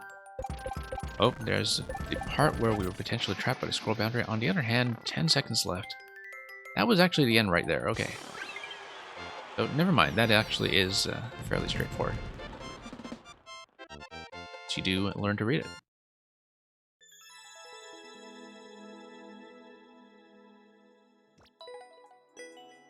And as you can see, not too far off the record, because obviously this was dependent on scroll timing that was entirely controlled by the track setup in the level.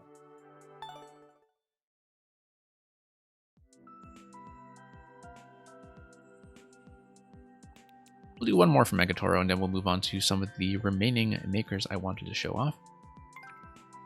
So here's Ultimate Mecha Koopa. That's about 80%. It was a bit of a story level, from what I could discern from Google translating to Japanese.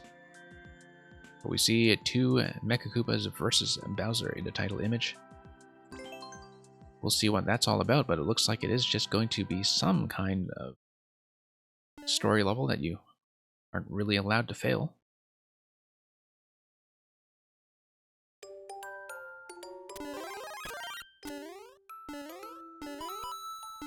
Okay, gonna grab a mushroom from the tree outside these office buildings.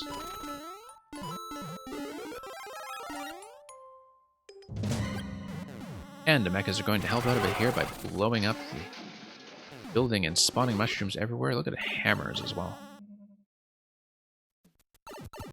On second thought, Mario is not going to do that. He's going to go into the classic SMB3 transitional zone, and then we're going to see an automated sequence guarded by one-way panels. Going to force where we're going.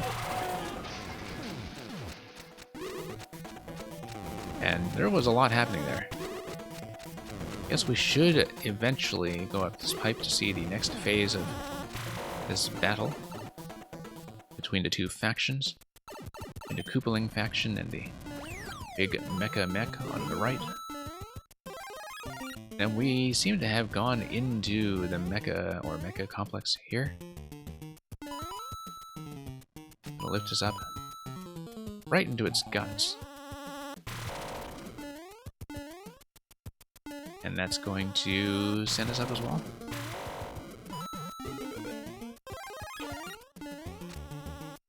Yeah, surprising amount going on here for something that is an 80% clear rate level.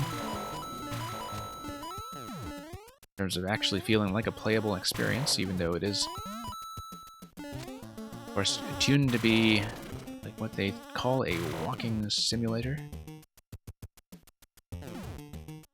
There is still some stuff you can interact with here and there. Feel like I needed to blast that ice. No, you had fire come down over there. It's going to be a gate mechanism that sends you through here. Yeah, lots of one-way gating all over the place to kind of make sure you follow the story sequence. And here we are on top. Okay, it looks like it's going to be Boom Boom in the command hut.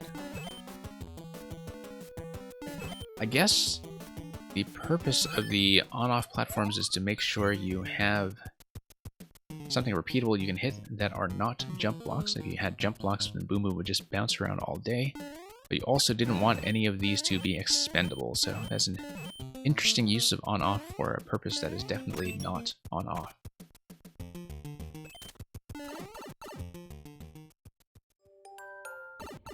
And there is more, because we're going to have a checkpoint here, and if we respawn from checkpoint, we're going to drop on the lower half and drop into the bone shell. which is interesting. It's also going to give us the helmet, so... Looks like there is a crutch for people who somehow die and respawn from checkpoint, unless, of course, that is somehow mandatory. We're going to be piloting the mecha, however, in the meantime.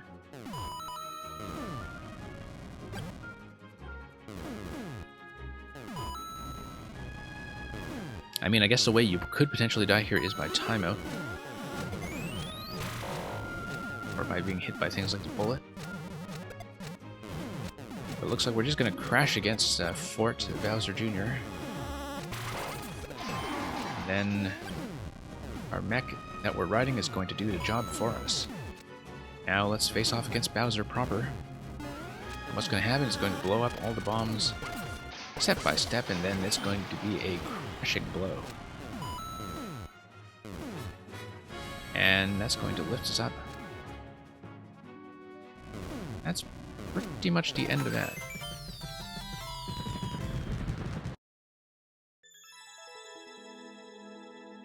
Yeah, plenty of spectacle to go around in Ultimate Mecha Koopa.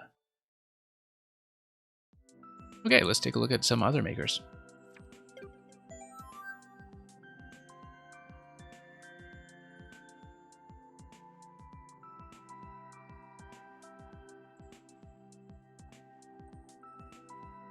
So, S-Rent, if I pronounced that correctly, is another maker from Japan who is part of this week's set and who I believe has also, not yet, has not uploaded the 4YMM yet, although a lot of those are coming up as the preliminary uploads in the next few hours before the official publication of the trailer. And we'll just look at some of the most recent ones to get a current sense of his work, and once again point the translation engine at Mutant Spike Monsters. Say what? Say quite a lot in Japanese.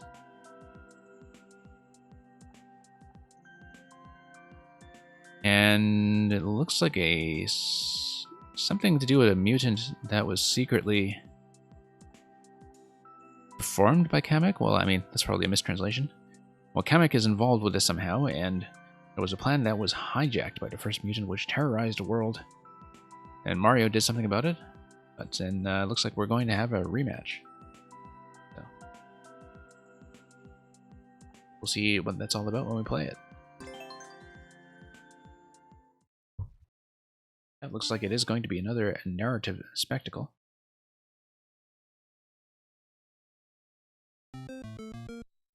But one that is less automatic than the previous one. It's going to feel pretty standard in this area, at least. We'll see where it goes from here. As always, just keep spawning. Actually, has to crawl off screen. Okay. Going to be a nice drop on that guy.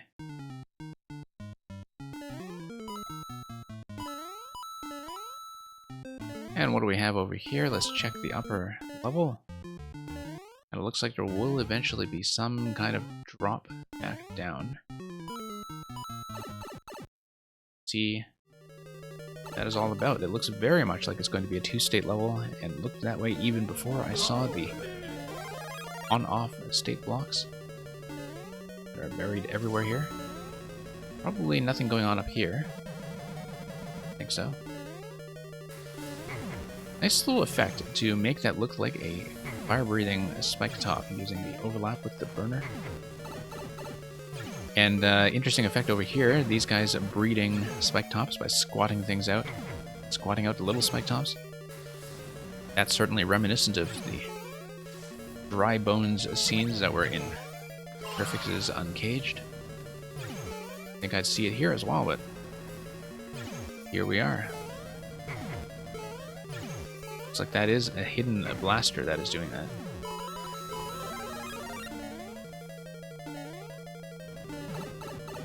Okay, with the toggling of the on-off state, we're going to come back here and see what happens. is going to give us a scroll break followed by a vine. I wonder what's going on down here since we have access to the coin.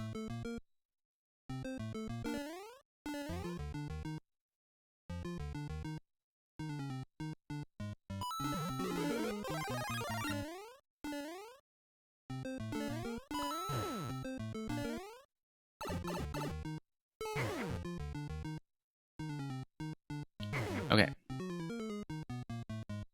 So let's get back up here.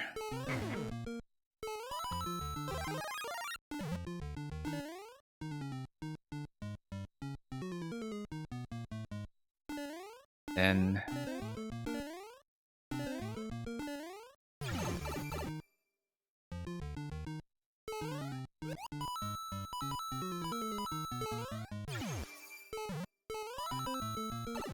coming back up to this side, I didn't really check the spot with the 10 coin down below.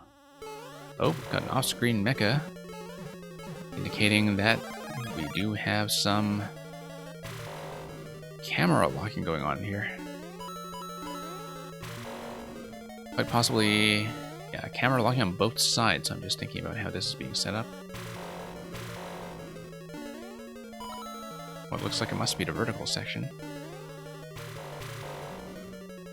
Okay, we'll do the climb. No, actually, it must be the horizontal section in order to be blocked with the scroll like this. I'm thinking about how this has been implemented. But obviously, we have no flexibility for the horizontal camera, so it's probably locked in one direction and auto-scrolled in the other. Except we don't see a block boundary on either side, so one of them must be a screen boundary. And, okay. Come here for the 10 coin.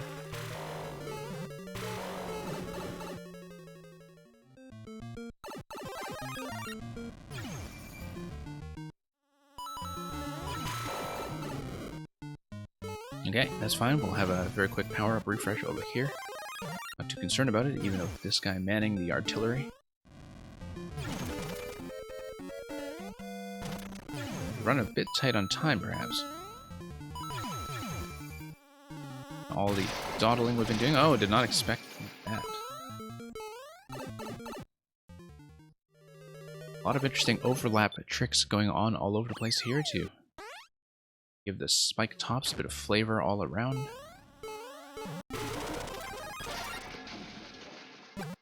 Yeah, that's gonna get blasted under here, and see what this boss is all about. It's gonna be Roy. Roy is going to have a pretty limited amount of ceiling to work with here. Just have to avoid the stomp. Roy can be very deceptive. You need to get him in the peaking phase or in the landing phase. Very difficult to hit sometimes. The artwork is misleading. I don't know what that yellow P block up there is all about. It looks like it's a potentially significant location.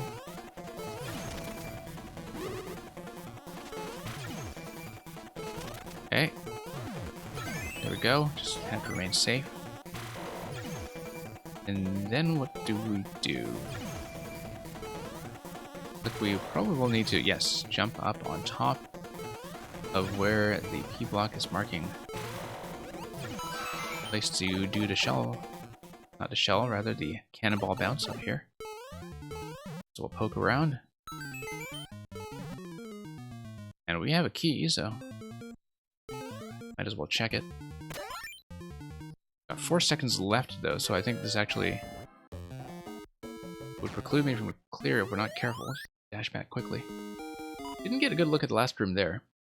When we were peeking over in the top corner, I think that was maybe just a power up. But we were so short on time, I didn't really take a proper look.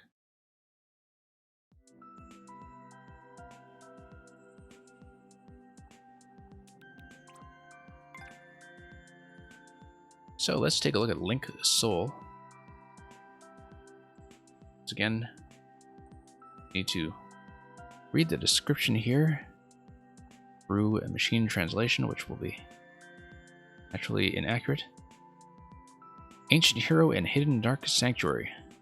Sword that connects the souls. When you have the courage, power of heroes is not given. Okay. Looks like the level here is the only one dated December, and therefore the only one on the 2.0 patch. And we'll see what Sorrent or Sorrent actually managed to do with it.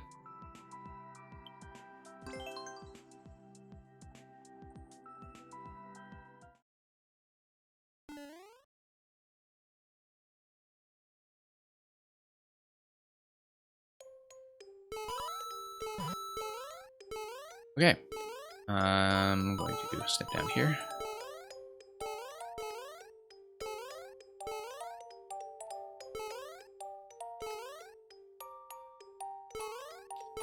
And we probably need something like the sword, don't we? Now, how am I supposed to locate that? That's a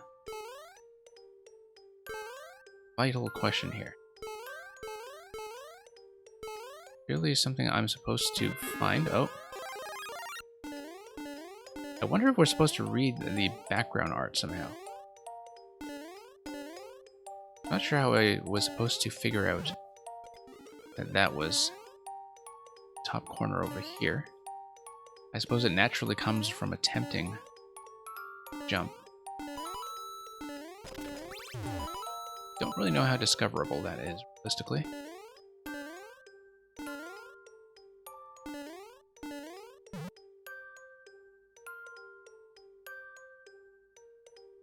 Okay, I have to be a bit careful here because poison is an issue, like I said. Didn't really pay attention to the rising poison level. I thought the poison was already at its peak, and I was wrong.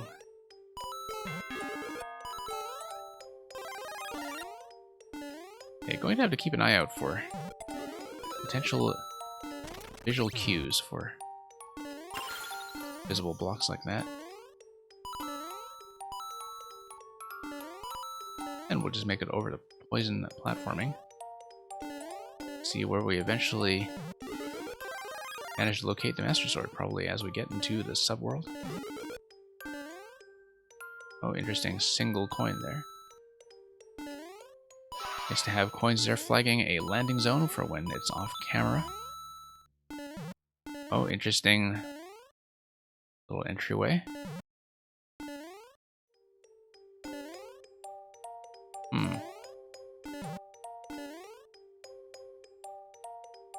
Looks like there is supposed to be a scroll break over here to the right. Very much like the trunk of an elephant, doesn't it? Ah, okay. It is encouraging me to go left. Spawn this. Wow, look at that acceleration there. That was a surprise. Looks very much like an elephant.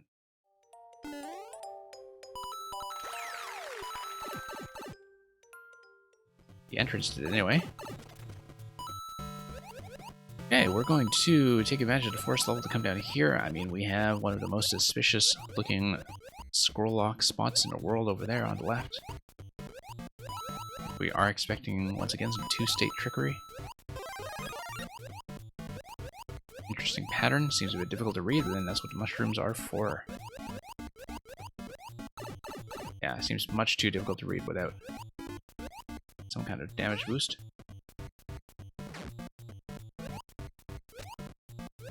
And we'll see what's going on up here, above the water level.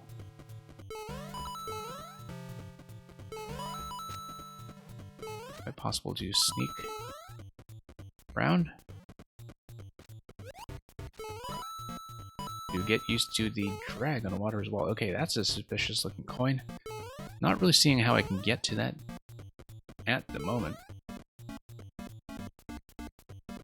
Might require some tool that I do not have access to yet. Because once again, this is a two-state level and it could be something like an arrow shot from the Master Sword, but anyway, here's the Triforce of Courage, apparently, or at least the pedestal on which the Master Sword sleeps. It's going to blast our way through. Also, we're going to have a message block. I mean, this guy's probably saying it's dangerous to go alone, take this. I don't know that for a fact. And actually, no, it's telling us about a hint location. This hint location... Ah, this is really neat, actually. Using the dialogue bubble here to give you a hint as to a spot that you might be able to check with a tap of the sword on an invisible block, perhaps. So we'll keep an eye out for a junction that looks quite like that. Assuming I haven't consumed those coins already. Interesting. Very interesting.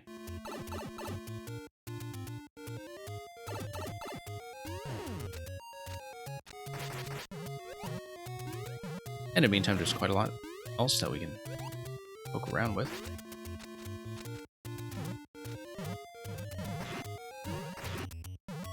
And let's just get rid of these guys as much as we can. Oh, looks like I'll just have to go back for more swords.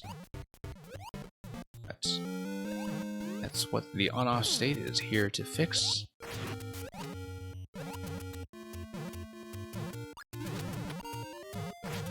Yeah, not really where I can get the height to do this one at this point.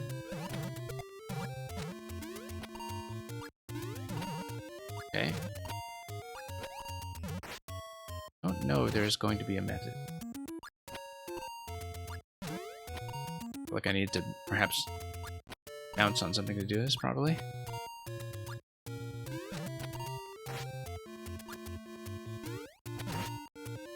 Just going to do a bit of a backwards dash into that, but I don't think so.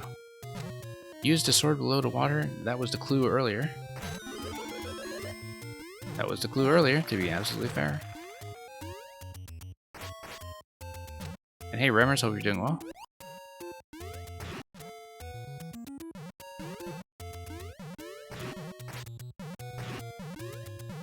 Yeah, that was, maybe not the only hint, though. Didn't seem like it was referring to a... Well, it's a bit difficult to tell because the hint was referring to a location that was partly marked by coins, and it was entirely possible that I had just already consumed relevant coins. There are a lot of locations that are potentially breakable. Bomb here, though. Including this one. Also head up top, not that we have an established reason to.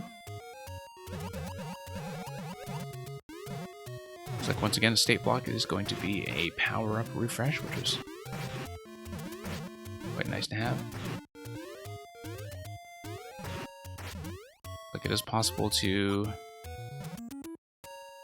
No, given a slope setup, I don't think it's possible to head out.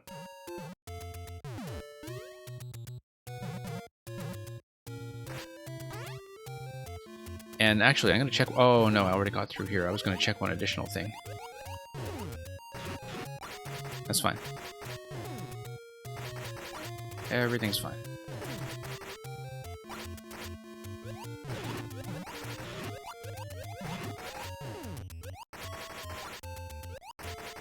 Okay, going to bust this gate open.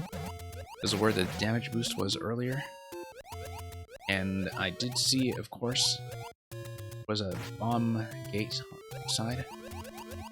Bomb gate up here too. Don't think we strictly need it. Oh, except I would need to sit on that location in order to pull out a bomb in the first place. Okay. Let's grab another sword. Probably just go arrows at this point. Much more effective.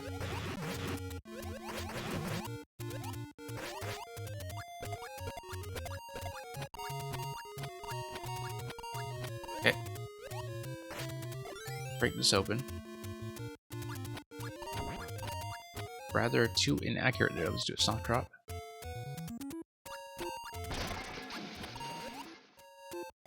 And then we do some kind of drop over here. Oh. Kind of wondering if I could just take damage. Do. Care of that. Particularly given that we know we have access to more swords.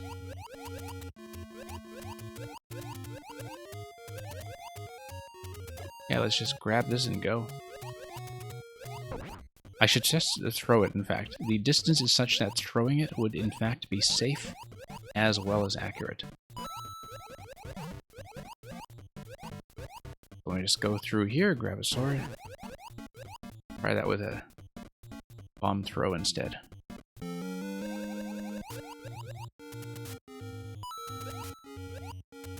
Okay. Nope. And that's the timer.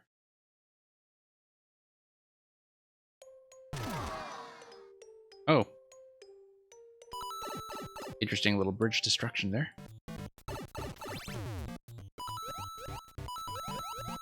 Was not really expecting that from what we had seen previously. Let's take damage through here. Probably not the best way to do it, but we'll take it.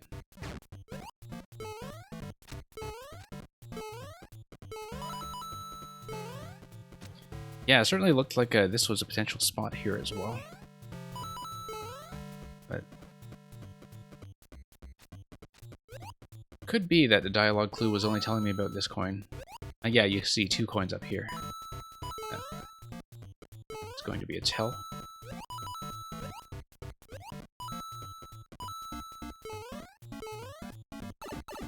And we'll just wrap around and see what we can do.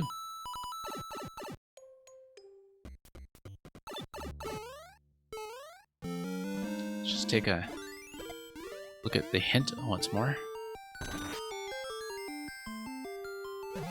Yeah, that's pretty much it.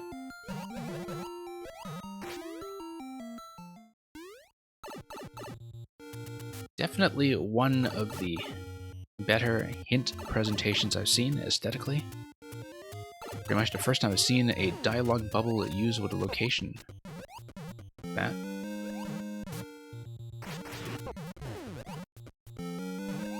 Yeah, that's definitely an idea we're keeping in mind and adapting.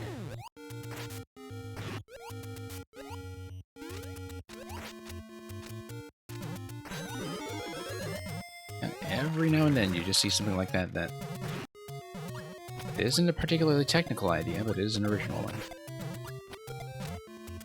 Not one I had seen. The many, many Link levels I have had a chance to play.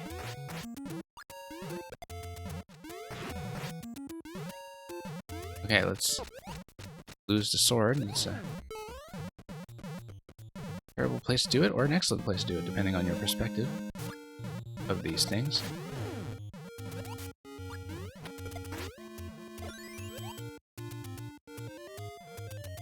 And we'll blast.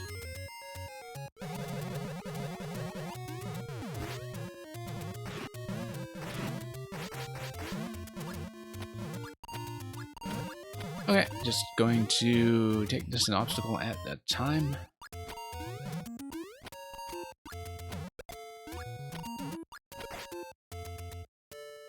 And drop back down to where we had progressed previously.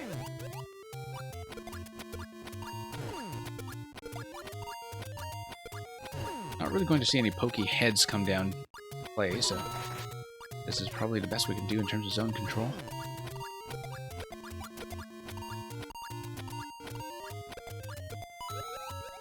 And then we'll just continue.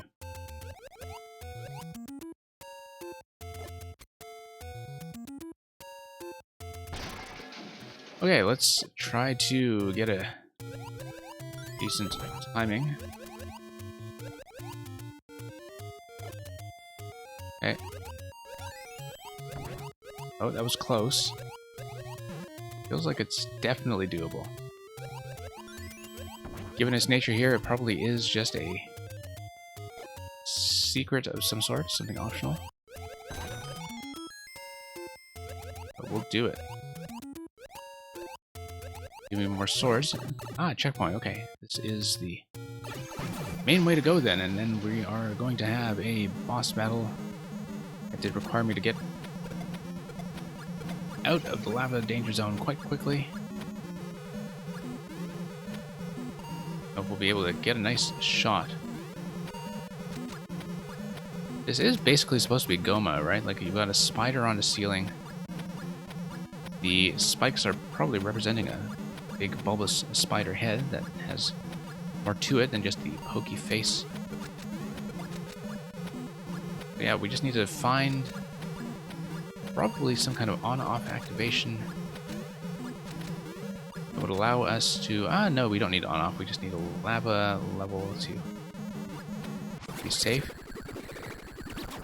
And we just need to get in on the snipe. And yeah, look at these rupee-shaped gates next to the piece of heart. We only have 2 coins. I missed a lot of stuff.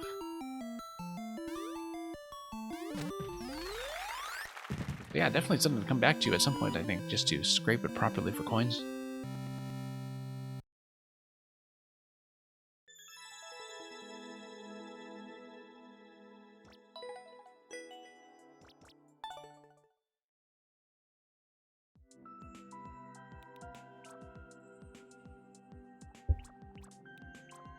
We'll take a look at one more thing from Sorrent, who has a rather considerable list. This is going to be Gold Rush Death Road. One of the earliest levels here, and also one of the most popular. I think this was probably just a speedrun level that got popular on day 1, as speedrun levels tend to do, on week 1 rather. The release of the game in June last year. So the description says, get wealth and fame, or join the Ghost Party. Gold Rush held here. So it looks like we'll have to be doing some boo dodging, perhaps. Yeah, that was a great level.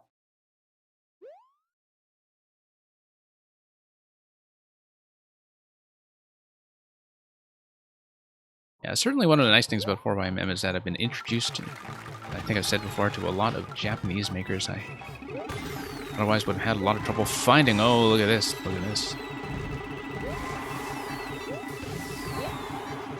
But we don't want to outrun it. Actually do want to follow the mechanism and take note of the clear condition, which is of course 600 coins.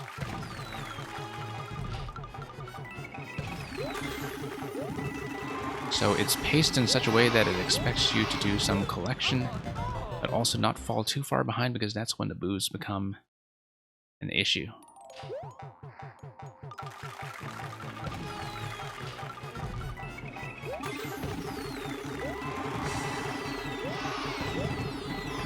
Yeah, so we can stay on course. We do need to grab a decent number of coins in the interim as we try to stay visible on screen. That seems to be an issue. Wow, I was way off. Didn't come close to 600. Look at this lovely pattern, though. The boos spinning around due to the spawn that they have from the spike timing. Not the spike, rather, from the shell timing that pops all the invisible blocks just in time.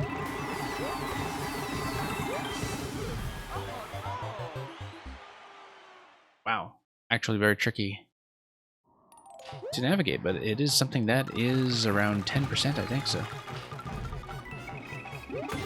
Really, this can be done, just good positioning that is not totally messed by the massive cheering audience effect.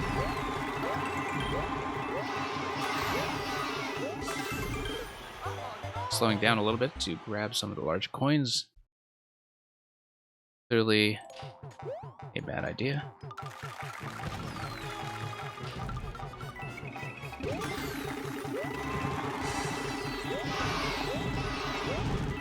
Okay.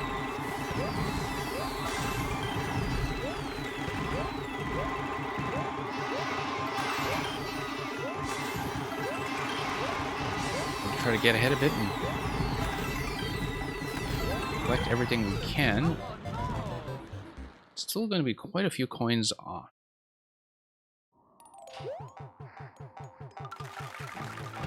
I wonder if there is some kind of safety trick.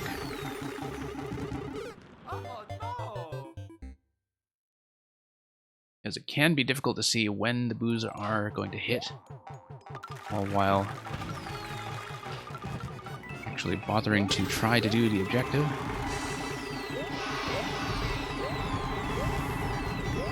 You aren't meant to go at a full dash because to do so outpaces the mechanism ever so slightly. Misses the 30 coin.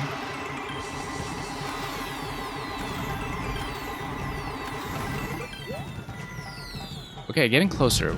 Missing the 30 coin actually did make the difference.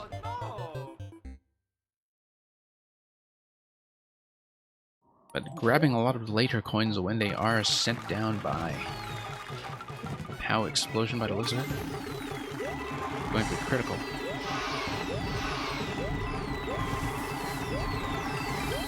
Okay. Yeah, so this is meant to slow you down slightly. Not that much. So you don't outrun and fall ahead of schedule like I did on the first run. So you just have a particular pocket that is safe to traverse. Just a little bit right of the center of the screen. Missed the 30 coin once again, that's going to be a problem.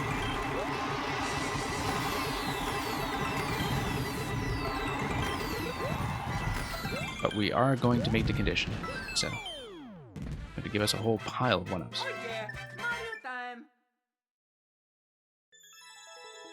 Well, I can definitely see why that was popular and bait for the top list. Very well made, though. So yeah, that's all we'll look at from Sprint for a while.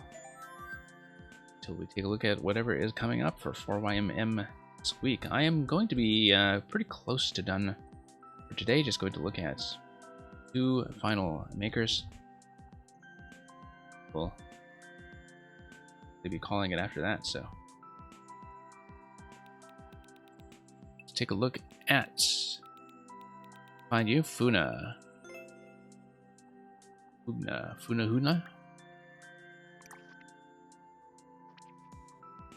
And yeah, Toxic Express, which is the 4YMM contribution, is already up, and it just came up. And is awaiting first clear, actually. Maybe the code wasn't posted or something, because I feel like people would have been aware of this one by now if they're camping the channel as they ordinarily do. But anyway, since you folks are here on my channel, you have the privilege of seeing the code. And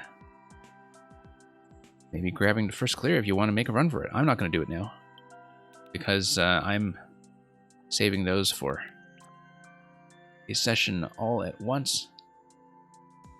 That's okay, just out of fairness. And I have not really been racing for these lately. I do want to do them all in one stream, so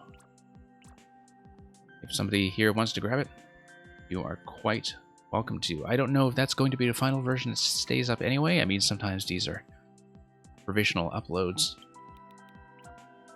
before everything is finalized within the next few hours for the trailer. So a lot of these have very low clear rates. We're not going to be doing the stuff that's, you know, sub 0.5, unfortunately. Not on this stream. That's going to have to wait for another time. So let's do something early instead. Let's do Whispering Waves. Keeping the head over water is not always required.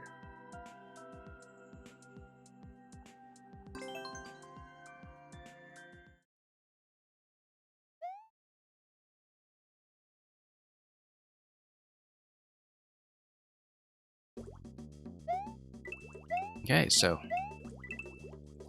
whoops, that's not what we wanted to do. It's going for a 10 coin, and that was just entirely too controlled. Bad idea.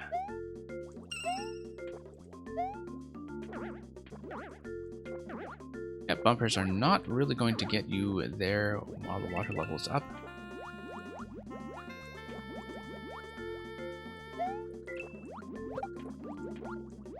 Yeah, this does strike me as a play with the variable water levels kind of creation. Since it was, of course, very early on in the game, I believe this was effectively a week 1 level. So, a lot going on to that effect. And yeah, in the meantime, we'll just make a run for that 10 coin.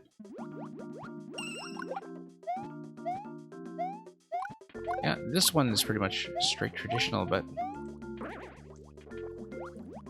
trying to take advantage of the water level mechanics just to get the little Goombas loaded and occasionally floating. Let's check the pipe. And that's just going to be a concealed checkpoint in the subworld, and I guess a lot of this level did want to be focused on what's going on in the main world with the changing water level for a very wide horizontal layout, so it's kind of sense that the checkpoint in subworld would be expended that way. Very frequent ones here. Look at this boat. Literally a boat with a treasure hunting claw and a treasure trawler.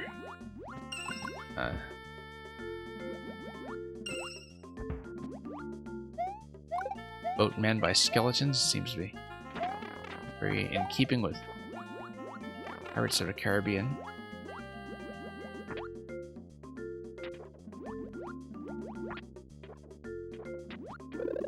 Let's drop this guy.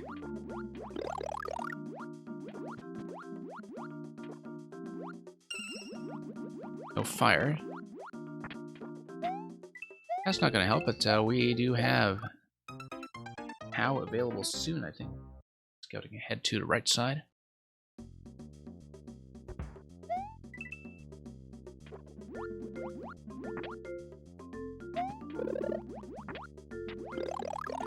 And what have we got here?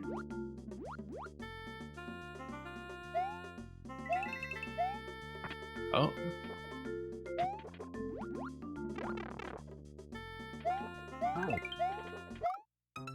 Oh, didn't expect that. I think I got sniped by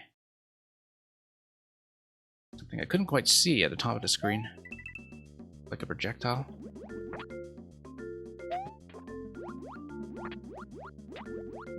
Wasn't quite sure.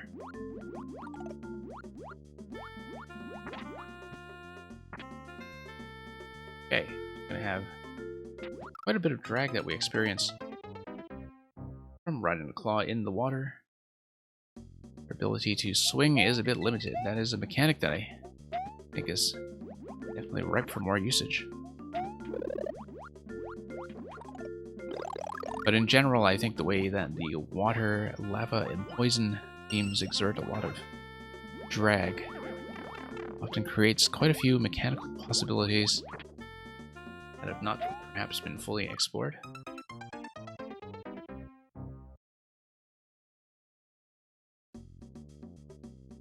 Okay, back in a boat we go.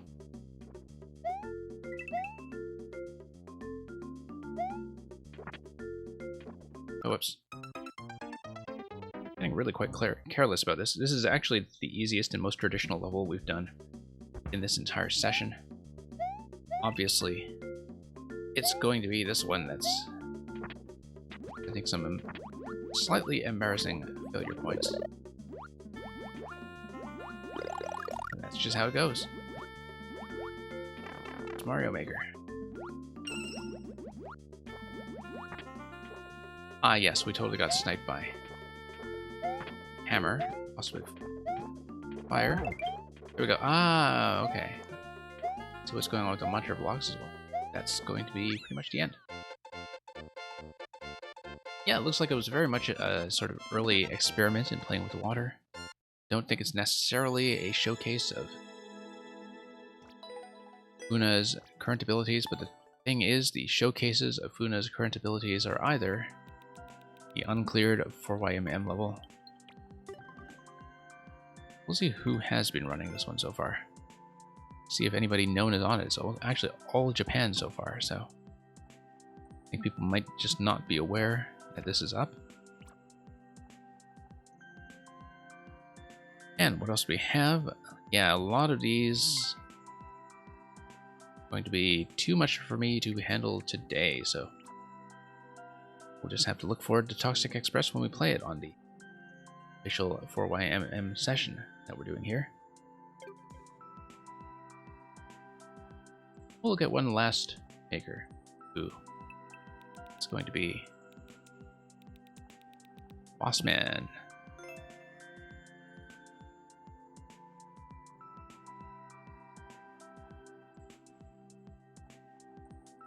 Yeah, originally I had in mind to do one of the harder Funa levels that was around a 0.5 mark. The issue was that at the beginning of this stream I did have to spend an hour and a half finishing the last remaining take. I had not finished in week 6. We got it, but we got it at substantial cost. So we're going to have, from Bossman here, a world that consists of 4 courses. I think that'll be a nice way to finish off, assuming that we know how to handle these. No idea what's been seeded in here and what we are in for. That's going to be a surprise.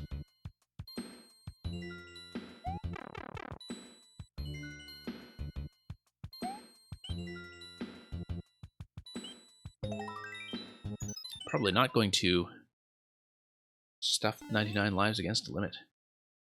Ah, okay, it looks like it's going to be an Undertale music level. I don't know my Undertale well enough to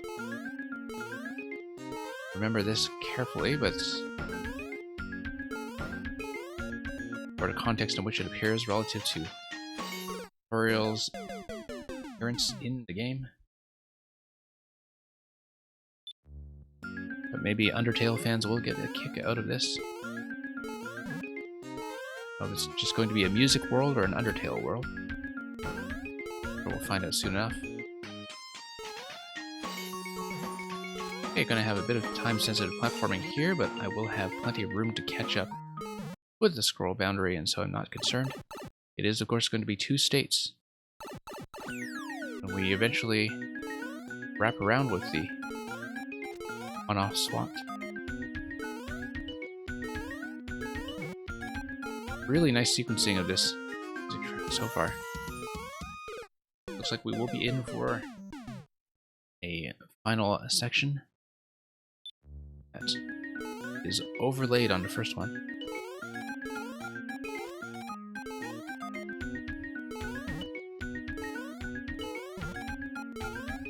Oops.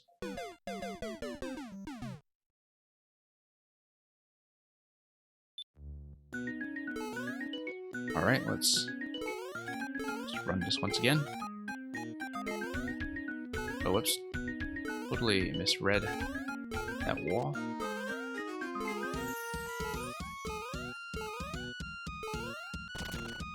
Okay, going to be a little bit tight on the scrolling boundary here, but we had just enough room to catch up.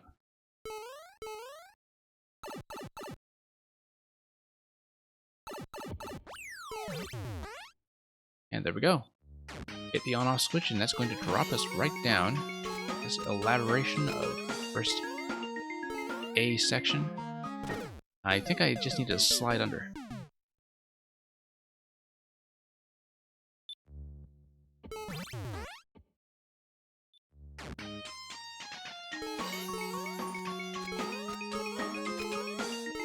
Yeah, quite a nice track.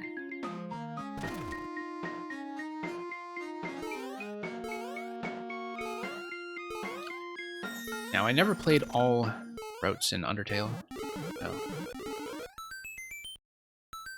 I know that tutorial has a pretty substantially different role between routes, but can't really speak to what that is. It's just been entirely too long since I've seen that game. Still a little astonished to this day to see how much traction it has and what a massive fan base it has built up. Yeah, Earthbound could only really dream of in its own day. We are still at 99 lives thanks to the lives collected to compensate for the deaths earlier. Very meager deaths. But yeah, if you look at a world map, that is something that seems to be going on here, that you are meant to pay attention to the world maps as they take you to each successive level. Battle against a true hero. I believe this may also be Undertale, but gotta pause. But I'm not completely certain of that, and don't want to speak with any authority on this matter. You need to pay attention to where the POWs are nestled and go for each and every one of them. Each and every two of them.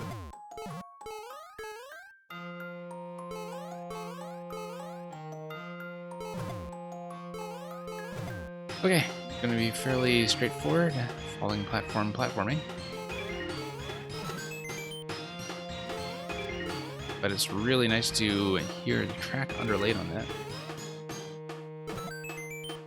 Oh, no, missed the opportunity to slip through that pipe. Look at the presence of that arrow indicator. It is meant to give you fair warning by being one slot above the pipe, but it does throw me off quite a bit that it is one slot above the pipe rather than actually aligned with it. It was just concealed by something going in.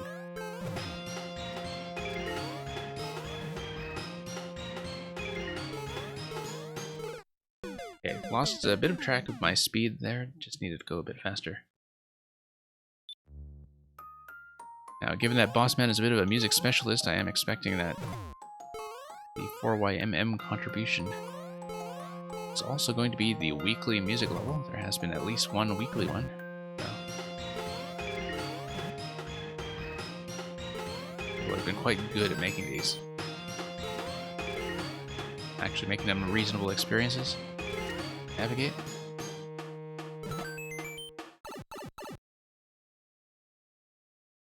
Okay, here's a checkpoint.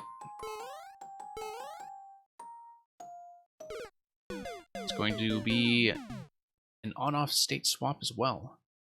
So we can expect 2 passes through this segment for it to build up. So we wrap around at the end. Build up in such a way that takes us to the blue pipe down below.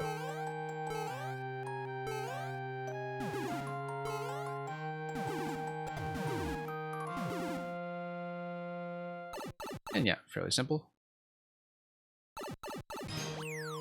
And there's more. See what this segment is all about. The orchestra's on full blast now.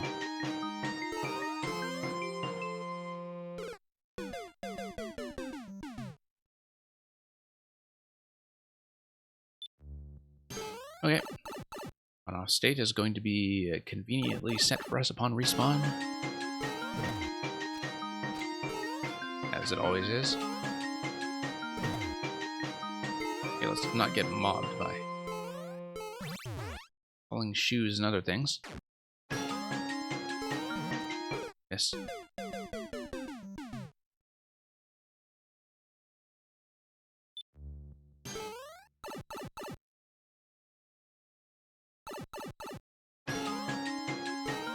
Okay.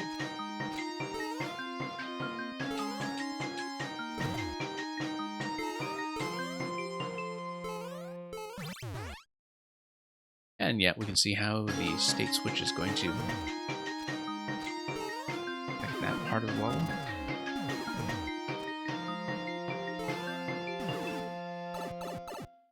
This one as well, probably. Oh no, not really. That was already at a state switch, in fact. Seen it both ways, and we will grab the flag and...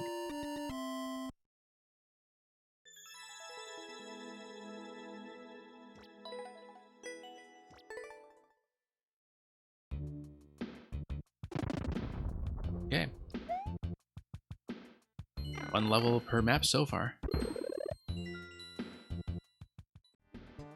feel like some of these locations are meant to look familiar from Undertale. I think they do, in fact, follow the theming game, but World 3 is going to be the end.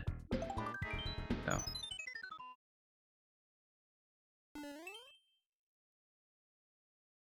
Asgore Drimmer.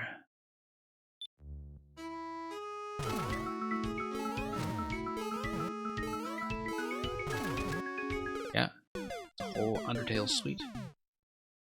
The world map that was designed to match. You kind of recognize that location from the game. In its later stages.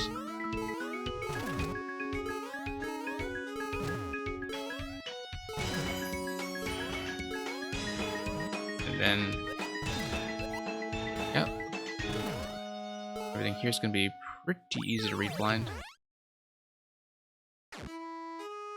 Had to take a few risks with the jumps, but have to hit the POW up there too. But in general, I feel like this is going to go down pretty quickly. Not too worried about that.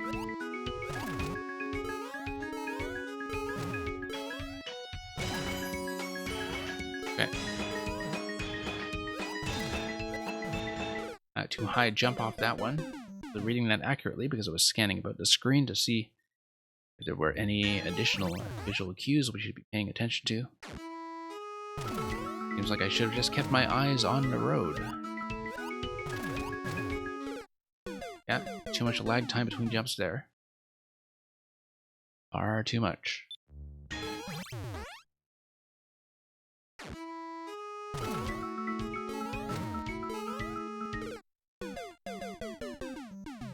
Yeah, definitely starting to slip a bit on the easy stuff, but you know, we'll just have this level and one more left to go. And that's probably going to be about the extent of what I can handle for this session. But we'll try to make it there. And we'll push our way through.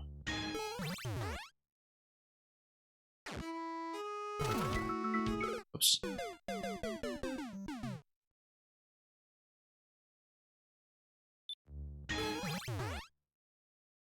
Yep, definitely starting to lose my ability to play some of the easy stuff. But that makes me think that spending the early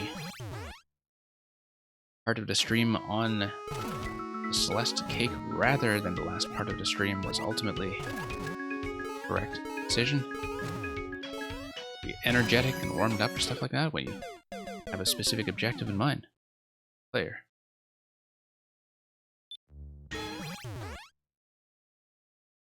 So let's just not die to the trivial things here. Keep it nice, tight timing everywhere.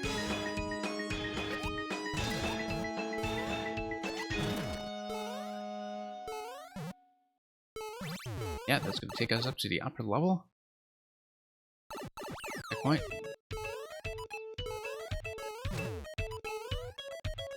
Okay. Neat little variation here.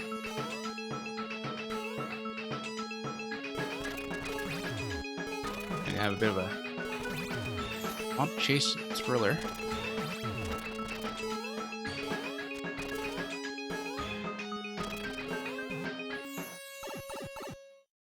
Definitely felt like I was running up against a camera boundary there, but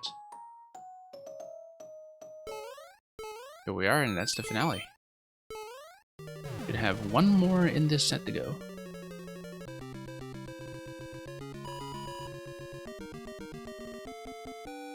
But in the meantime, we will enjoy our temporary victory.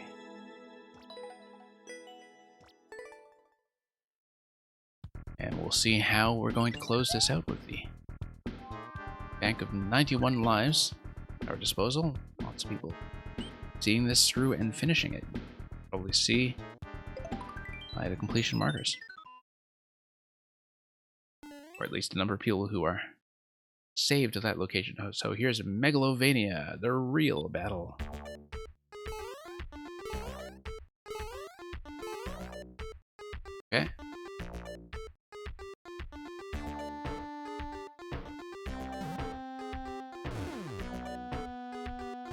Yeah, great mixing of this track here, too. Okay, did not expect the cloud to disappear when it was already at ground level. Did throw off my planned jump ever so slightly. Thank you for the follow.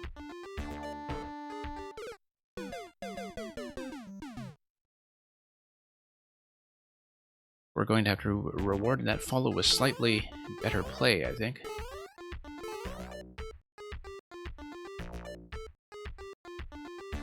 And yeah, just gonna sail on over here. Don't worry about the POW when we get to it. There we go. Yeah, that's what was throwing me off, is that the cloud expiry happens right there. Type entry over spikes, okay.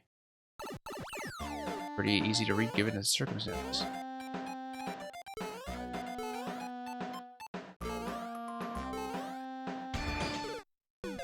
Yeah, lovely always to see the entity efficiency of using a multi-state level to layer a music track over its own development.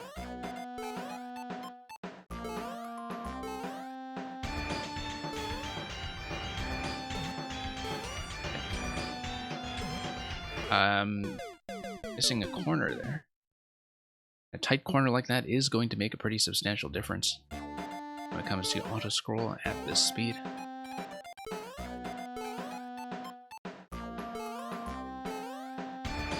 Okay, didn't hesitate there.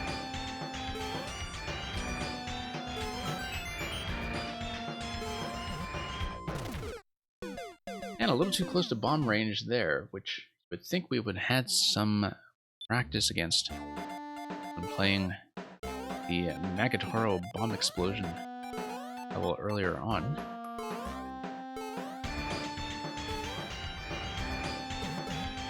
Okay. Pushed a bit. Ah, I see. Now I have to drop Muncher using the falling platform, and I have to stay to the left, so I am not caught within the explosion radius. Yeah, just some slight reading errors. Fairly simple to correct. I know. Too late on winding up to dash.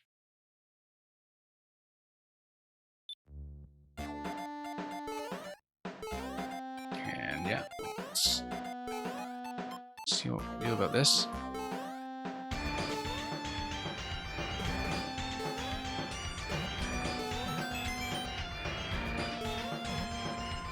And here we go.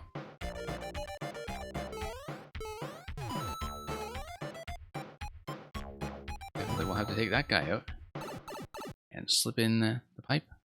Once more.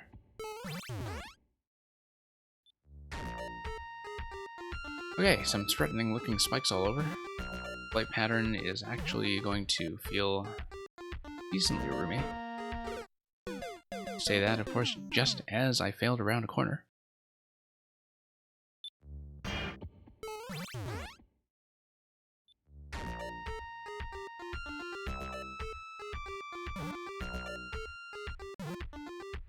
Okay, let's just keep going. See how this functions. But all those POW blocks and mushrooms just rocking out. The night is young. I'm gonna have a one-tile target on the POW. That's gonna be a slight escalation in accuracy, but still only slight. I don't know what this design is supposed to be. Oh, it's probably suns or something.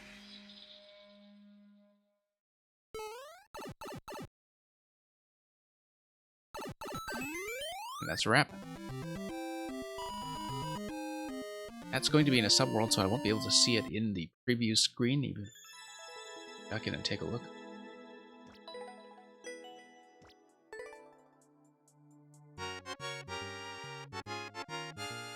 And that's going to be a thank you message and a wrap.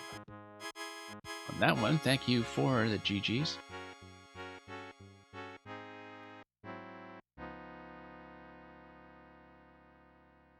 So yeah, Rammers, I don't remember if you were here for the escape room during viewer levels on Thursday, or if you were here at the beginning of this stream, but we did manage to solve it. I actually solved it a bit of a cheesy way off stream and presented the solution earlier on in this session after it was done with the 4YMM cake. So yeah, between that and Celeste cake and all the levels we played today, I think we've had a fair bit of achievement. And yeah, we see the 4YMM upload already made here as well. That's going to be Scarlet Overalls Rhapsody, which you can see is going to be another music level with a bit of cake at the end surrounding the flag. So music to go through from Bossman eventually. In the meantime, let's see, as we usually do, what the outlook is like for 4YMM, the uploads that have been made so far. Again, the trailer is going to be up in a couple of hours.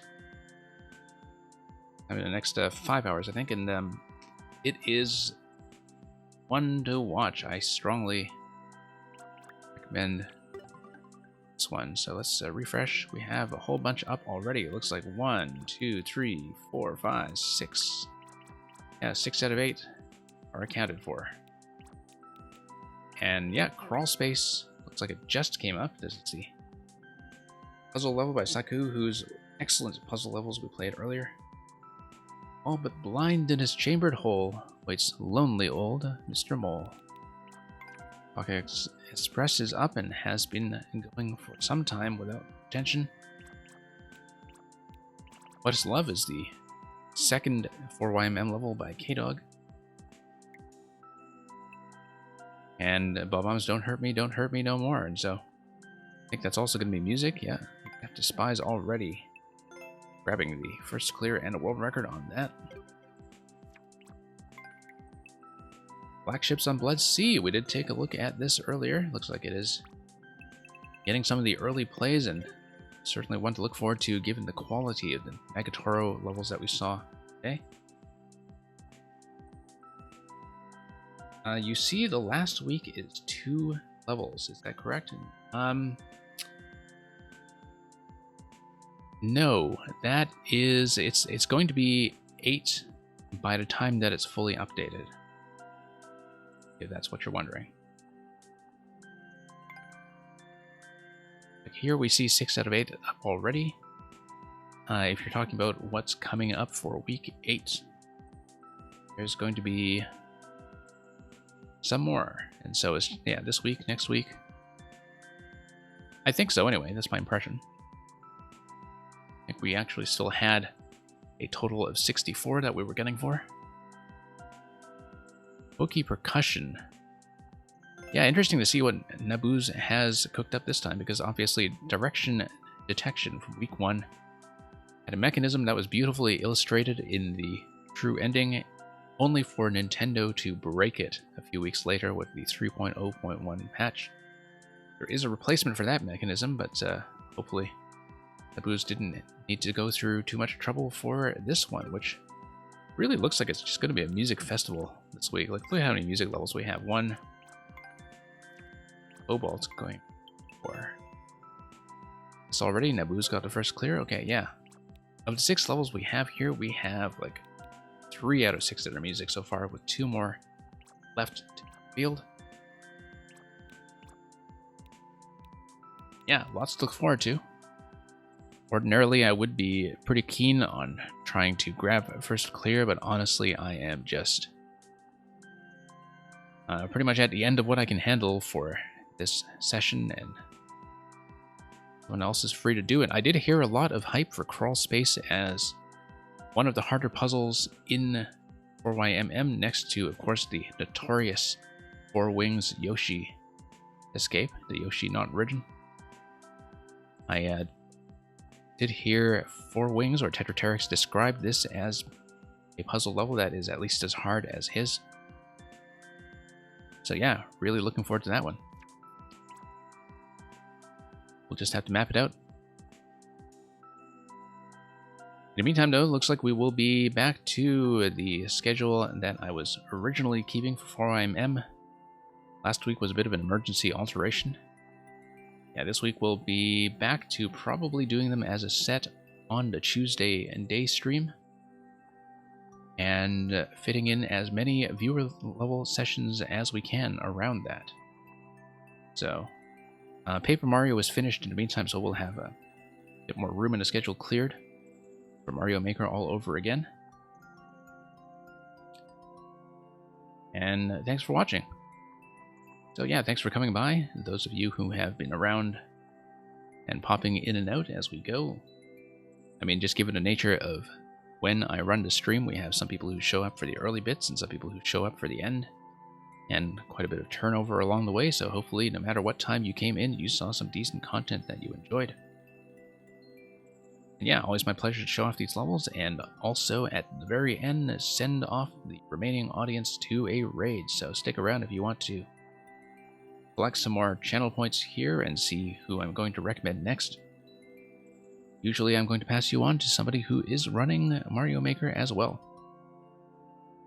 And we'll see as I scan the list whether there is any particularly appropriate candidate. In the meantime, that's all for me. Thank you once again for dropping by, and we'll see you next time.